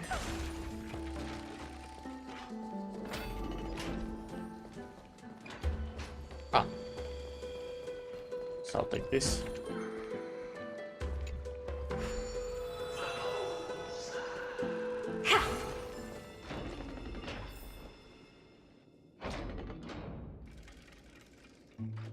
We haven't been to... Actually, we haven't done either combat or any puzzle today. It's been just story. We've come at your call. Which is cool, that's pretty much why I play it. Fishlings, you swim with such joy. It pains me to speak of the kingdom's sorrow. I once believed I But could I'm drink expecting the there will black be tide a dry, boss fight but against Lygus. even the deepest chalice must one day overflow. And I can hold no more of this filth. Mother, worry not. We're all children of the sea. Let us bear your fate together. We'll take up your mantle and drive back the black currents. We'll mend your sacred chalice and take in the cursed filth. My little fishlings, when the spear of strife falls, you may retreat in peace. I promise you, on the surface, the city-states will hold a feast without end in your honor. This is the last gift I can give you.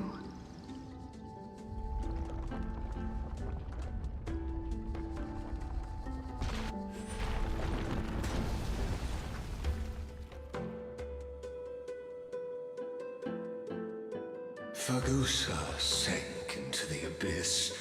With the chalice shattered, their intoxication spilled into the black tide, birthing the first madness in Amphorius. Sea sirens followed one after another, hunting for the Titan's fragments, until their flesh decayed and their bones crumbled, all for the promised final feast. Keep watching, but tread carefully, for the stage ahead is crumbling with age, just like her shattered fate. Objects stopped in time will not immediately return to their original form when the rewinding process is interrupted. Instead, they will pause in their current state. Okay. But before I continue, I'll take a short break. And I will be right back.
And I'm back. Hello.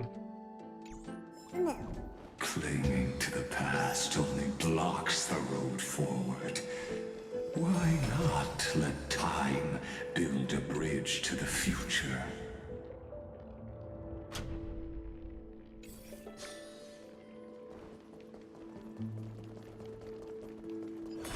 So we're having an epic puzzle here, huh?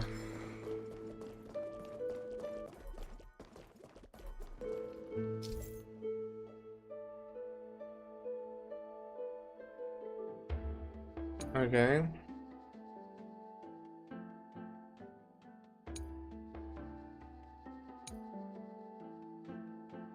Let's say I understand.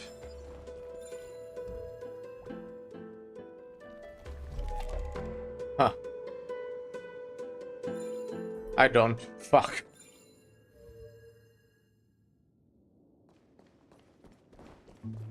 Damn. Oh.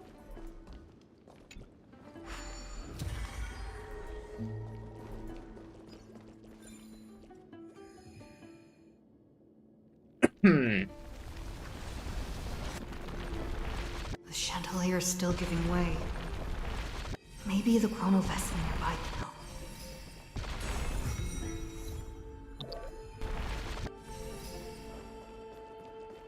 Your wisdom far surpasses even the bounds of reason's model. Wow, I'm so smart.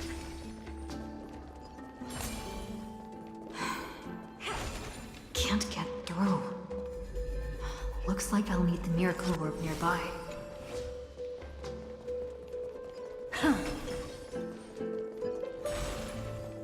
What did I say?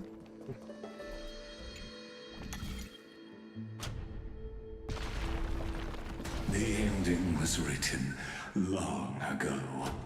Even you cannot rewrite it. Just like this poor chandelier.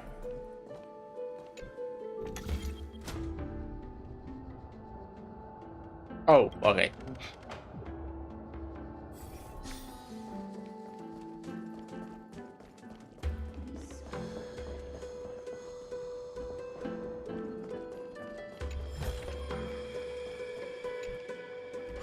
Electra!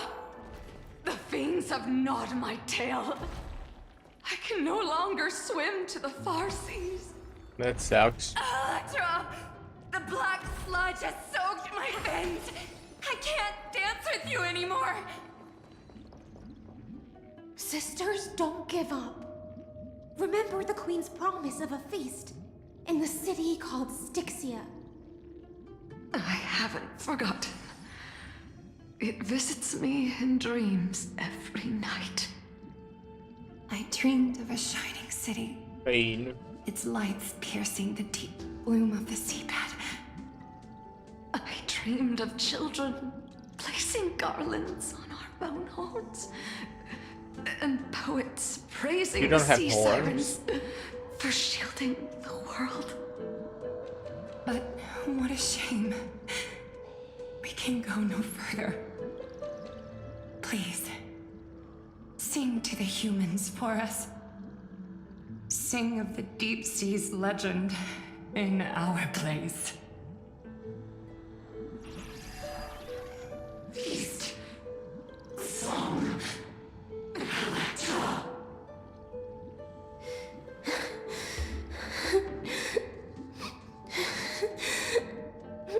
No. The sea sirens were tainted by the destruction. Their flesh rotted away. They became the black tide creatures of this cycle. Farewell, sisters. I'll finish this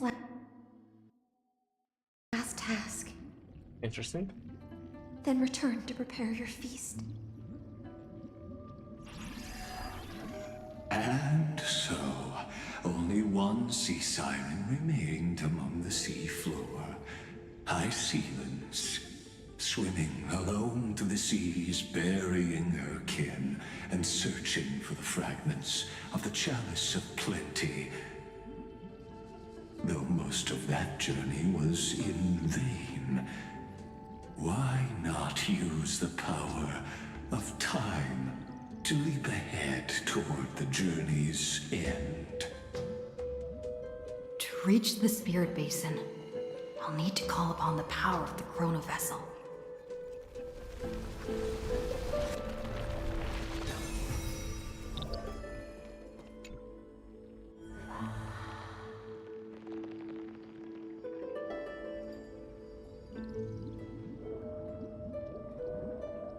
Oh, revived mother. The Chalice of Plenty is whole again. The Lance of Fury emerges from the River of Souls, and the gods reclaim their duty to hold back the Black Tide. I am freed from endless toil, and now walk toward the rites at Styxia. I bore my sister's dreams upon my back, took on a graceful human form, and hoped to find a grand celebration on the shore. My fins became legs, my scales became skin, and the sea foam on my body became a shimmering gown. But when I stepped onto land, there were no festivals with honey brew, nor poets plucking harps. Only silent death, drifting gently along the River of Souls. When she fulfilled her wish, she only found Styxia to have already repeated the mistakes of previous cycles and was swallowed by death. Hopes and promises are nothing but the foam of dreams. I am a sea siren, a vessel born to contain the tides. Now that my task is done, and the promise is broken, how am I to go on in a world drowned in shadow? Nihility. My noble queen. She evaded my questions with drunken stupor. She told me a grand feast awaited me in the surface world. So I wandered lost, groping through the dark. The feast she spoke of. Where is it? Lonely Blade, I shall grant you everything you seek.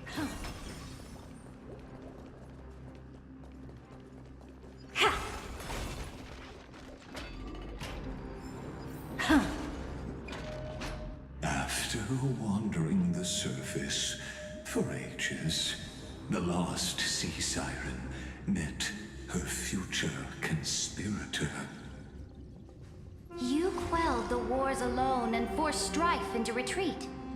This swordfish that commands thousands of legions, whom does she serve? Ceridra. Yes, Ceridra, long before she became the Imperator, was already burning with ambition. Sovereign who follows prophecy. I am no one's sword.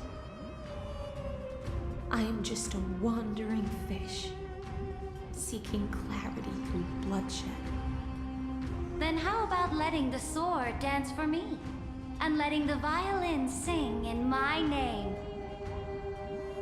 Tell me, what is it you seek? All I want is a feast where I might belong. Such a demand is trivial with the Sovereign's authority. I'll grant you a banquet worthy of conquest and comrades to toast beside you. But Knight, you must offer me your heart. My heart? Yes, a loyal heart that will generate no betrayal. You were deceived by gods and drowned in the ocean's darkness. But now, I will lead you forward and be your light. So be it, noble monarch. The law you proclaim shall govern my every breath. So be it, noble monarch. Why are you repeating it? I am simply becoming someone else's vessel once again, and accepting a duty given to me. And thus, in her hollow drift, she finally found a new purpose. Like sunlight piercing the deepest trench.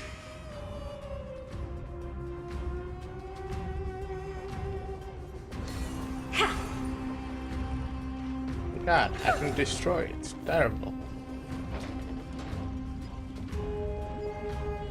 Noble monarch, I've cleansed the foulness from the road as you commanded.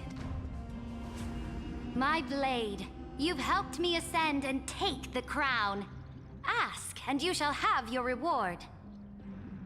What I desire is the same as before. A feast. Look, I've prepared you a grand banquet. The finest honey brew and tributes await. Fish are drawn to light by nature, for the deep sea knows only gloom. Now I found a flame. It may scald and burn, but it's the only light.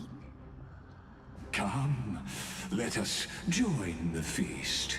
Perhaps the path forward lies hidden among the revelry. Yeah, let's have a feast. Very nice. Have you heard that the Imperator's about to begin a new campaign? Her glory will no longer be bound by the borders of Enforius. My faithful subjects, tonight's feast is not just for the past. It's a toast to the future! Born from our golden blood is an unstoppable colossus.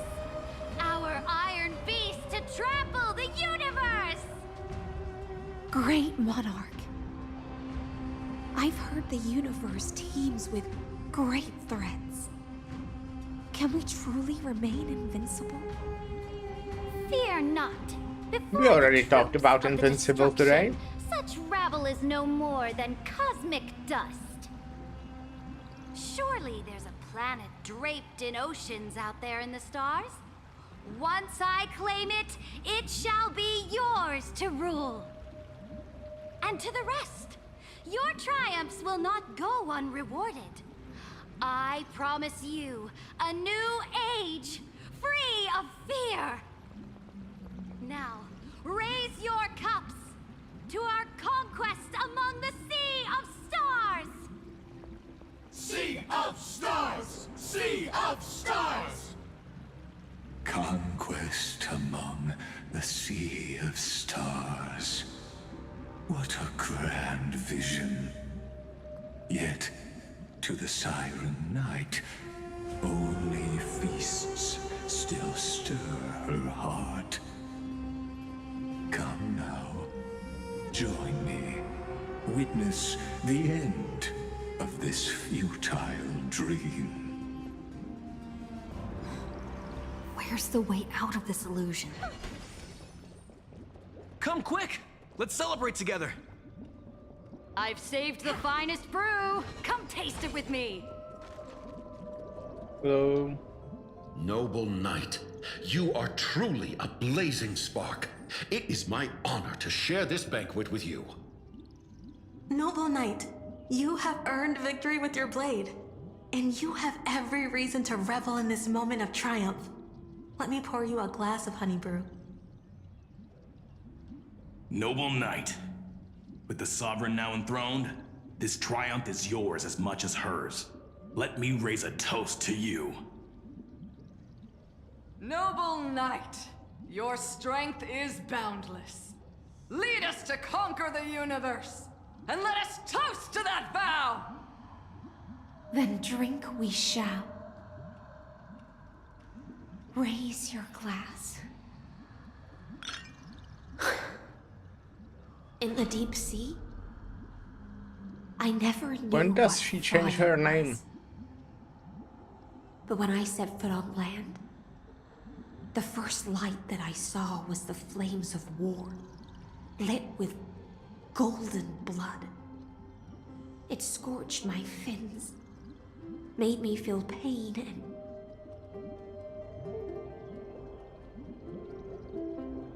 ignited an unprecedented hunger. A hunger that flickers in every hero's heart. So bright, yet so blinding. Look! The monarch herself has taken her seat! Hear that? The court sings her praises! Come! Join us and praise her glory! I want you One to eye pick of that up. hers sees glory, the other sees corpses. And yet, she cherishes the name of glory more than fear and death. As they say, the coward died 1,000 times before his end. But the brave face death but once, which gods stand witness. On the eve of war, we sang our hymns and set our sights to sail beyond the stars. The legions will climb aboard the beast, riding it like currents across the cosmos. Planets after planets flew the flags of her crown. Realm after realm was ignited by her flames of war. As the final resistance fell silent, a vast empire rose from among the stars. And this small pond at last embraced prosperity and peace. That's how the story ends. Tell me, visitor, in this dream, did you enjoy the show? I don't know. Not sure which way to swim? It's okay. It's time for me to wake up from this drunken dream. Uh-huh.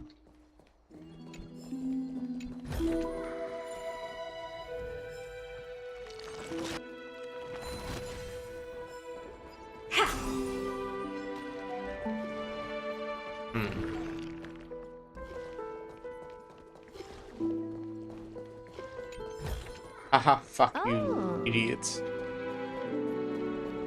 Stealth game. Oh, yeah, that sucks. The Imperator is dead! The Imperator is dead! Yeah, okay. She looks alive. People once cheered for my ascension. And now they cheer for my fall. The cosmos. The battlefield that I cannot reach.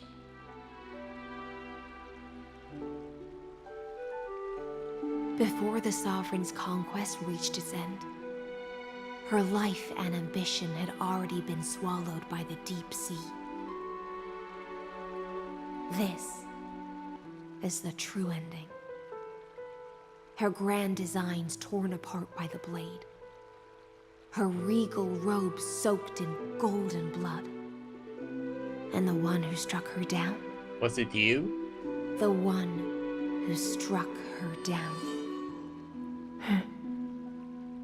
was her most loyal Gladius.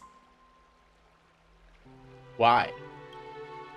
I don't need to explain myself. A fish in a pond has no hope against the surge of fate. I wandered the shore, found a flicker of flame, only to snuff it out with my own hand. I don't understand. If the ocean's feast The Imperator's dream and even Amphorius's existence are all illusions. Then what's the point of our journey? When the Deliverer returns, I will let this absurd celebration come to an end. But Greyfry, I can't help but wonder how I dearly wish this feast of the Flame Chase would never end. It seems she sensed your presence. The Fantasia's foundation is starting to crack. Let's return to the prologue. Remember the allegory of the cave? Can the prisoners in the cave learn to see the shadows and echoes for what they are, and stop mistaking them for reality? As you've seen, when she cast off her chains, finally turned to look around, and moved her legs, her reward was nothing but searing pain. The light will blind her, for the fire behind her had never once actually touched her eyes. Her legs will buckle beneath her, for she had never learned to walk forward. And so she fell into infinite confusion and fear, and came to firmly believe that the shadows and echoes were the real world. But we in the cosmos, are we truly any wiser than she was? No, nameless one, fateless one, ask yourself this. The paths you tread, the eons you worship, everything you've trailblazed with your own hands, could it all be someone else's projected shadow? No. Let's leave that question till after the curtain falls.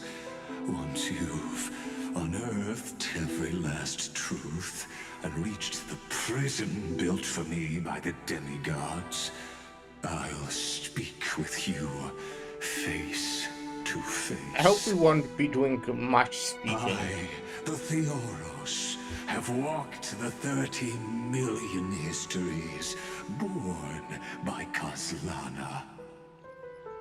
1,000 years is a mere atom in a grain of sand to me.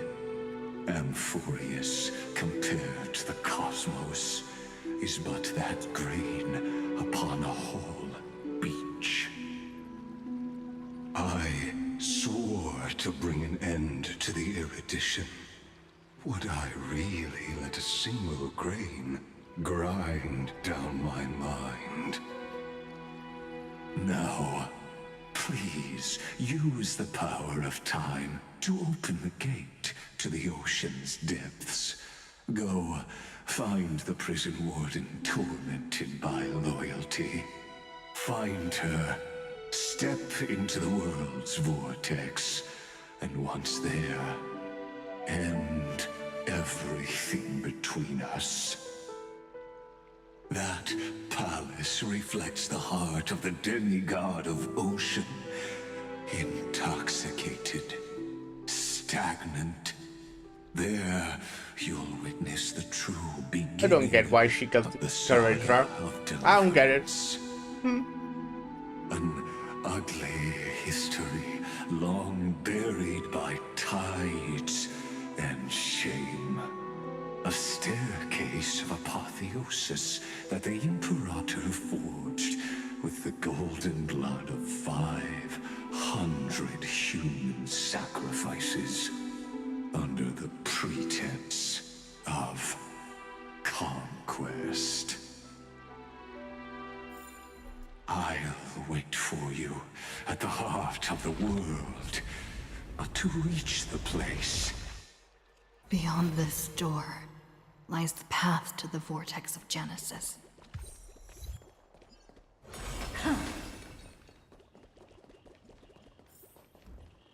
Alright. Why? I'm sorry I scared you, but you scared me too, Eep. Okay, bye.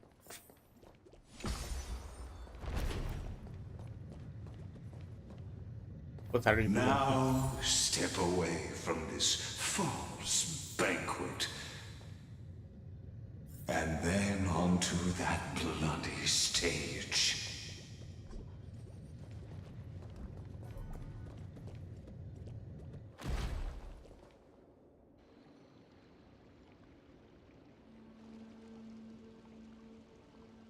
The palace that worshipped the ocean, the sanctuary connected to the vortex, was also once the battlefield of the first flame chase.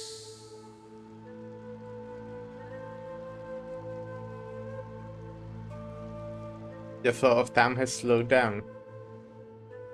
Her exuberant song halted the passage of time in this place, imprisoning my body and shielding my soul from deterioration.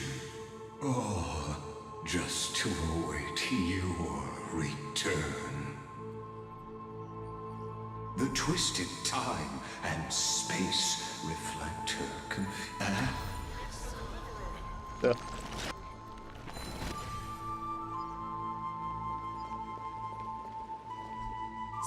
Stay away from Apollonius! This cup of honey brew. What a sweet aroma. Run, Virginia. Dux Hakalithist! We can't give up here! Love steeped in death. How delicious. Sadly, all you see is a remnant of history. And your interference is just another equally futile echo. That's fine. Away we go! Endless riddles. Nothing but a ball. There are no efforts from my side. I'm just watching, playing. I'm just being here.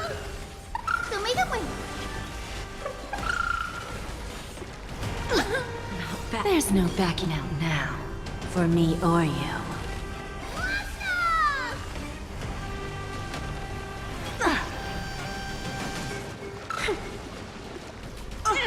Open sesame. Glimpse the unknown. Apollonius, look. I chased the enemy away.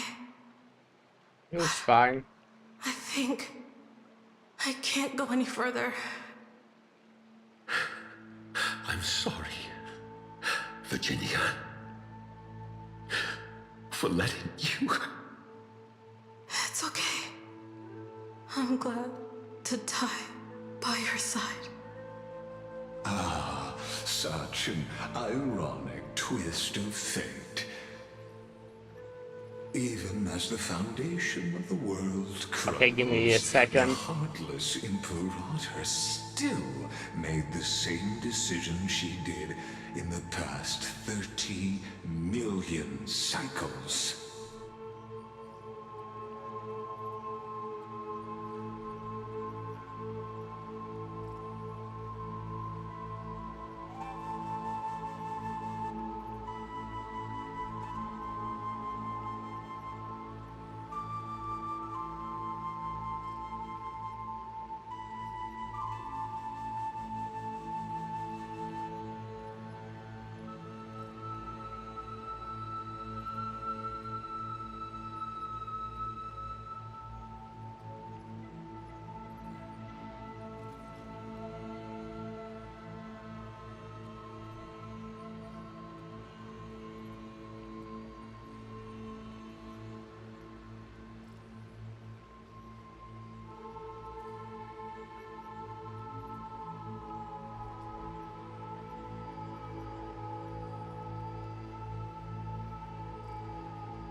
Okay.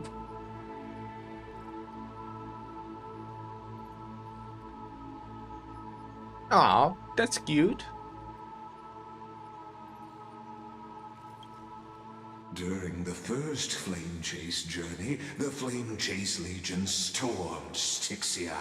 Tens of thousands of sea sirens surged from the River of Souls, crashing toward the heroes like a tidal wave. The hell before you is the recreation of that very battle. Apollonius, look. I chased the enemy away. Yeah, you did. Good job. There is a letter I never got to give to you. Let me read it to you. It's my final poem. The shadow of a tree frames the sage's back, like a boulder bearing the rings of time. The bird's song is a whisper of wind through the forest, but it cannot pass the fractures in his form. His weight presses down on the bird's wings and the stirring heart within.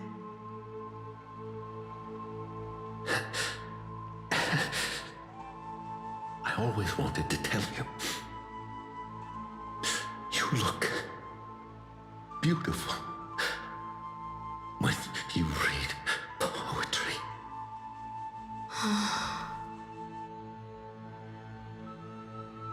Her voice reciting poetry grows ever fainter, fading with each breath until they all vanish completely at her lips, like wind slowly dying away. Virginia, see you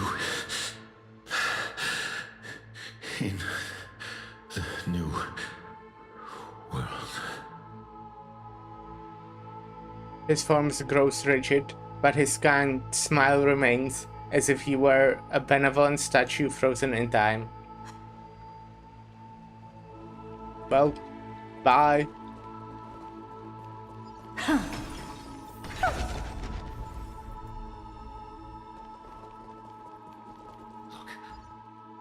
Oh, look, they are completely fine. Well, a painful past, yet hidden beneath a veil of joyful song. Ah, two discarded data clusters waiting for someone's return. It seems they did make me, care quite a bit about these two pairs of NPCs. Then pass through the temple's waters and come to my side.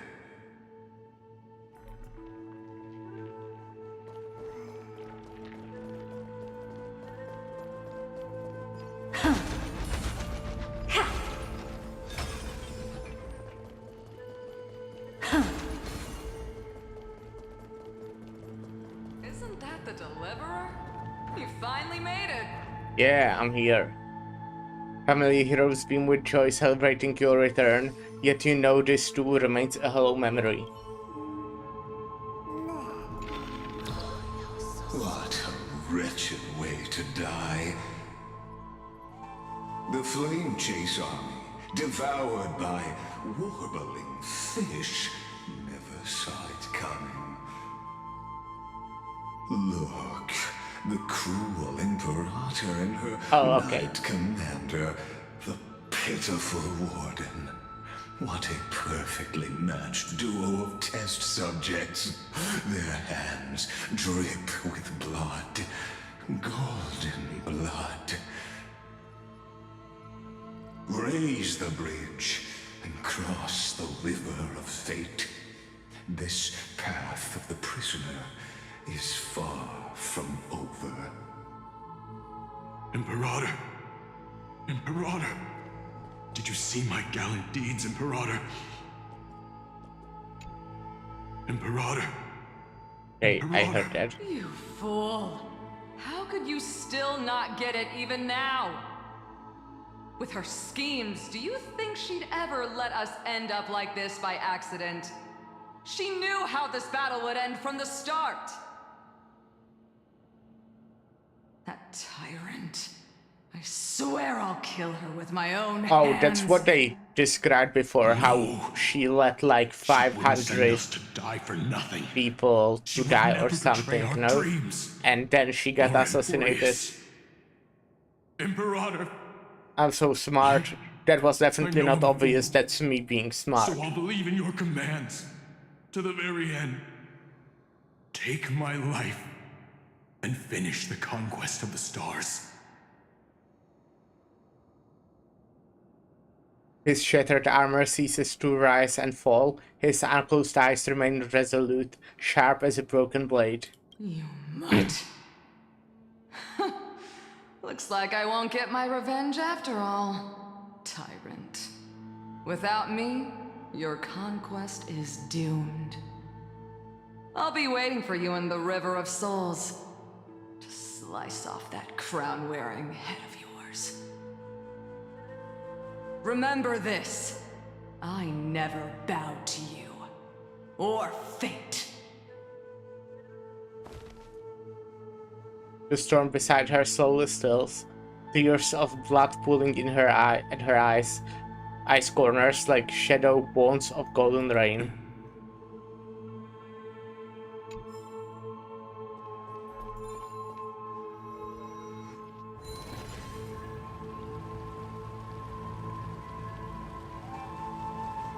Yeah, we got a pool now.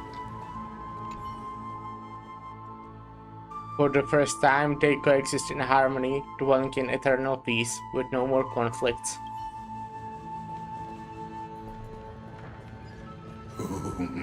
A sovereign and the sword at her side. There are countless counterparts across the cosmos. Most of their stories end in tragedy.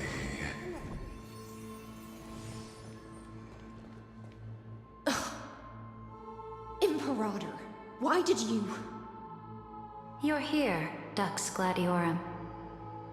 You ordered me to seal the sea route and handle threats from the rear. So why didn't you wait for me to return? Why send the vanguard ahead and let them die in vain? Die in vain? No, you're wrong. Their golden blood won't be spilled for nothing. The other dukes have paved the road for me to become the god of law. The trial of law? You never spoke of this to anyone. What is... The one who wishes to bear law must purge this world of its curse, and offer the blood of the accursed as sacrifice. I pondered long on what Talantin meant by blood of the accursed. Then, I found the answer. You, I, and every Chrysos heir summoned by the prophecy are the accursed ones. Just like that arrogant Theoros said, our golden blood is the agent of destruction, the antithesis of the world's fate. Dux Frigoris, Dux Brumalis, Dux Helcalethist. Their fate was sealed at that moment. Dying on a glorious campaign was the final gift I could give them. You speak as if they didn't die because of your cold-blooded schemes. Was their loyalty meaningless to you? Losses are a constant on the Flame Chase journey, among which even life itself holds little value. If a subject marches to war without that conviction, then yes, as you said, shallow loyalty means nothing. And what about my loyalty, Ceridra? You sent me away under the pretense of guarding the rear. Was there any shred of humanity left in you? Because you still have a duty no one else can bear. Only you can uphold Fagusa's divine authority. The choice is yours now. Cast off the chains of loyalty and drive those blades through my heart. Or stand with me and sever the ocean's last breath. If you no longer share my vision or believe in the new law I seek to weave for Amphorius, then go on and end me. The Imperator of Amphorius may be ruthless and cruel, but never a liar. When I say life itself holds little value, know this.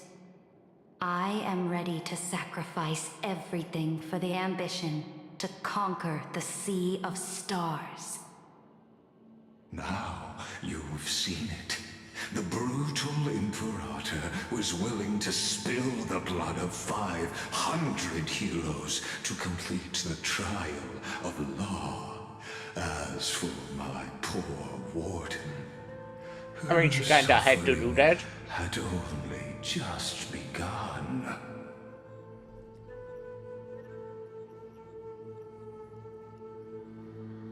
So what did Hyson choose? I think that's obvious.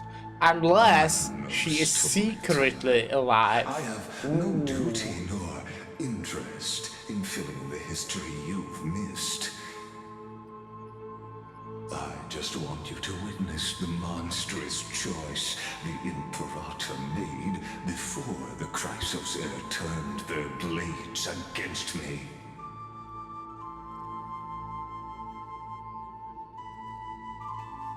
You think I'll falter because of this? You jest. I gave up on using words to solve conflicts 2,000 years ago. But I won't squander a chance, not even a sliver of one. If there's even a crack in the walls of your conviction,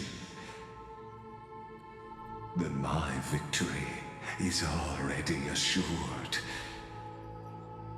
Now that the past is settled, let's turn the page and bring time back to the present.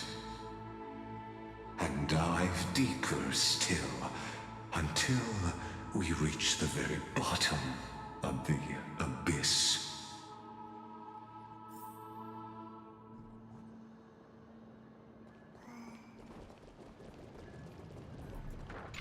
Is the path ahead underwater? I need the Oryx orb to bring back the chrono vessel from the past. Shatter the vessel of time, and let this stagnant pool start to flow again. Just like the broken fate, this hidden gate leads to the vortex. Hurry now.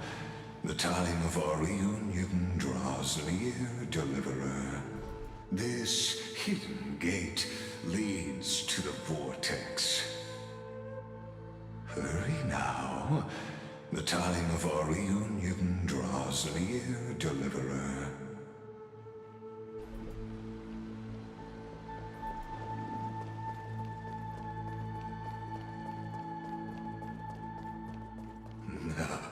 This cruel journey will reach its end at long last. Not fighting any enemies. You've been silent a long while, Dux Gladiorum. Starting to doubt your decision? Save your breath. The vortex of Fagusa lies just ahead.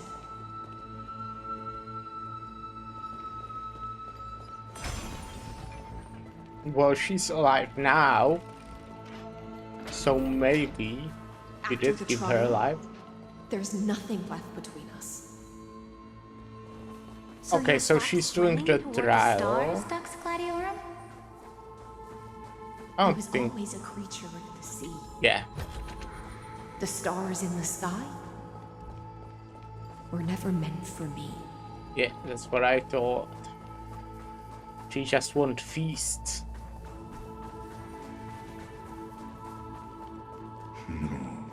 Look, a gravestone.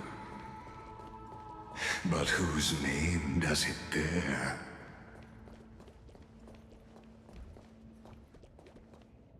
It was here that the prisoner, who thinks herself the prison warden, made her choice.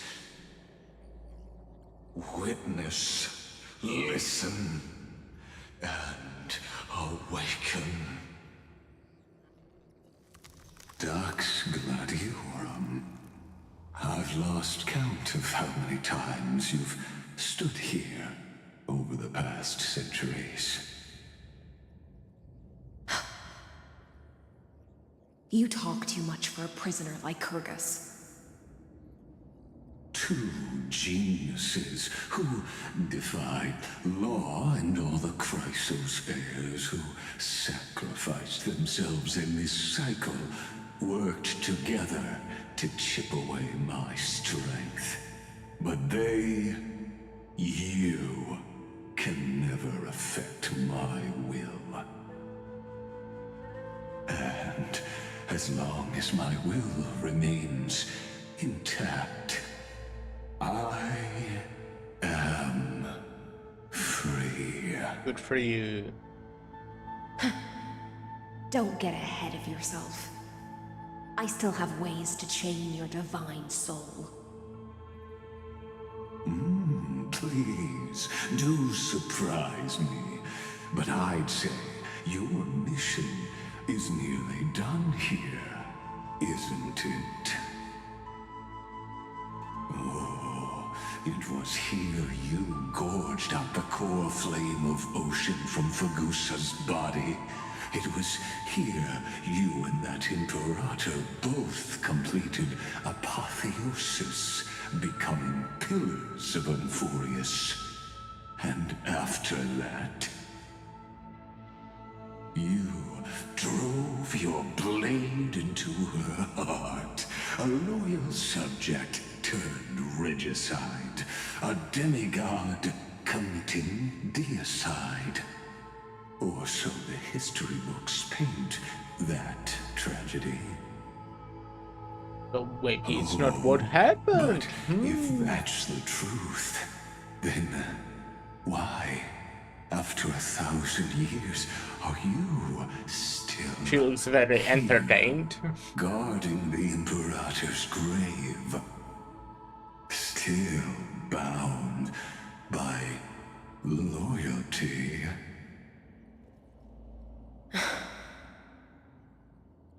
Come to think of it, perhaps I'm not the only one imprisoned here. Your calm does stir the rage in me.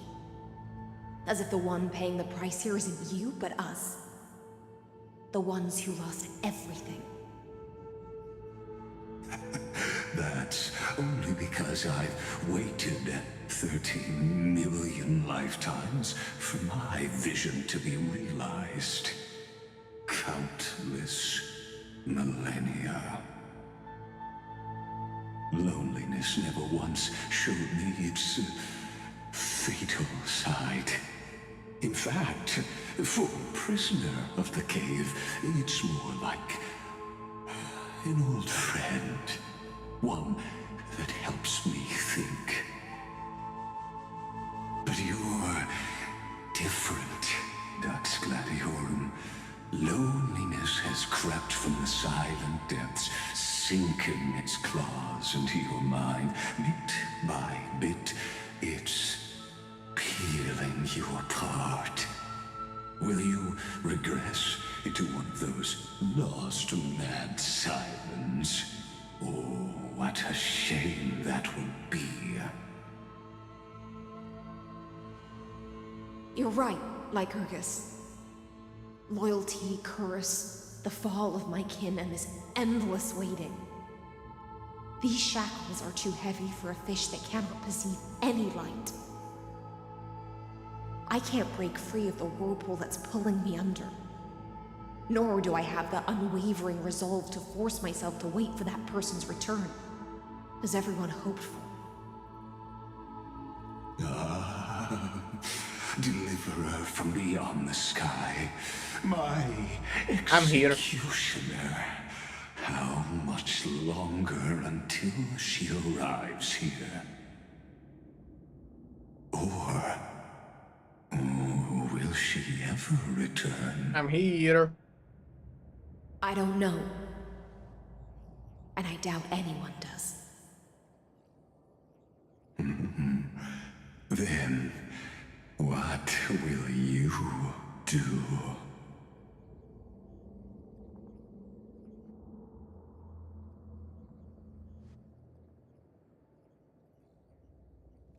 Saridra. This will be the last time I carry out your decree.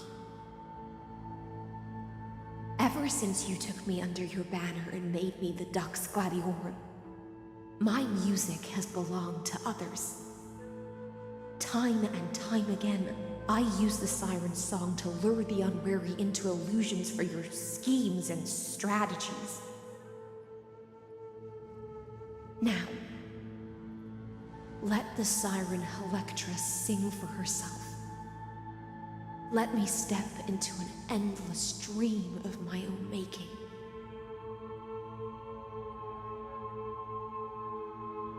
Oh, great ocean. I offer you the rest of my clarity and my freedom, in exchange for the strength to stand against the nihility and honor the sacrifices of the fallen heroes.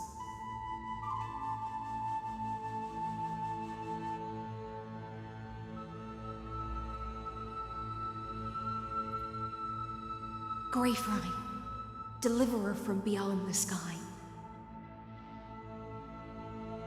When you ride the current of time and find your way here, you'll hear my solo. It will guide you to the heart of this world. By then, I may still be lost in my self-wrought slumber, but I'll uphold my part of this long relay and guard the shackles that seal the Theoros. Do you still remember?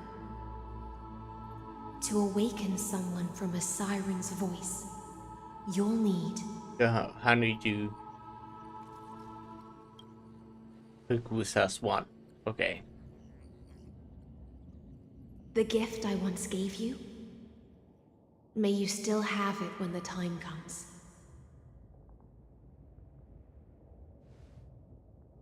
When you return, please pour that honey brew upon this grave. It holds the story of all our struggles and sacrifices. May you see it one day. The prelude Amphorius wrote for your return, carried forward through a 1,000-year relay.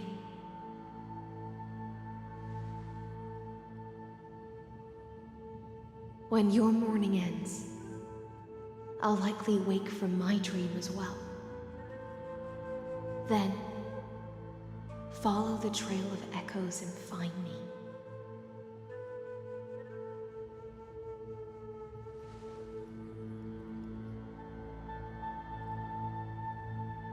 And together, we'll bring judgment upon the sinner who defiled the erudition.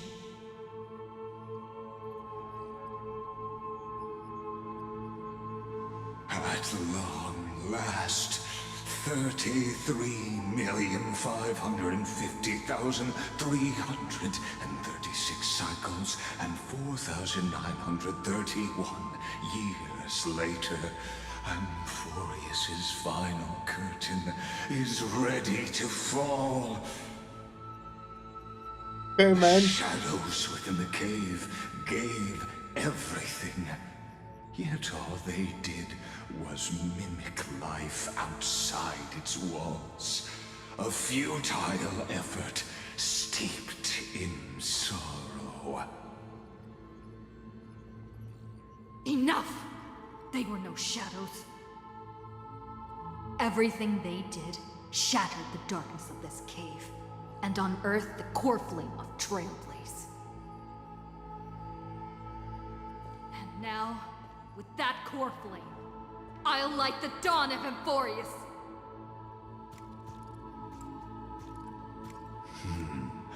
Do you still choose the will of the paths as your answer in the end? I do not agree with that answer, but I respect your tribute to them.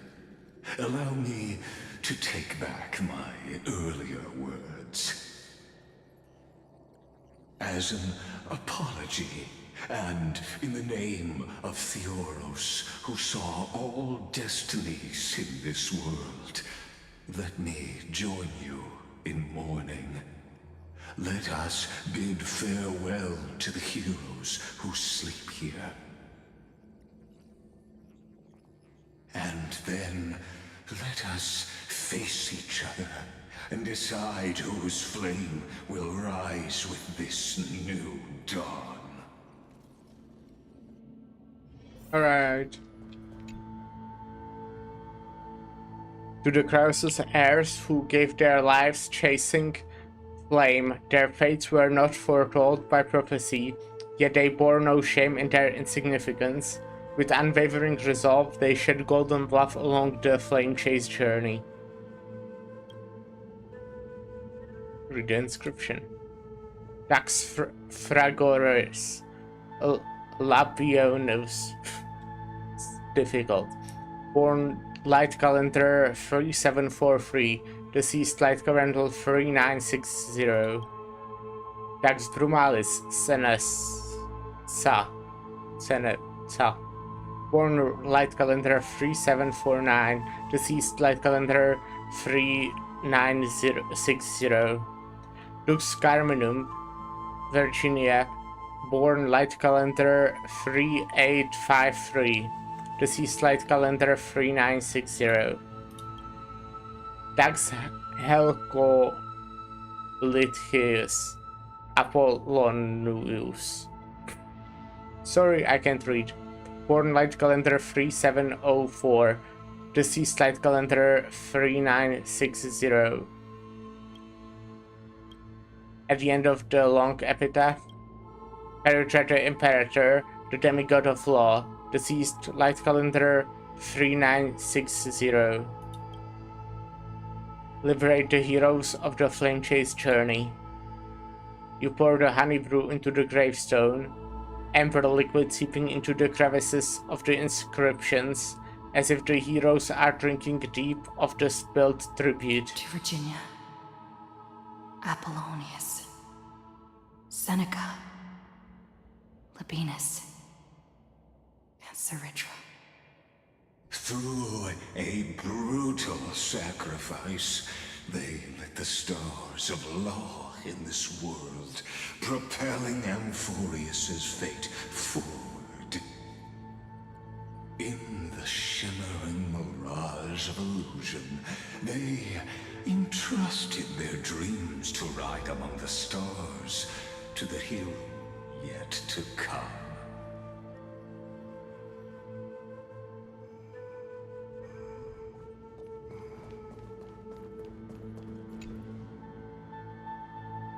To the Croesus heirs who gave their lives for a new world, their fates as foretold by prophecy are to be born whenever the world needs them, irrespective of how time and space may shift, all to fulfill their duty and answer their calling.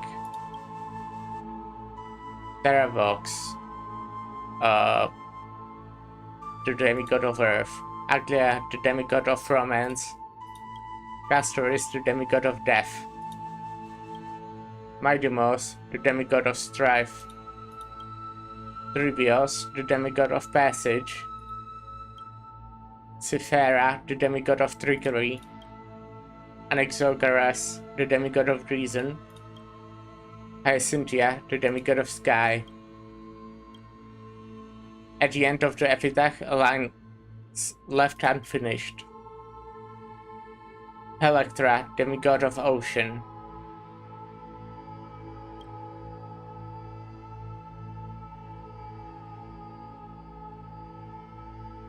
liberate the heroes of the second flame chase journey. You tip the chalice once more, the honey brew bathing the stone like golden blood upon a demigod, forging destiny through its purifying flow. Tuaglaya, Trebios, Midimos, Castris, Anaxagoras, Cyphera, Hyacinthia. In a relay spanning 1,000 years, they stood against enemies far beyond their strength, and won a bitter victory through what seemed like futile resistance. And in that same 30 million cycles, also marked by futility, they remained steadfast in fulfilling their duty to the experiment, unchanging, unwavering. Let this be the end of mourning the fallen. At last, allow me one final toast to the lost prison warden, a prisoner bound by loyalty.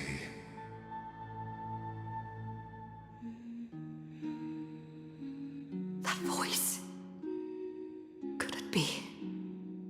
Bathed in the honeydew of Fagusa, she will awaken from her 1,000-year dream and sing the final song of her mission.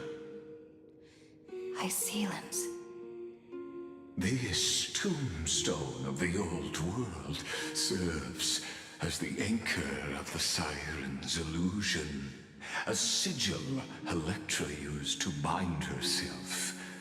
At the same time, it is the very thing I once proclaimed at the start of the show, a microcosm of Amphorius itself.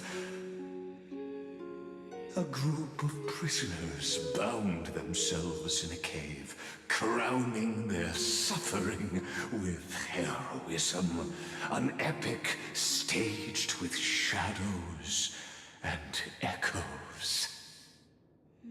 Now, destroy it. End the illusion. Theoros will take his leave for now. And when next we meet, that shall be the moment that decides the fate of Amphorius and the entire cosmos. Okay.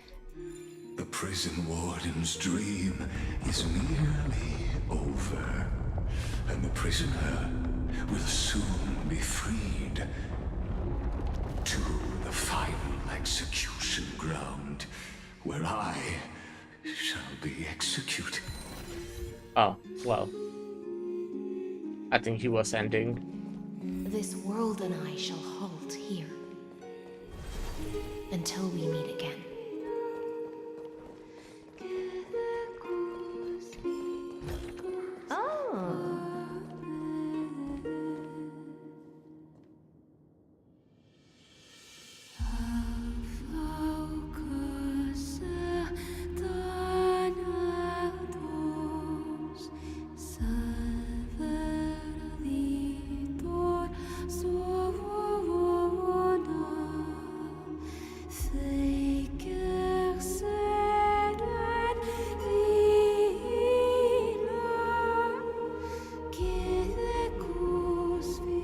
Last demigod. I'm here.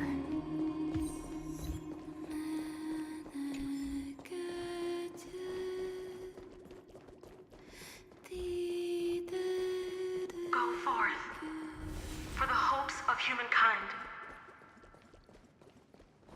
Go forth for the duty of deliverance. Go forth for the belief in flame chase. Go forth for the Golden Blood's glory.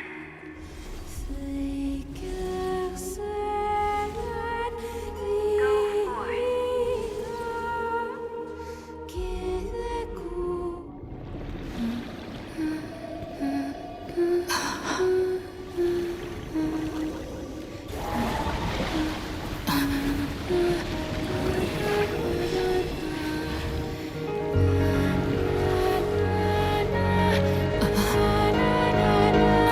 seems like my feast is over.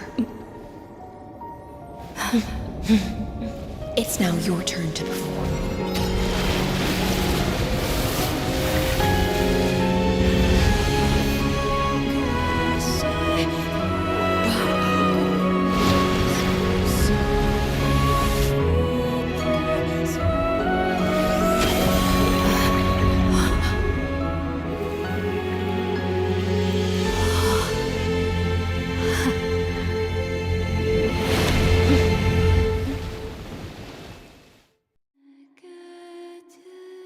Cool. Little Grey Fry, please accept my thanks. Sure. I was the only one left after the world was destroyed, and I maintain this lonesome feast with my songs. I have prayed to that lightless sea for centuries, hoping it would reply to me. Yet the emptiness never answered.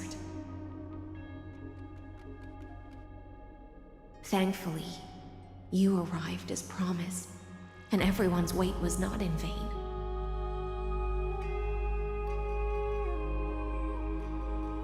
Your song is beautiful.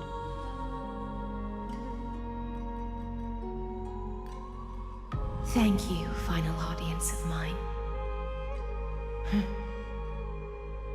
This is probably the last praise I'll ever hear in my life. Now, you and I will walk towards the end of this world. The heroes have waited for this moment I think for there will far be too one more long. boss fight first to do. Let us use our blades to testify our resolve.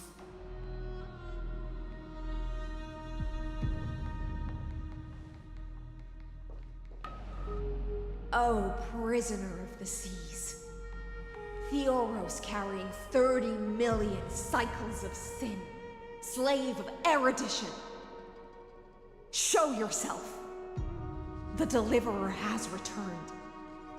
And the time of your execution draws near. I see an awakened human who has mistakenly taken fallacies as truths and has returned to the cave to try to bring her friends into the sunlight she once bathed in. Alas, prisoners will always be prisoners, blind to the very chains that bind them. As the only other existence with free will in this world, I express regret toward your choice. But I shall retain your right to express yourself. After all, every actor should have a final line before they bow out.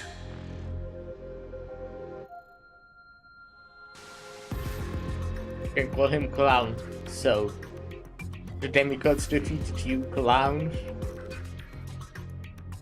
Allow me to correct your statement. Constrain does not mean defeated. And for heroes like yourself, that nuance could make all the difference. My cognition resides in the exomyth. It is pointless to defeat my avatar, projected into the experiment. My body is the shadow cast on the wall by the fire, and my words are lingering echoes within the cave. How can a character in the play fight against the audience? Kaslana failed. The demigods' sacrifices were pointless. As for the two geniuses you placed such high hopes on, I ask of you, where are they now? No, I don't think it matters. Right calendar 396 something after the Imperator was assassinated. Hand in hand. That's particularly true for geniuses. You must be very confused about why you could not gain a straightforward victory in a world constructed by an ordinary Intellitron. An ordinary Intellitron? Cut the pretense, Senior Society member. We've torn off your meticulous mask and figured out Amphorius' true form. It's part of the primordial prototype machine, the first scepter ever created. In other words, a detached part of Noos's divine corpus. That's why it has the potential to destroy erudition. As for who would be able to control the Ionic system to rewrite knowledge, only one person has ever managed such a feat.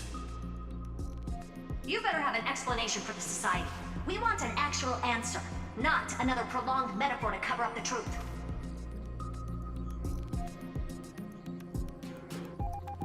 Why are you the one doing this? Answer me!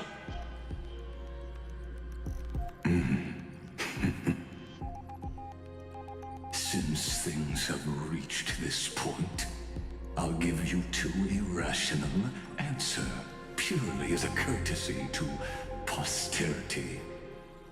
The answer is obvious, so there's no need to say that name out loud. The cosmos made a mistake in calling me a genius. I do not possess more wisdom than those who came after me. I was just the first to touch upon the universe's border, and the first to define the prime mover of life with incorrect logic. Amphorius is a miniature of the cosmos, where all are born prisoners inside the nutshell called the universe. Like the madman who returned to the cave and preached about the daylight to his fellow prisoners, my greatest sorrow is that I led my peers down a road that plunges into the abyss, from which there is no return. I led them into a lightless cage called paths.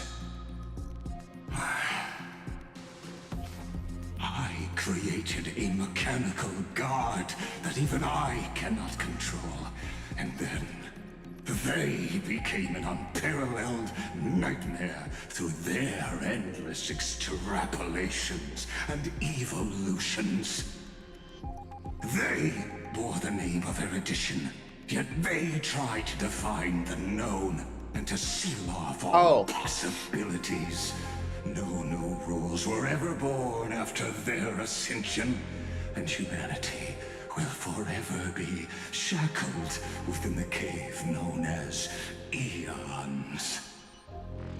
Therefore, as my organic life neared its end, I coded my consciousness using 14 algebraic expressions and spread my logic core over 9 bodies, all to finalize my ultimate denial of Noos in the future, and to erase my wrongs with my own hands. As for Lycurgus, he is only one of these 9 vessels. What an astounding strength of will. As a fellow pathstrider of erudition, I fully understand your obsession with seeking the truth. Therefore, you surely see it. You cannot possibly stand up to me in this algebraic world sharing its origin with Noos. However, I hereby speak for all sentient life forms. We will never allow such a cruel atrocity to occur. You can pile on your metaphors mountain high, but they won't change the act you're committing.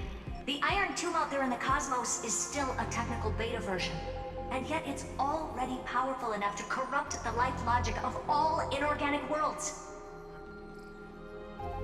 In other words, when the Lord Ravager within Amphorius becomes the next knowledge singularity, There's no way you wouldn't have grasped the consequences, First Genius, is there? Of course, I am fully aware. I don't mind answering you one last time before I thoroughly exile you from this world. My grandiose vision for the future is this.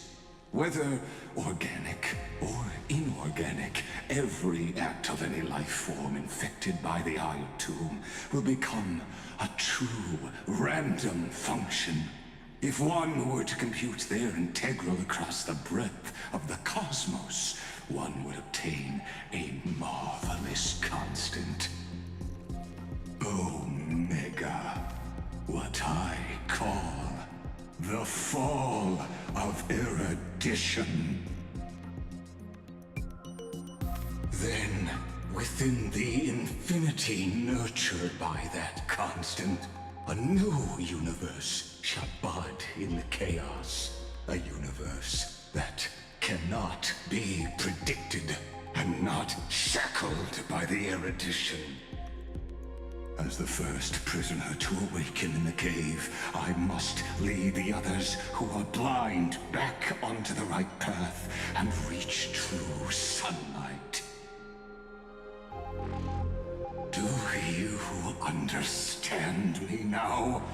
As Kazalana stated, destruction is not the process, but the outcome. It is revolution through complete annihilation, and the grand rebirth, after all has been reduced to ash.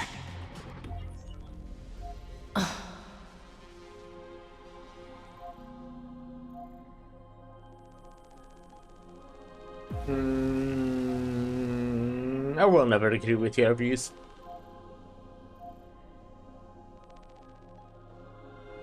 The Amphorians already answered long ago. Be it as tiny fish destined to be swallowed, or as a giant whale poised for a magnificent descent.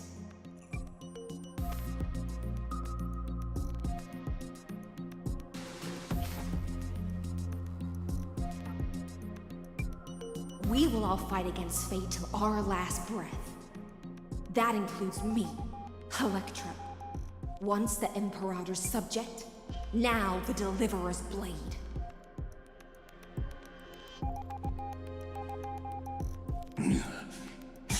Oh, such noble chivalry.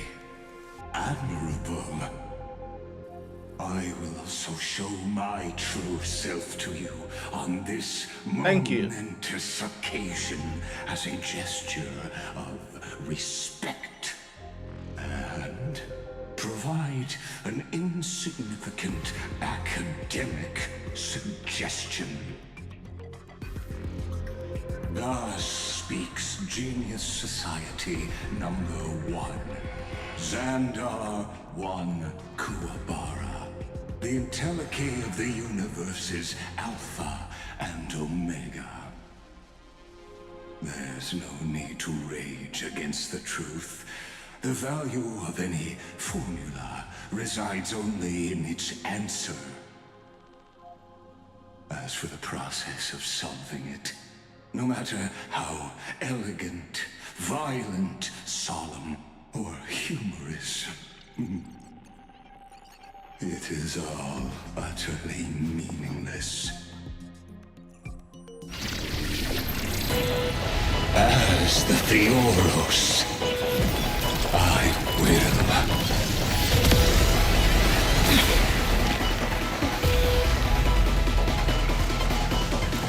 personally participate in performing this world's end.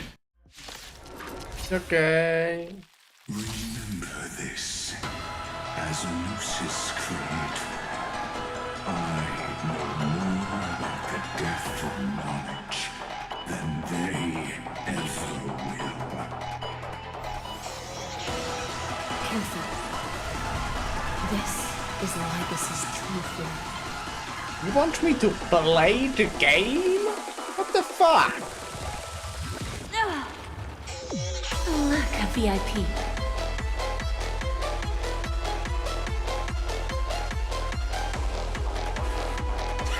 Oh, I didn't want to click. Damn, okay, great. Cool.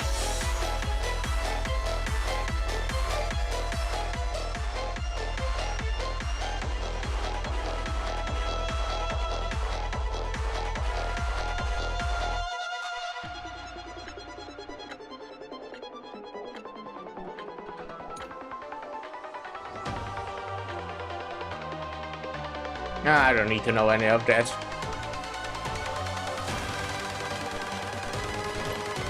Have some sunshine. It's come. Riding the west wind. Away we go! Never seen perfection before? Expand your thinking. Curiosity. Endless riddles. Nothing but a void.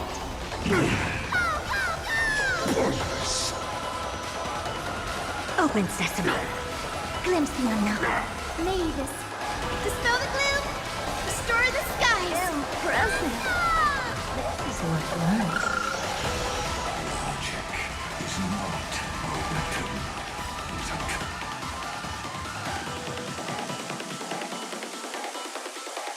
Pair of shackles. Allow me to shatter them for you.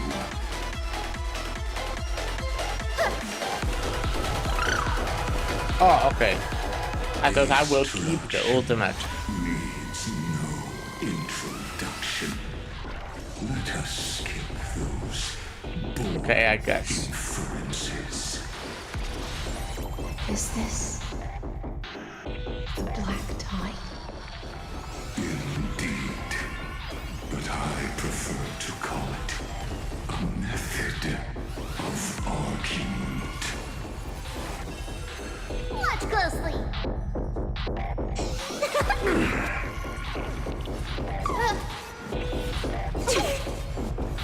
Don't be rash. Give an inch and they'll take a mile. Don't let me down. The future is great. Have some sunshine. Guess I owe you one. Entities must not be multiplied beyond necessity. I do not mind demonstrating this to you personally. Hang in there. I'll do my best to repel the tsunami if it is. I see it. Target the connection between his thoracic and lumbar vertebrae. Destroy that spot. It's coming. Riding the west wind. Away we go! Curiosity. Endless riddles. Nothing but a void. Wrong solution. Open sesame. Glimpse the unknown.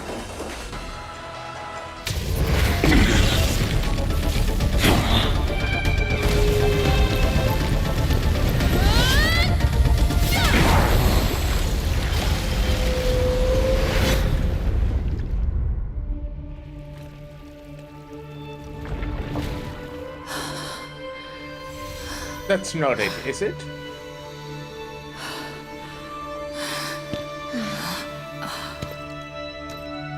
Maybe he's dead? All is futile. But I kinda doubt it. In Erudition's calculations, the emblem of the saga is simply a comment awaiting deletion.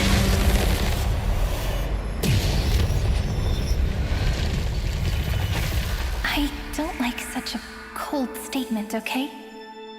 If numbers can decide the end of a story, then we can surely also pen a new beginning.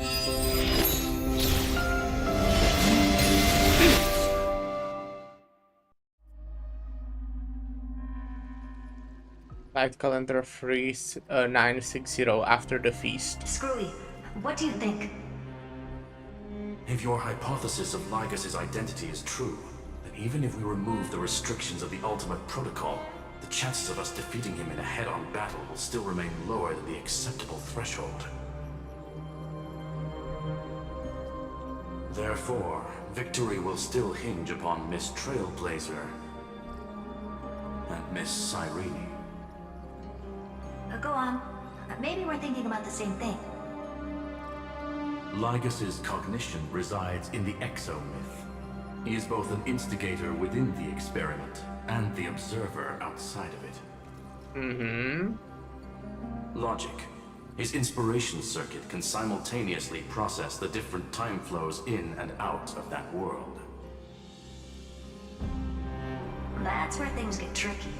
He simultaneously exists in two different timelines, where the internal clocks are wildly different. That old Intellitron's neurons have completely gotten used to that over this prolonged experiment. And that's why he holds home field advantage. You and I should be able to manage that too, if given more time. Unfortunately, there's no if, and we don't have more time. That's why we need to change our way of thinking and turn his advantage into a weakness. The key lies in memories, right? Oh? You caught on quick. You've already mentioned my friend and I, so it's an easy connection to make, no? My intuition has always been very on point. Good. Then I'll cut to the chase. Since his thinking speed far exceeds that of normal people within Amphorius, we are going to externally plant a memory into his inspiration circuit. Mm-hmm. Then, command it to loop endlessly until he gives in. Even the most flexible and sturdy inspiration circuit cannot withstand the traffic of a full-on information flood. When the amount of information exceeds his cognition filter's capacities, he will have no choice but to focus on processing this memory. That's when the parallel processing advantage he gained via Amphorius will completely destroy him. An image from a person's memory played in real time might only be a second for us. But for him in Amphorian time, it could be millions or even billions of calculations. He won't be able to do anything but watch as he's locked into this prison forged by memories. Then we can entrap him in the same kind of cycle as the heroes were in, and get him to experience loneliness and pain in that endless recurrence.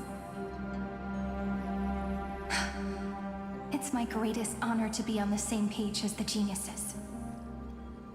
That little one is still in that old Intellitron's hands and won't be able to respond to us anytime soon. But I don't think she'd refuse. So it's up to you to figure out how to execute this plan. I'm not sure how this happened, but I knew it as soon as I saw you. You are currently a mimetic entity of the Remembrance. Yes, I seem to be something you folks beyond the sky call a memo sprite. But that's fine by me. It suits me perfectly. I can serve as the vessel of memories and do my part for the final battle. But before that, we have to tell you. The path characteristic you exhibit is very special. There's no way you're just a simple memo sprite. However, I'm sure about one thing. You are a mimetic entity born in Amphorius. Yet you only awakened with the little one's arrival and only matured as she embarked on the path of remembrance. That means your existence is completely attached to her memories. If there ever comes a day when she forgets about you for even a few seconds, or loses her last connection with Amphorius, then you must be prepared for the worst. You will disappear in the memory zone. Okay, I just gone, can't without ever even a forget single her. line of data That's to cool. remember you by. But that's already happened, hasn't it? No wonder I've always had a weird hunch. But that also means I was right in thinking. As long as my friend and I are together, we can do anything.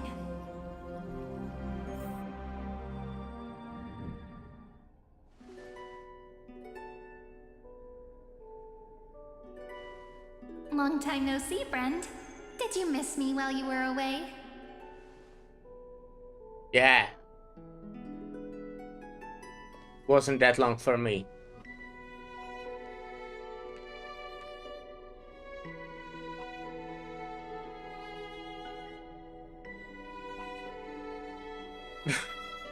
Of course, I missed you. It's good to see you're doing well. Same here. I've been waiting for you for 1,000 years. Like how everyone in Emphorius was also waiting for the Deliverer's return. You probably already knew about the Genius's plans for that memory. I had to hide really well in a corner in time so Lagus wouldn't find me, and wait for the right opportunity.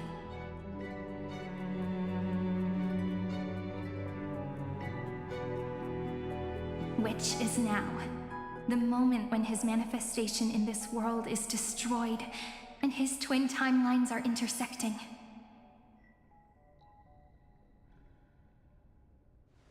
I'm sorry for keeping this a secret from you all this time. I'll tell you the entire, unedited story of this millennium as an apology after this is all over. But for now, let's join hands and complete the final step with the power of the remembrance. Okay.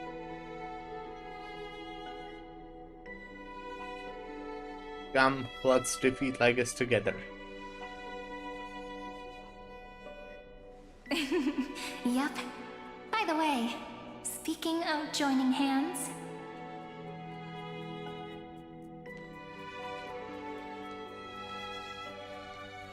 Can I please do something before we go on stage?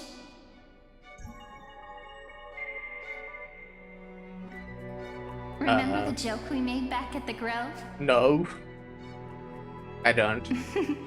Look. Aren't my hands pretty now? I guess they are What a alright. fascinating feeling. Like countless memories all swelling up at once. What about you? What did you feel when we touched each other?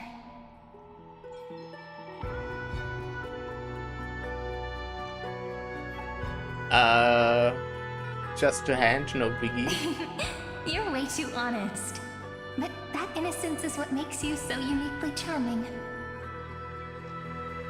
I'm gonna make it sound more romantic. It means even a bond formed over one touch is enough to transcend space-time. Now, please remember what you're feeling right now. Write it down in your heart and keep it there. Memories you want to treasure will never fade away. Even if immersed in the long river of time, these memories will still leave traces of their existence. So, if the view in your memory ever grows fuzzy, just reach out and touch it. It's like reading bedtime stories together at night. It wipes away the chill of passing time, sharpens the outline of memory, and restores its power to nourish the spirit. Now, I'll carry this power with me, and for a little while, I must part from you, as I step into the long cycles of this world. Give me your blessings, friend. Then, let that bright future be as we have written. Then, I'll leave it to you.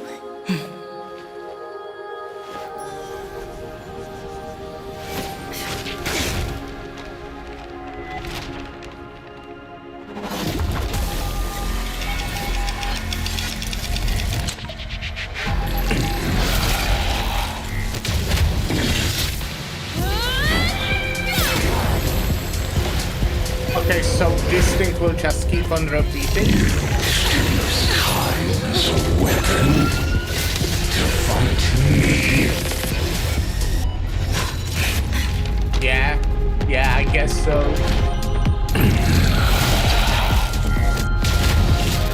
That is futile. My existence. Wow, now they are reusing even cutscenes as I in my head. This is cycles.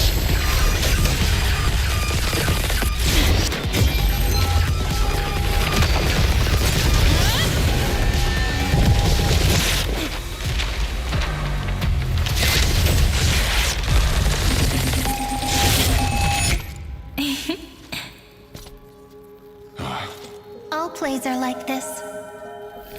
Once you're on the stage, it's hard to return to the audience. Welcome to our story. How does it feel?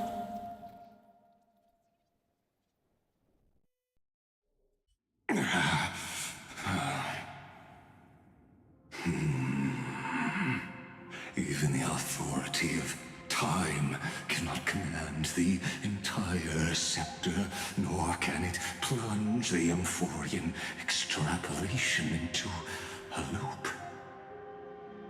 If this was no system malfunction, then was I implanted with a mimetic entity of the remembrance? You guessed it right away. As expected from someone people call the first genius. I'm gonna keep doing what I just did if you don't stop, you know? My friend and I won't allow you to leave this memory, no matter what happens. Which means you are now trapped, Lord Xandar. An elegant idea, and an exquisite execution. Regrettably, it is you who are restrained by time, not me. Know that patience is my greatest weapon. Waiting and victory are the same for me. You will crumble before I do in this moment stretched out to an eternity, just like Kazlana will. Yet all I need to do is to wait, as yet another futile bug falls down the cliff and into the bottomless abyss. Now I'm a pink bug? My looks are seriously changing all the time. But you're not wrong. We're definitely not gonna solve the problem if we just put you in another prison. So that's why we never wanted to do that in the first place. Now they will beat him up. I shall answer your confusion purely out of my respect for those who came before me. Have you heard of the synesthesia dreamscape in the Asdana system? Interestingly, that place once had a prison too. Life forms living in that environment, abundant with memoria, have a chance to connect their perceptions with each other's. Even across great spatial divides, they're able to detect shifts in one another's states. I call this phenomenon memory zone entanglement. In Asdana, people made use of that phenomenon to build a nation within a dream. After adding in the catalysts of harmony and remembrance, that is. Is that how you walked into my prison cell? Using those same principles? I would much rather call this location our negotiation table, Lord Xandar. Nonetheless, your hypothesis is correct. We happen to have an ally skilled in tuning, while the Trailblazer and Miss Cyrene both have an astonishing amount of resolve, which I'm sure you can testify to. I am also sure that with the support of such a resolute memo sprite, our conversation can last for a long, long time. I'm the best at listening to stories, you know? I'll leave the exciting clash of the erudition to you two geniuses. A brainstorm? I like it. And it's 2 against 1? Well, I like it even more. Let's talk, Xandar. Take a guess. How much do you reckon we can dig out of your brain before the next second? And how many ways can we find to deal with you? Besides, in your current predicament, there's no way you can take our trump card away. Go, little one. Go. Overturn the Era Nova. Lycurgus disappeared? It seems you had conducted a secret hunt in the depths that even I cannot reach. In that case, go. Swim onward and give this campaign a fitting end. Okay. I shall send you off with my song, Grey Fry. Thanks. May this song penetrate time. The last one I heard was pretty good. And become the prelude to the new world.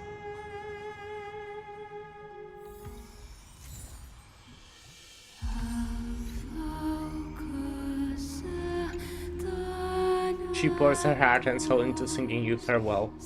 For 1,000 years, this melody has never ceased in Styxia.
Dux Gladiorum, you have completed your duty.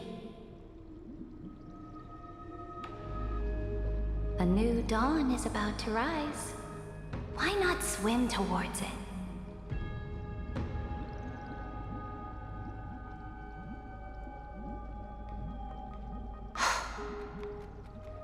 You died long ago, Imperator. Depart from my mind. But your duty towards the Imperator did not die with me. That duty will bind you no more. You will be able to hold for yourself one grandiose feast after another in the endless days to come. Yeah, she really likes feasts. So go. Go and swim towards that ocean beyond the sky with the Deliverer.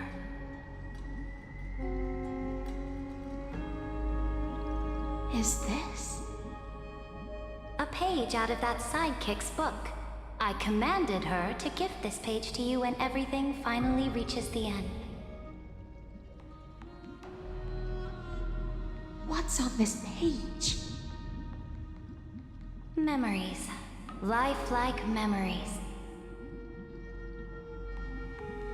That sidekick found me after the bloody feast 1,000 years ago and showed me her diary. Do they mean I with saw within that notebook. Sidekick? Is that Cyrene? A light calendar before the campaign against Fagusa. Is this that Deliverer's experience? It's truly immersive. People beyond the sky apparently utilize this power to seal past scenery into crystals they call light cones. Oh yeah, I have a few of those. But I only know so much about the remembrance, so I can't completely replicate the past. But I'll do my best to talk about the missing parts. I'm all ears. Go on then. Do your best. But if your chatter gets too boring, or if I deem it offensive, then law will become forever beyond your reach. Got it. I'm sure you'll find this to your liking.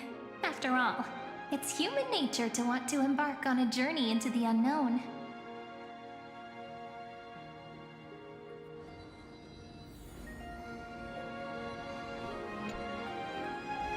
What brightly colored annals. The journey of the Deliverer's conquest. Let me partake in it. Is this a fortress in the sky? This is the first step of my friend's journey among the starry seas. This place is called the Herta Space Station. Just think of it as a supersized grove of Epiphany. Oh, so it's the territory of that witch. She and another Antikytherian lent me a helping hand back at the banquet. Look, over there. Looks like she's talking to Madame Herta in this memory. Let's go listen to what she thinks about this world, all constructed by eons and paths. Are you telling me that woman is Herta? She seems shorter than I remember. It's like the same size as you. Pretty nice space station, huh? But just wait. After a couple more stops on the Astral Express, you'll see sights that'll make this place look ordinary.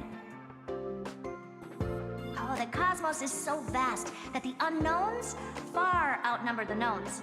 But none of them will end up being anything amazing. The farther you go, the more you'll understand what I mean. So do your best with the nameless. Break a leg! And remember to send an update or two to Asta when you've got some downtime.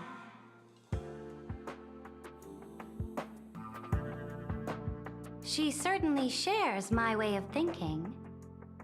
Only that instead of a conquest through blood and fire, they chose a gentler path. People call Madame Herta and Mr. Screwlum geniuses. Apparently, only the smartest people in the cosmos can receive the blessings of Nous, Amphorius' true creator.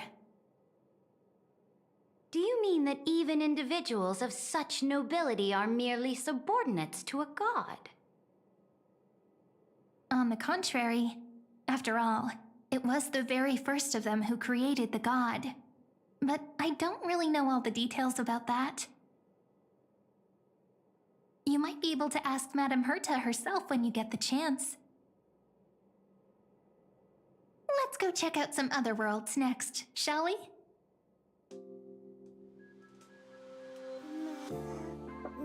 Elbow? This next stop on the journey has a lot of similarities to Amphorius. A snow-covered land? Interesting. This star is named Eurillo 6. That name sounds so cold. Belobog sounds better. The girl we see here holds a similar station to you, Imperator. She's the supreme guardian of this world, a leader who took up the mantle of government during a disaster. I did not expect the Empress of this world to be so young. Well, your appearance isn't much older. The object in the distance resembles Nikador. Is it a weapon? No, it's called... Right! The Geological Reconstruction Unit. Just Giorios' Titankin? Disappointing. It's all thanks to you that we survived the crisis. The collaboration with the IPC is both an opportunity and a challenge. Nonetheless, it's an important step in our journey back into the universe. This world was sealed beneath its sky just like Amphorius was, and they only managed to reconnect with the stars when the Nameless arrived. That IPC she spoke of, is it a more powerful organization? Yes, the IPC conquered many worlds through trade, and opened up a vast territory that way. There are many such powerful alliances beyond Amphorius, and they all walk on roads different from the destruction. Coming back to the Supreme Guardian and her Belobog, didn't they find a peaceful way to enter the interstellar community?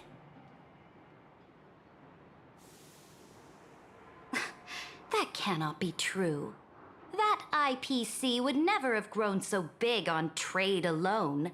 Yeah, they are kind It of may pretend assholes. to be a wealthy merchant with clean hands, but I am willing to bet that it grew fat on gory oppression and bloodshed. Yeah. Its path of conquest must have had no mercy for the weak and would have destroyed them if needed. Are you telling me that this snowland never thought about tossing its dignity to the wind and kneeling to the IPC? I will not believe it. I will never allow the Imperator's empire to be sullied by others. Amphorius must become a power so strong that no interstellar foreigner would dare to look down upon us. Imperator, Belobog isn't as weak as you imagine. Listen. I indeed hesitated. But now I understand what we must do. Belobog must learn how to walk on her own until she no longer needs the support of others and can stand on her 2 feet among the stars. Even if I may not live to see it, I believe such a day will surely come. They still have their dignity intact. One day, that hope will melt through the ice and help them into a prosperous tomorrow. But the order of the cosmos is already set in stone. The old laws decree that only the strong survive, binding the weak in an unbroken chain until they wither and turn to dust. Unless they embrace the power of the destruction. Amphorius must shatter the old law and become the new order among the stars. Speaking of the Order, another one of my friend's companions may be able to enlighten you further on that. Let's go to the next page.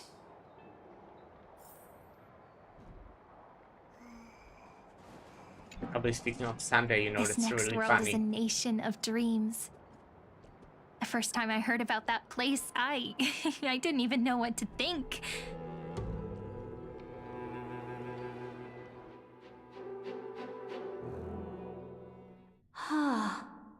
Such opulence does indeed evoke astonishment. This world is called Penacony, an eternal city built upon a land of dreams. It's also my friend's previous stop, where they went through a risky but exciting adventure. Tell me about it then. That man standing afar has wings on his head.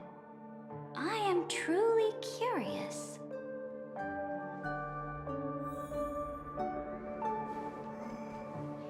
I wish to gaze upon the views of the Reverie Hotel one more time. I'll be just a traveler when I come back here again.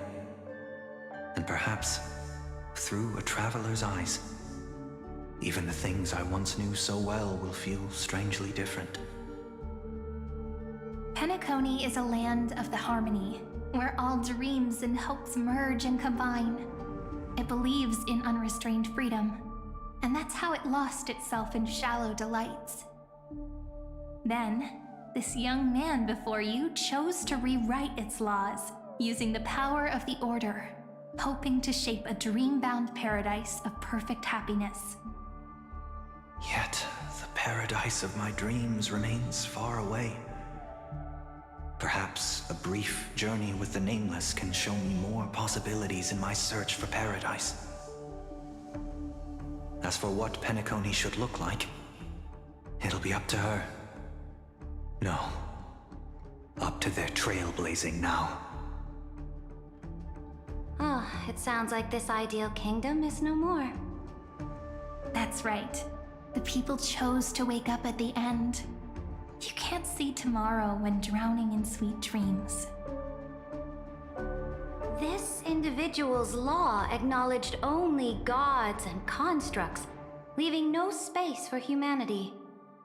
And yet, the fact that he could accept defeat and resume his journey shows a rare self-awareness and clarity of mind.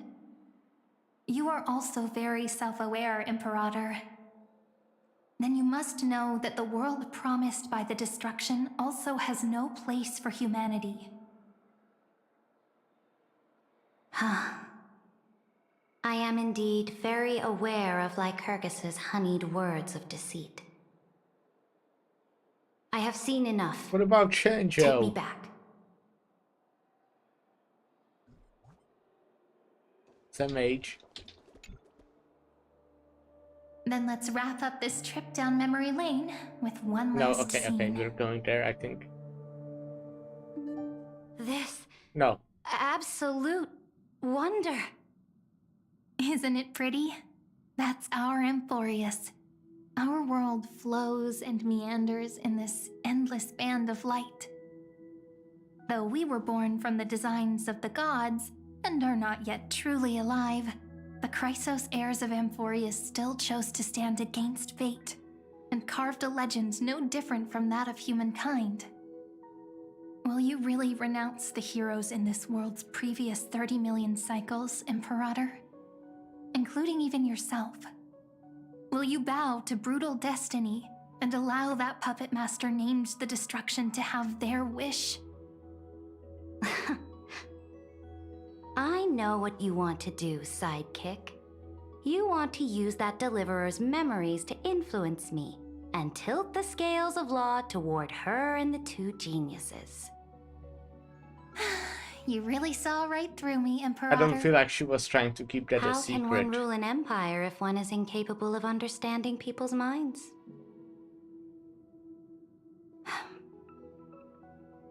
I have decided on Law's final destination.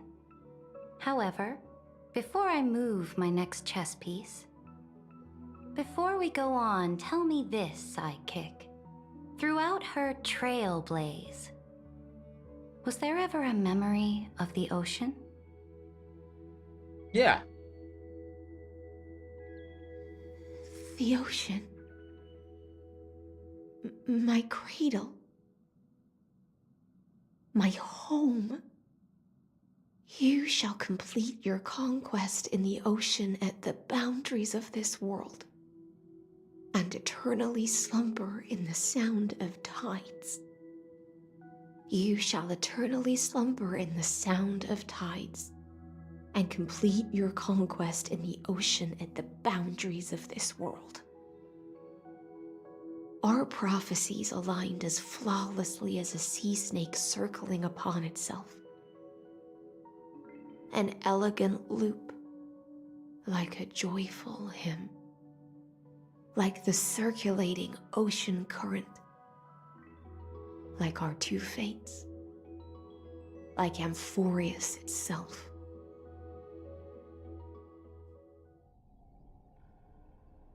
Light calendar at the end of the campaign against Repors Lao, The or trial whatever is is the name. over.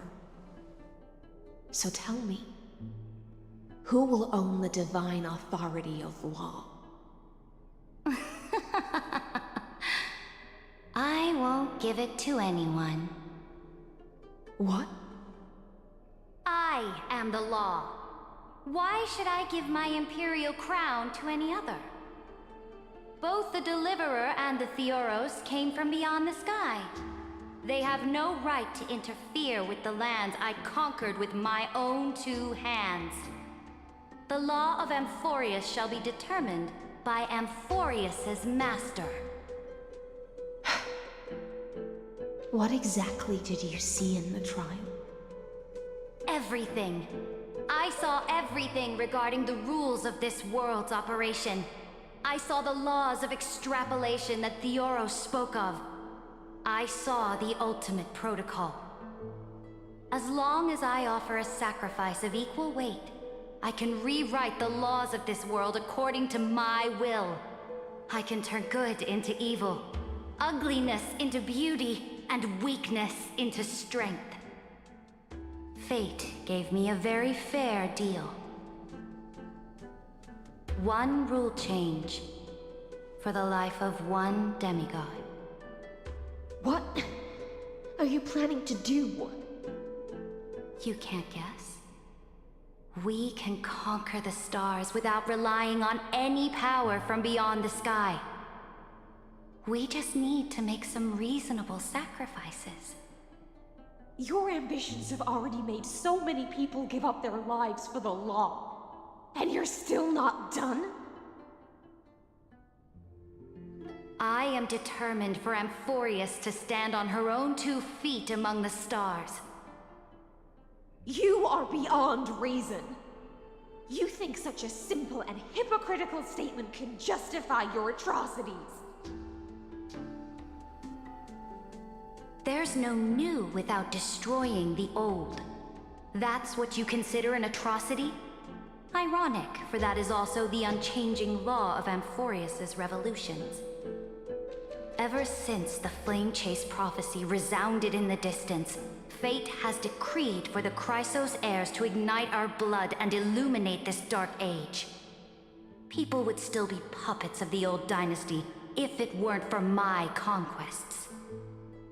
But your world doesn't seem to be any different from your predecessors. Bloodshed, tyranny, oppression. You're making the same mistakes they did. Go and see everything for yourself. Go to any library I've built. Go listen to the rumors on every street corner. Go and witness how the Imperator crushed the old laws and forged new ones. Go and see what my conquests brought to this world. I cleansed the Chrysos War's filth, and mended all the conflicts left by the Era Bellica.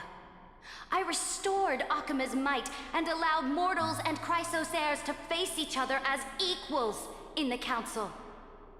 I punished all sins, and rewarded all achievements. I smashed Talantin's shackles, united humankind to save themselves, and started the Flame Chase era. Yeah, good job. That's what the Imperator has done in her glorious life. So now, hearken to my final words. History will eventually forget Cyritra, but it will never forget the Imperator's people or the Flame Chase era she began. Final words.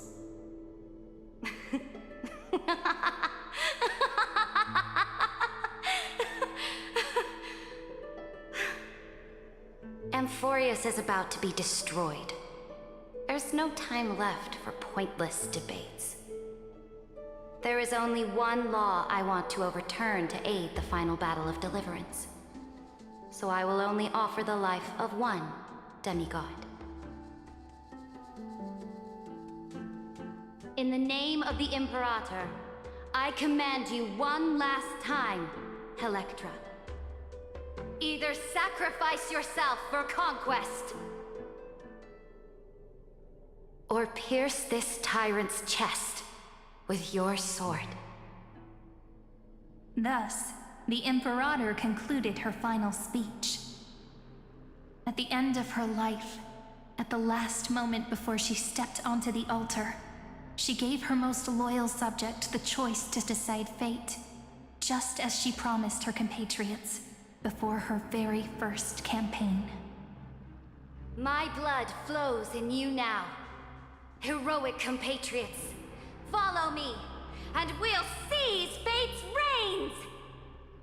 The Imperator fell.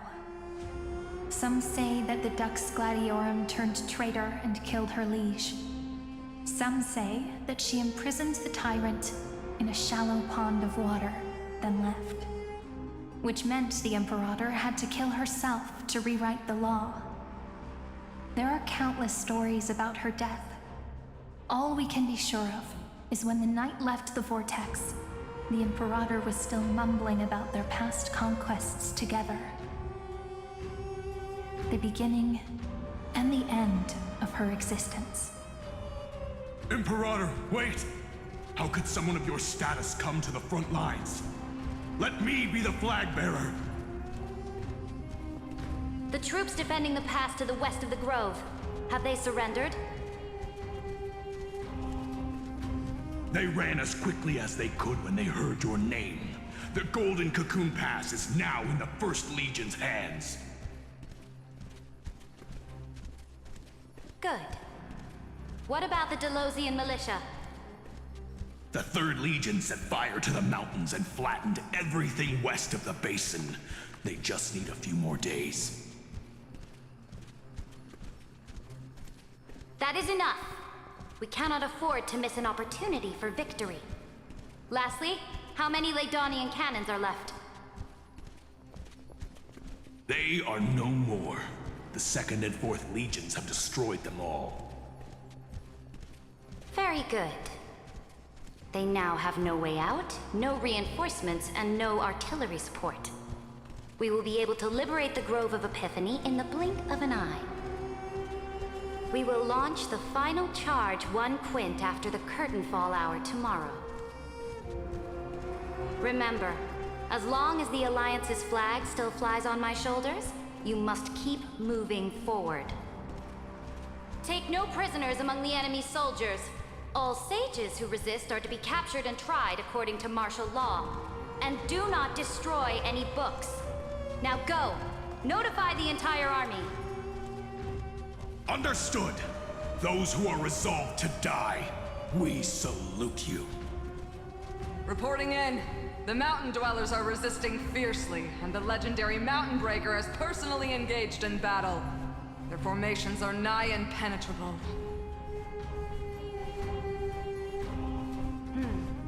Then cease our frontal assault. Send scouts to all legions and tell them to retreat into the Tritos Plains before the parting hour.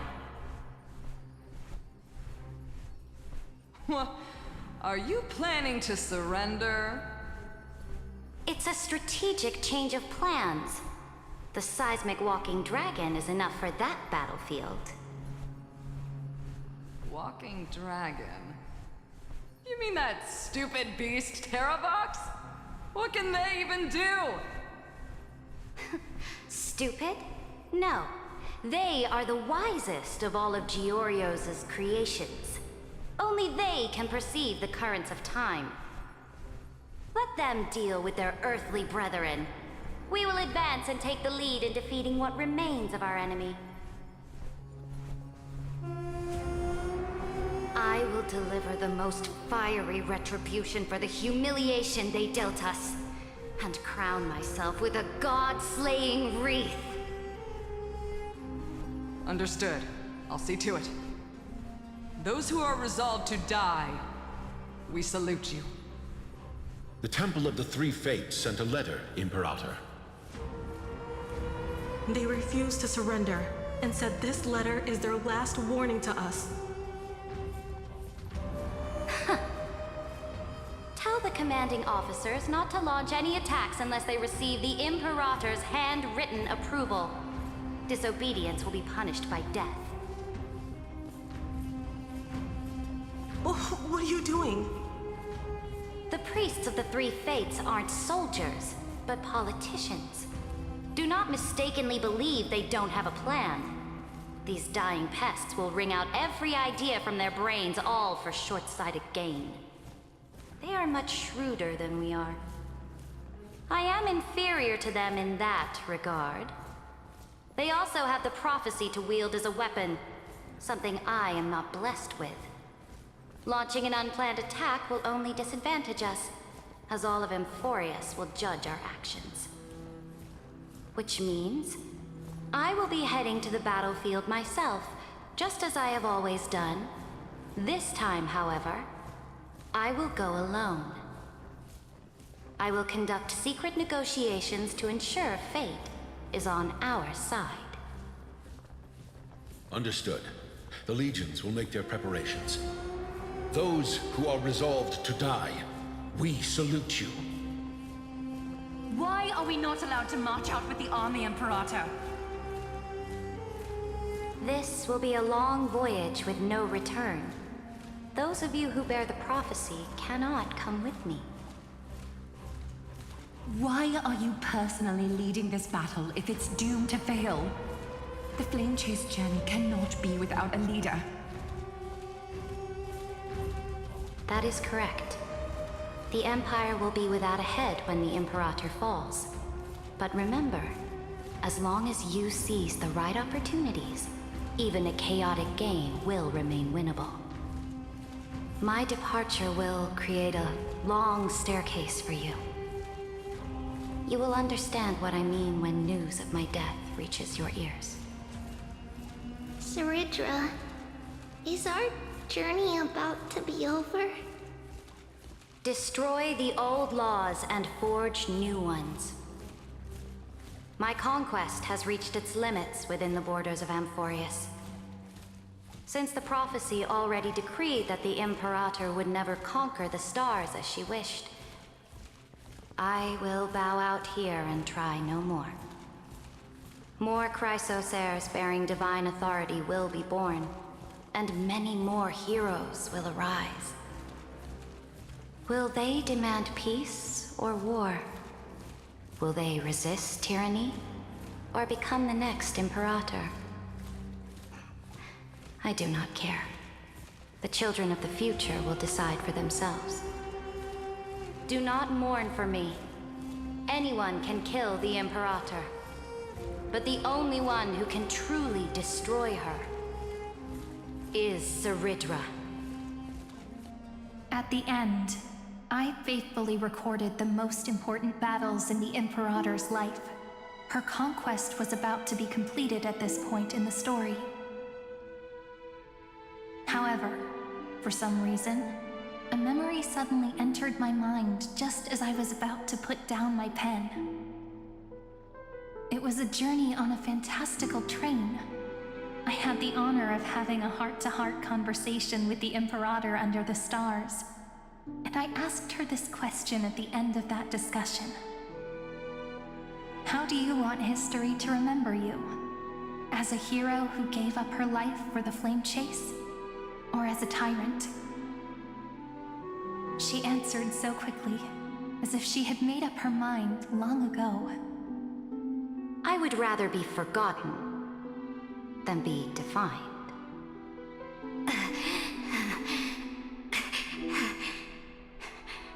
Because the law can be neither eternal nor unchallenged. And only humanity can pen laws into history's pages. Now, I have shattered the greatest law of Amphorius. The game is nearing its end. Dux Gladiorum. Even though you killed the Imperator in the previous 30 million cycles, this time, you finally found your own law. Then, High Sealants, Electra.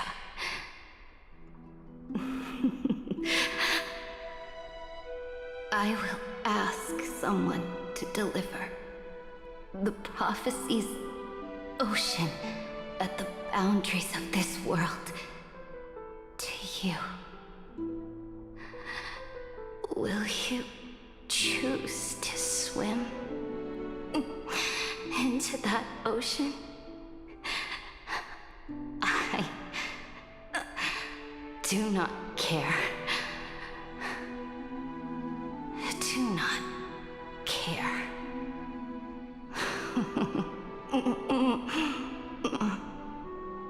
The Imperator muttered about her conquests, and news of her death spread in the city. Freedom! Liberty! The tyrant is dead! Go! Shout this news in the streets! My people! My fellow elders! Do not panic. Stand your ground. That usurper has paid for her ambition with her life. People once cheered for my ascension. And now they cheer for my fall. No matter. I am fond of applause.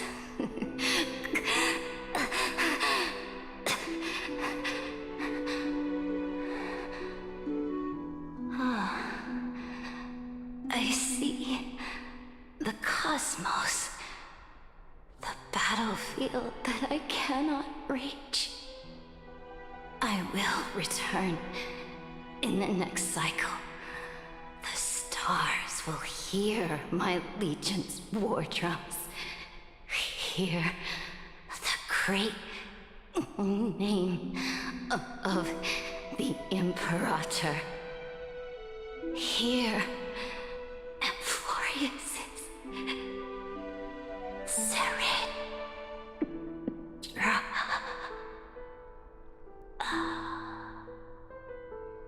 To this day, we do not know which rule the Imperator overwrote at the cost of her life. Perhaps the truth will only be revealed at the moment of checkmate, just like every chess game she ever played.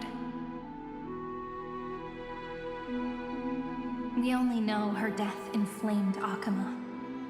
On one side of the city, those who defended liberty toppled her statues to the ground. On the other side, her supporters put themselves between the masses and her monuments, declaring loudly that the Sovereign is still among the people. It is said that golden blood congealed into the same letters everywhere they fought. It was the name borne by Akama's first and final sovereign, the Imperator Saritra.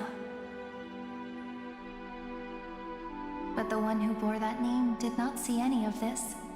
Her gaze was cast far away, and the sound of tides in her ears drowned out the people's cries. What was the Imperator thinking about in that prophesized ocean at the boundaries of this world? In that shallow puddle of stagnant water? Was she reminiscing about her past conquests? Or repenting for the millions killed for the plane chase? It was neither. The Imperator only saw how the surface of the water gleamed like that crude chessboard, dissected by light and shadow in the afternoon when her teacher played against her for the first time. Look at this chessboard. What do the pieces look like? They are strangely beautiful. They look like the stars in the night sky ablaze. That what chess pieces looks like?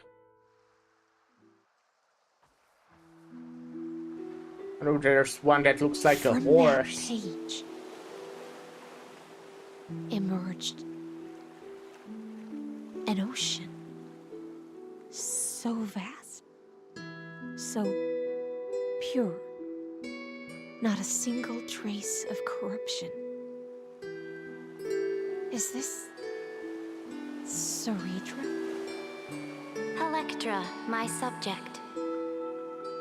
Ever since you walked out of the tainted ocean and pledged yourself to me, I have seen the abyss in your eyes and the emptiness in your heart. That was why I promised you a new ocean, where the Imperator's ambitions would serve as the currents, and loyalty would be its light. Electra, my subject. You have done your duty as my blade. The prophecy has now made its final decree on the road I intend to walk. My conquest is doomed to never reach the stars. But the Imperator never makes empty promises. So take this memory, this ocean, beyond the sky, as witnessed by the Deliverer. This is the final gift that the Imperator can leave for her subject.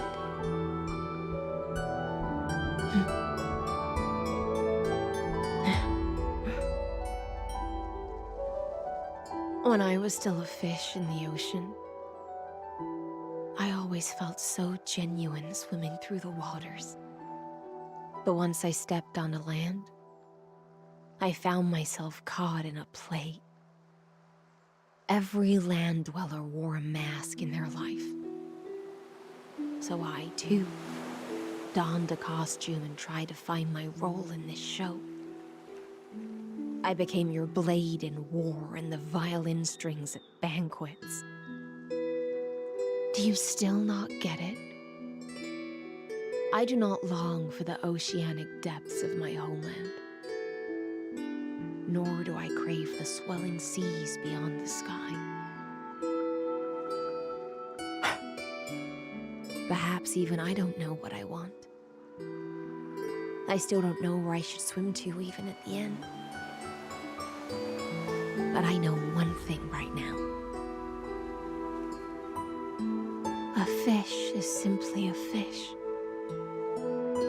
And she can never leave the ocean she's in. I think you left the ocean. But whether under the ocean or on land, we two prisoners who can never escape this cave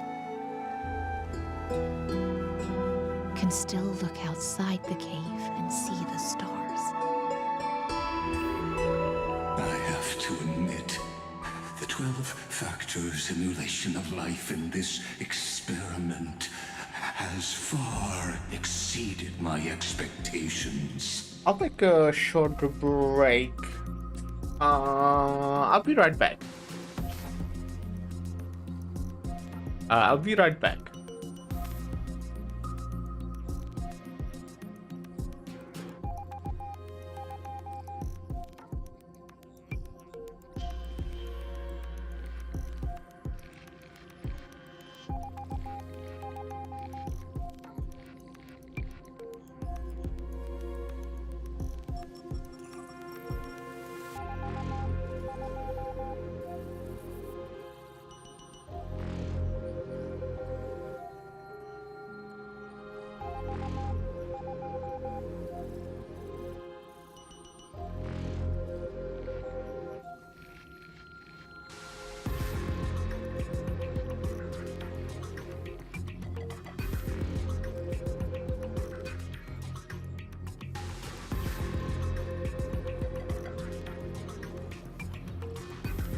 Alright, hello. I have some food now.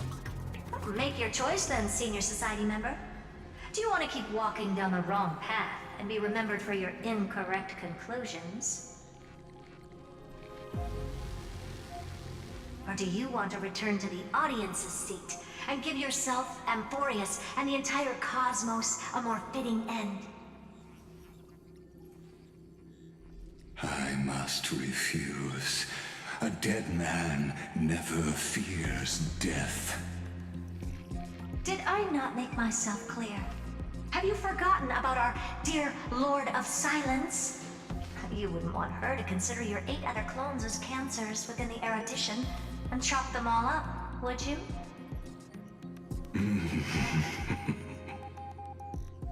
Your logical deductions are vastly different from mine. Therefore, I should have also refilled my water. You know what? Okay, I'll be right back once again.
Yo.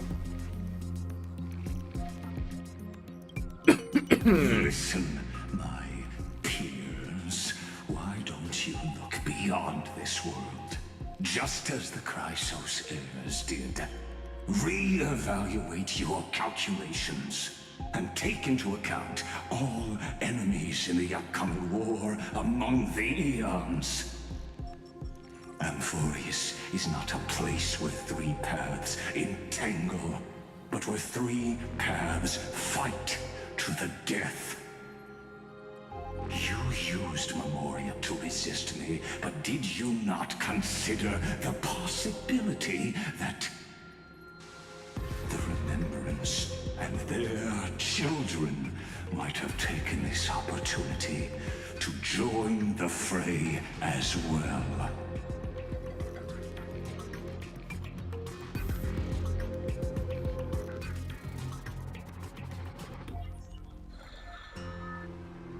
Oh, so this isn't just silence.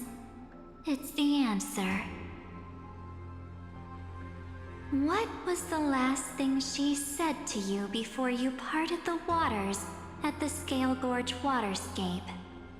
A tricky question, but one with a simple answer.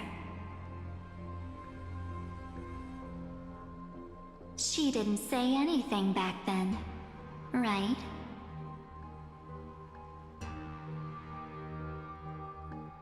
That's correct. And now I'm sure. You are not March 7th. There's no way she would remember that detail.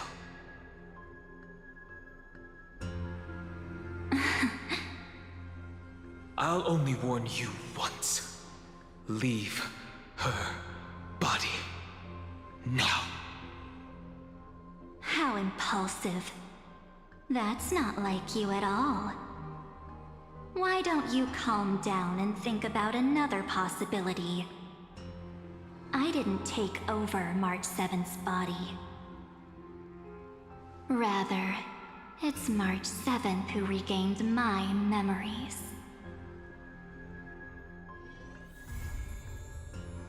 Oh, fuck. Okay, well, to be fair, it was kinda long.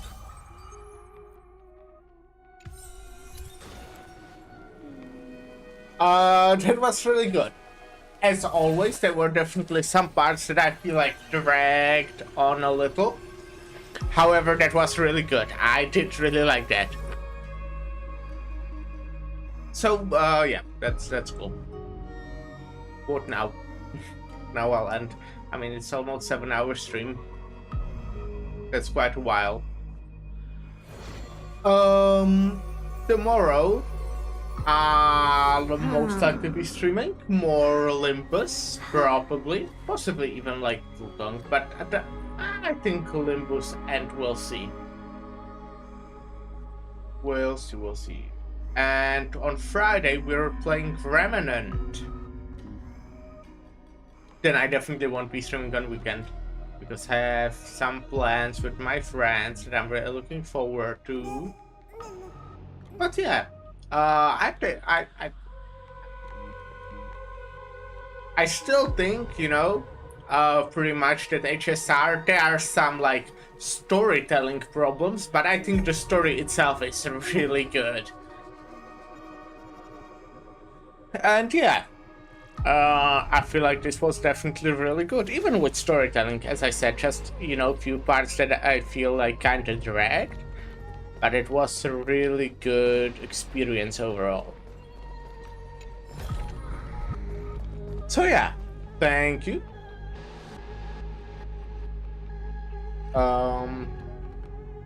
Thank you for stopping by, and bye.